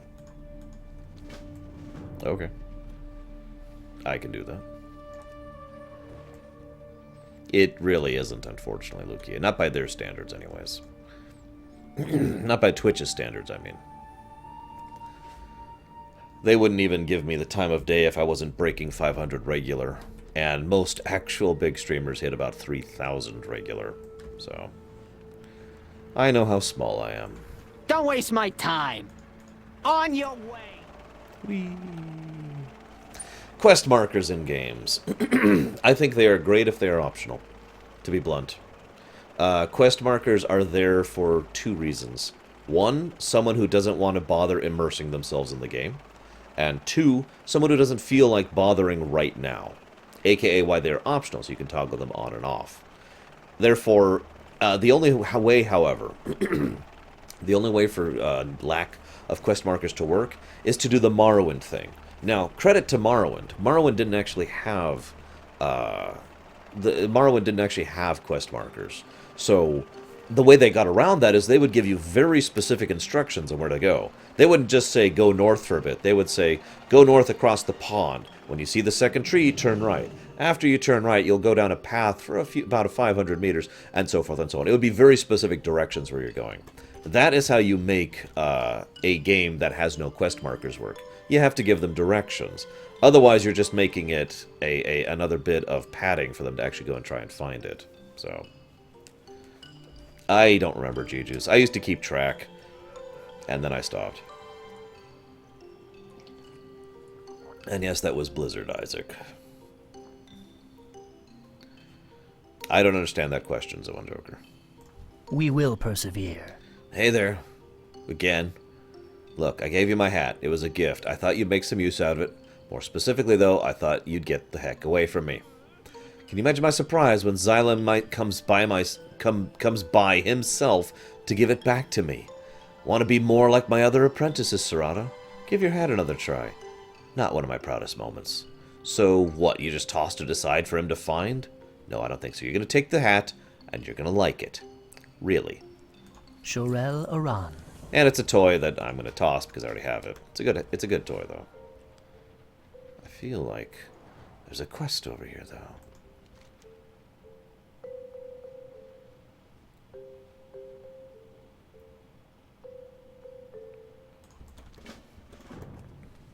I believe this is our last quest here. The Bilgewater Battalion are now accepting recruits for Operation Fishgut. Wages will consist of 1 gold piece at time of operation completion for all active soldiers in good standing. All wages will be forfeited in the event of death. A fee of 20 silver will be charged for any resurrections performed in the line of duty. All recruits are to report for duty to Commander Molotov. Okay. Whoops.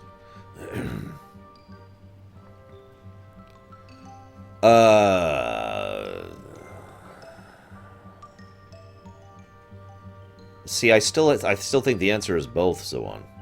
Because see, what you should do is write the game without quest markers, and then program the game with quest markers. Because if you do one or the other, going back and fixing it the other way isn't going to work. You know.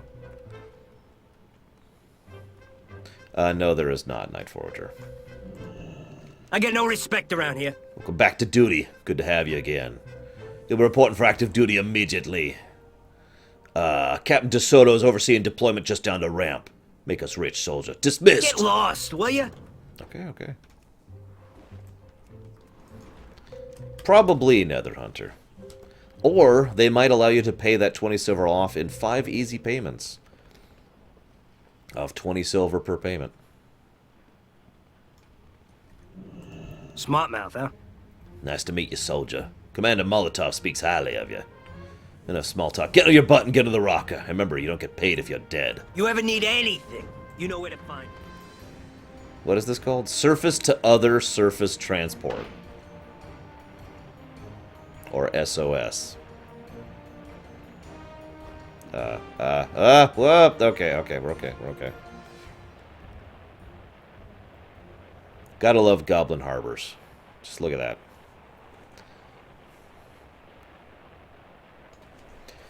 Now, Zawan, if you are forcing me to choose a game that is written as though so in other words, a game that you can't, that you're forcing me to choose between one or the other, so it's either going to not be written for lack of quest markers or not be designed for quest markers. I'll go with it should be built from the ground up to designed around quest markers. Go! There's some gorgeous beachfront property along the shore. I can market this stuff for 10 times what construction will cost me. The prime spots are that Naga Pagoda to the south, the town next to the water, and the ruins. I'll give you some coin if you claim them while the fighting clears out. Move it!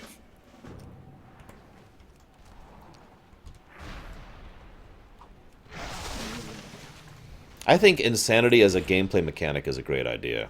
There's actually a game I rather enjoy, a tabletop game called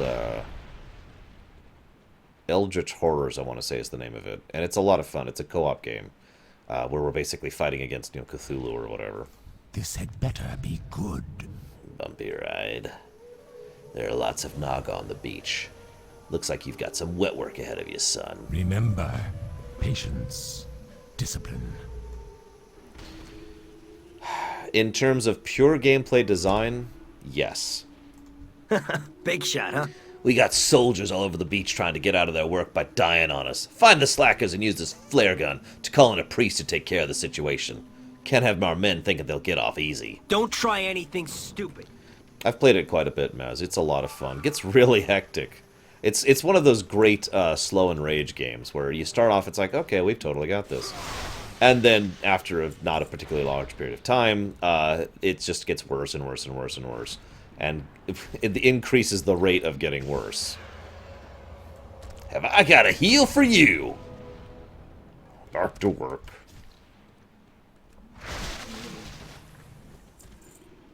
Well, like I said, Zawan, if you're going to force me to choose between the two options, I will take that.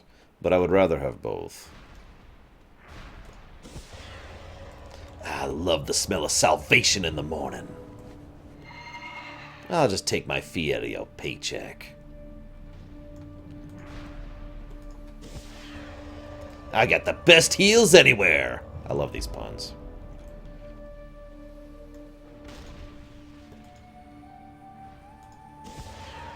Light as money, friend.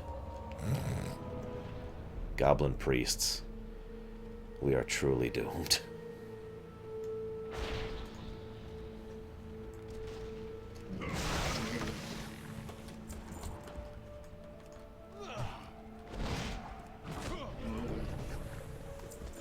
I did too, Jujus. But Skyrim did have a better design for its quest marker. That's why I accepted the analogy.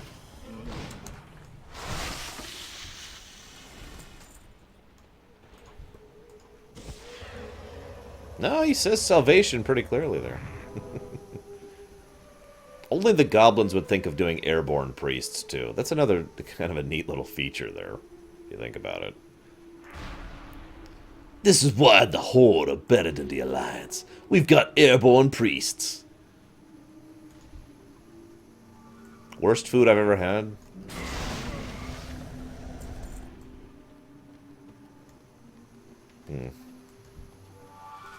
Ramen.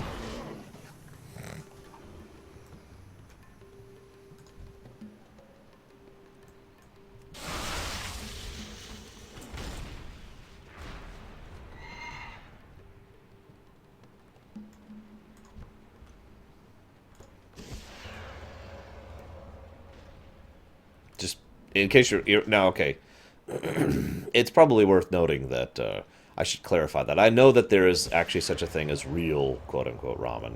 And real ramen is actually a decent thing, but that's 3 for you, buddy. One more, my fee goes up. I'm talking about the really terrible Ramuchan or Rashuchan or whatever the brand is ramen that's basically cardboard in a box and it costs like 11 cents. And it's absolutely terrible. And I literally can't eat it anymore.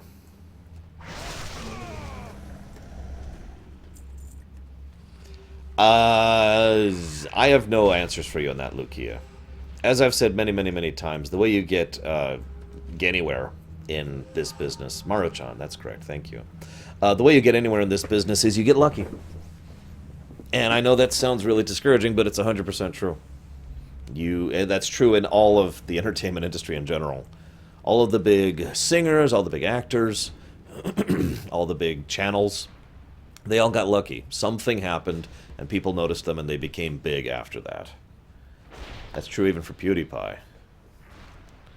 So, yeah. I can't actually give advice on how to get lucky, unfortunately. I got lucky, too. Mass Effect 3 was terrible. Even that wasn't really it. Mass Effect 3 was terrible, and I decided to do a video, which I wasn't planning to do about it. And I literally just did it, just to get the thoughts out of my head. And then somehow, and I'm still not even 100% sure how, people found the video. And then people shared the video, and I ended up on the Mass Effect wiki, and I ended up on the Mass Effect site. And, yeah. And I never did it, like, deliberately. I wasn't trying to cash in on it. And I was shocked when I came back. It's like, oh, hey, I suddenly have, like, 50 comments. That's weird,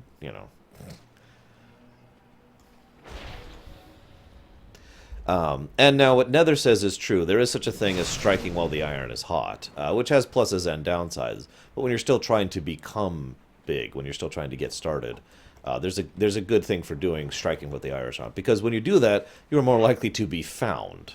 It is more likely that you are going to be noticed in a search engine, basically, because people are more likely to be searching for whatever it is you just did because the iron is hot, because everyone's talking about that topic right now, right?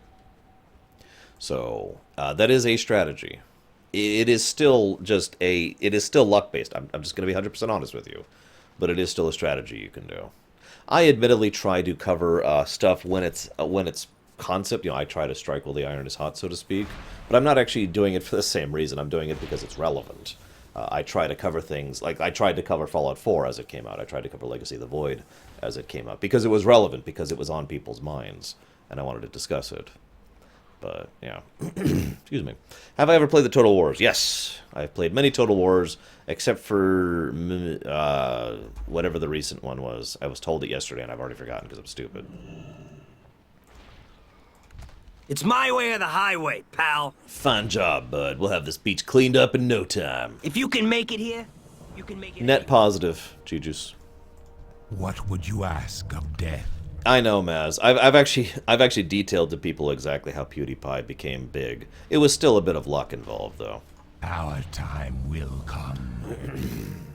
Commander Molotov sent word directly that you should be dispatched to our forward post. We're preparing to send squads into the ruins to rout the Naga and recover the artifact. He'd like you to lead one of them. All right. Our enemy is abound.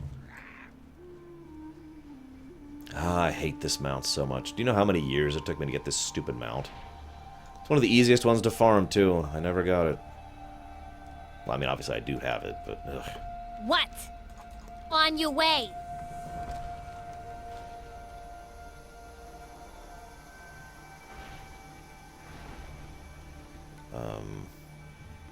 Okay. Now to find my way up the cliffs.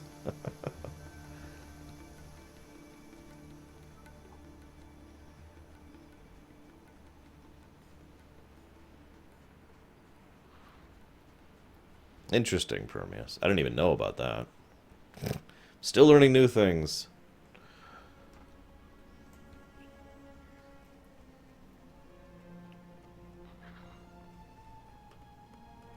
That's true, Venters. That is true.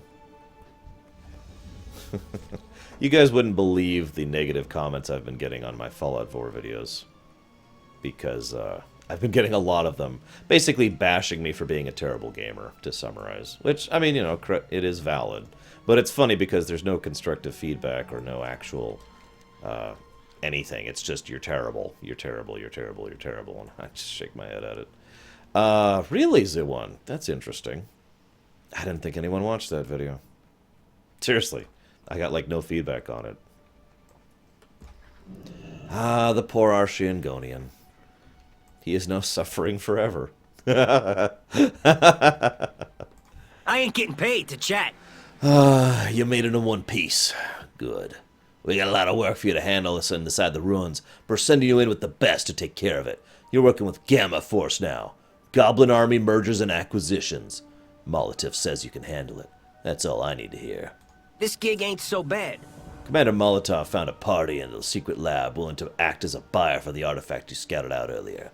Undoubtedly, it's still at the center of the ruins with the High Priestess where you spotted it. Get it back here undamaged, soldier. Stay strong, pal. Big shot, huh? We're sending you in there to clean up the Naga infestation. Lethal force has been authorized. Gob Squad will be backing you up on this one, so it should be a cakewalk. Security, enforcement, extortion. We do it all. They taught us at officers camp to always cut the head off the snake. Seemed dumb, considering we never fought any snakes, but I guess it kind of makes sense now. Take your men in there and kill Lord Caceres. Yeesh! Talk my head off, why don't you? Our best demo man, Ticker's on assignment with the Gob Squad. He's got way more explosives for all the runestones. All you gotta do is keep him covered. He'll handle the rest. Don't try anything stupid. Hello, Last Echo. Yo. Hey there, buddy. Want to make a quick buck? Bring back any highborn tablets you find in the ruins. Catch you on the flip side. I do enjoy making bucks that are quick. Apparently. Oh yeah, let's get the Gob Squad going.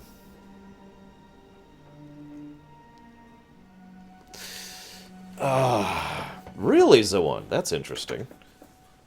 That's curious. Especially since I don't even remember that rumination. I mean, I remember doing it, but that was years ago. I don't remember what I said about them. It's the madness, Jay. Trust me.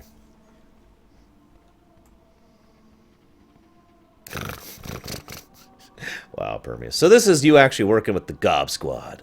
Like I said, these are the guys you were interacting with earlier, and you'll be interacting with again in the future. Quite a bit, actually. Yeah, it's a lot of fun.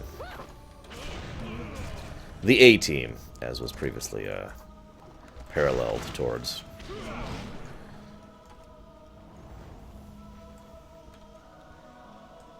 Love the Vashir music, by the way. I think I can turn the music back up now that we've gotten out of the goblin zone of music. Like this high! No, not that high, not that high.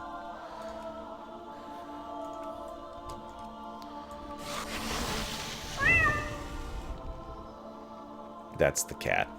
My burning cat. Don't mind it. He won't bite.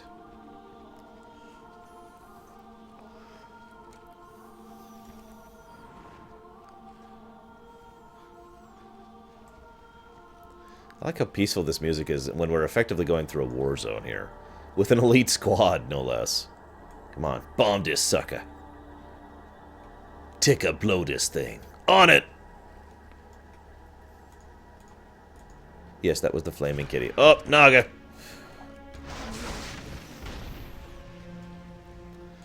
It's an elemental cat, Deutsch. It's naturally on fire.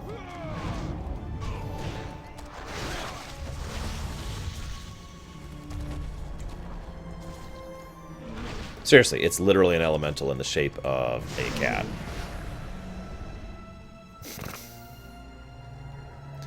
Yeah, Archeangonian was not really intended to... See around, look here. Archeangonian was never really intended to be a sympathetic character.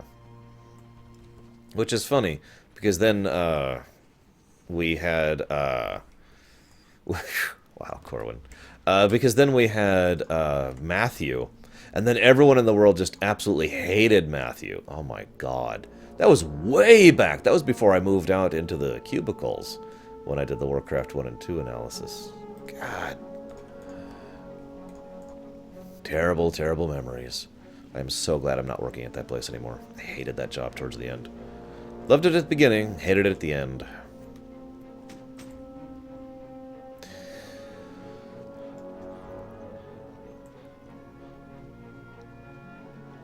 So I've got a two-part question, legitimate question here. I don't, no expected answer or anything like that. How many of you would actually want to make a Naga if given the option to do so?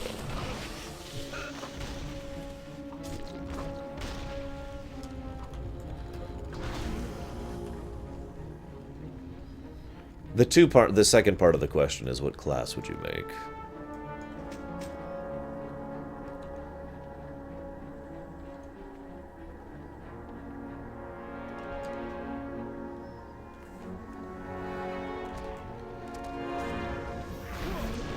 And I suppose there's actually a third part to the question. What gender would you make it? Remember that whole sexual dimorphism thing I mentioned earlier? As you can see, Naga males and females actually look very different from each other. So, there's a bit of an aesthetic difference between the two. And naturally, I would imagine no restriction on classes. However, just thinking logically, Naga would easily be mage, warlock, priest, hunter, warrior. We definitely see that. Anything else is a little more debatable. Probably, I could see a Naga shaman. But at the very least, those 5, I think, are definites.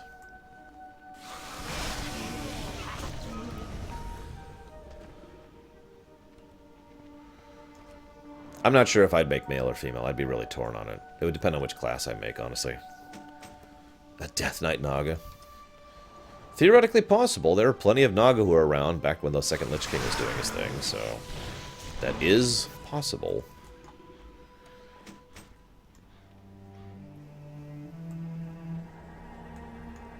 Fitting a Naga in lore-wise is easy, really.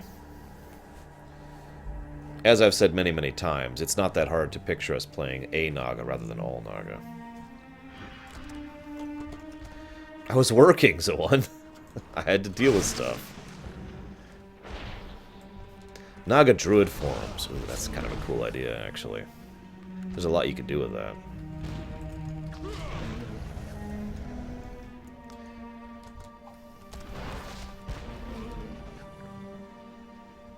The only Naga voice actress I remember distinctly, other than Vosh herself, of course, is the voice for the generic Sea Maiden. I'm waiting with bated breath. That voice. Back in Warcraft, or excuse me, back in Frozen Throne. I don't think leg issue is really an issue, since we already have seen what leggings look like on Naga. And feet? Worgen, Draenei, Pandaren. I don't think it's as big of an issue as it otherwise could seem to be. They've already shown that they're more than willing to basically ignore the foot slot. Oh yeah, Troll. Excuse me, that's another one. Troll.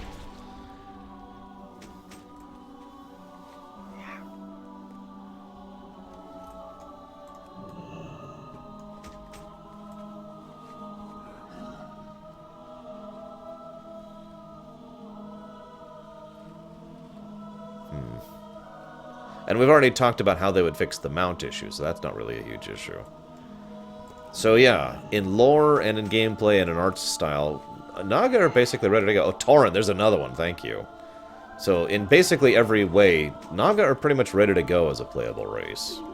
The only thing we need is some kind of old god themed expansion.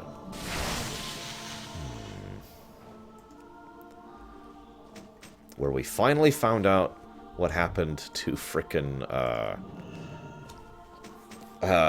Neptulon. Because, damn it. Do they, Zoan? Wow. Hey, let's see what that looks like really quick. I don't know, let's do male. Feet. Here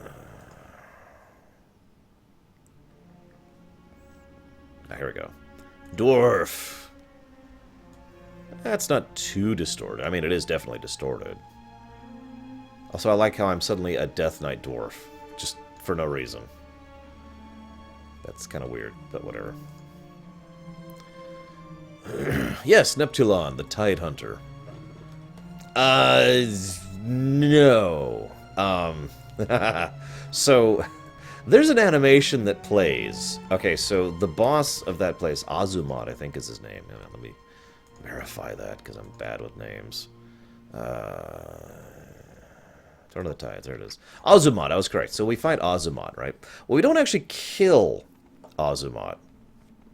We defeat Azumot, and as he's fleeing, he grabs Neptulon and drags him away with him. Most players don't even see that happening. It's just such a quick animation, and nothing draws attention to it. That was intended to be followed up on in the extended content that was supposed to be the Abyssal Maw and whatnot. And it never has been, of course. So, as of right now, the last thing we saw is a minion, a very powerful minion for that matter, of the old gods, has dragged Neptulon away to God knows what, and the end. That's as far as we've gotten. That's all we know.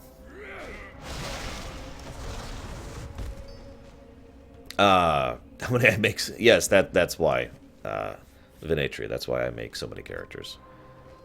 It's for the sake of the Lorerun. I only have 13 characters on my actual account.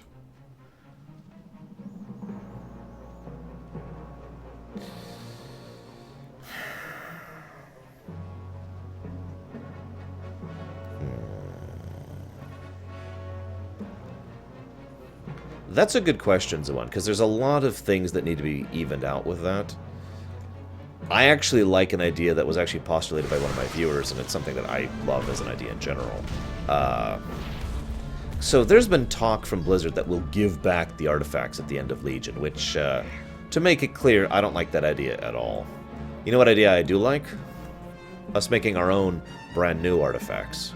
Weapons that are ours, not ancient artifacts of power. No, making brand new stuff of us, by us, as part of our continuing spec story as we go through the next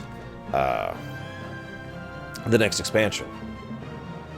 We've already kind of done this, really. We've only actually done this once, though. Well, that's not true. That's true. We've done this 3 times, basically. But the most important one is, of course, Shadowmourne. Shadowmourne is a new weapon that we made that is incredibly powerful because all the things we did to empower it, and with that weapon, you know, blah, blah, blah, blah, blah, right? So that's what I think we should do going forward in the next expansion after Legion. Rather than using the, maybe even use the old artifact weapons as like a template for it. In lore, I mean, you know, making something out of the Doomhammer or using the Doomhammer to construct something new. I mean, Shadowmourne was again made of pieces of the original Frozen Throne, after all. I get no respect around here. I love it when people leave priceless artifacts just lying around. It's huge. We'll have to take it back to Uncle Bedlam as soon as everything's cleaned up here and you're ready to go. Hey, I got your back. Yeah? What do you want? The Blood Elves eat up those tablets. Top dollar. Here's your cut. Good doing business with you. Have a good one. You know, the You Explorers looking at me? League would buy those too. I'm just saying. Your name's getting around. Nearly Gob Squad status, some would say. You're a vicious one. Get lost, will ya? Glad you're on our side, soldier. Do not get on Gallywix's bad side. The hope is that cuts off a major source of their magic. Truth is, we don't actually have a clue. But who can pass up the opportunity to blow some stuff up? If you can make it here, you can make it anywhere. Yeah, in lore, that's actually a really good point. In lore, Shadowmourne should be as strong as the Ashbringer. Like, at least on that level. Well, spit it out. We're looking pretty good here at this point. It's definitely been a pleasure working with you, soldier. If you're ready to take the artifact back, we got a gyrocopter to take you back to the Bilgewater Harbor, so you can deliver it to Uncle Bedlam personally. You ever need anything, you know where to find me. Where's my gyro, man? Where's my gyro? There it is. Yeah, I know, right, Corwin? I haven't heard anything as far as details as what they're doing, Zoan Joker. I've probably heard the same rumors you have, that they're just revamping the crafting system. I gotta be honest, I've thought about the crafting system a lot, and I think they should either go full tilt or abandon it. That's just my honest thoughts. At this point in time, crafting system is kind of a vestigial feature of WoW. They need to either crank it up to be super useful and super required, and just live with the consequences of that, you know, raiders will have to raise a profession, or Just remove it. Just make it purely cosmetic or aesthetic or something like that. So that it has no gameplay benefit whatsoever. I'm okay with either of these approaches, by the way. I know, right, Jay? It's terrible. What's the word on the street? Ah, man of the hour. And you come with the artifact. The operation was a success then. Mergers and acquisitions can definitely handle themselves. This thing will make quite a pretty penny. And you, I heard you did some impressive work down there. You may have cut down expenses by 10% single-handedly, and that's the kind of smarty businessman I want in my army. Here's your wages as promised, and a little something extra too. Hope you like it. Keep your ear to the ground. And that is actually the end of the Azshara zone. There's a couple of other random quests. You'll notice I didn't get the achievement. But that is the end of the storyline here. Our next stop, I'll check my notes just to be sure. Yep, our next stop will not be here. It'll be somewhere else entirely. So, for those of us watching on YouTube, I will be seeing you guys later.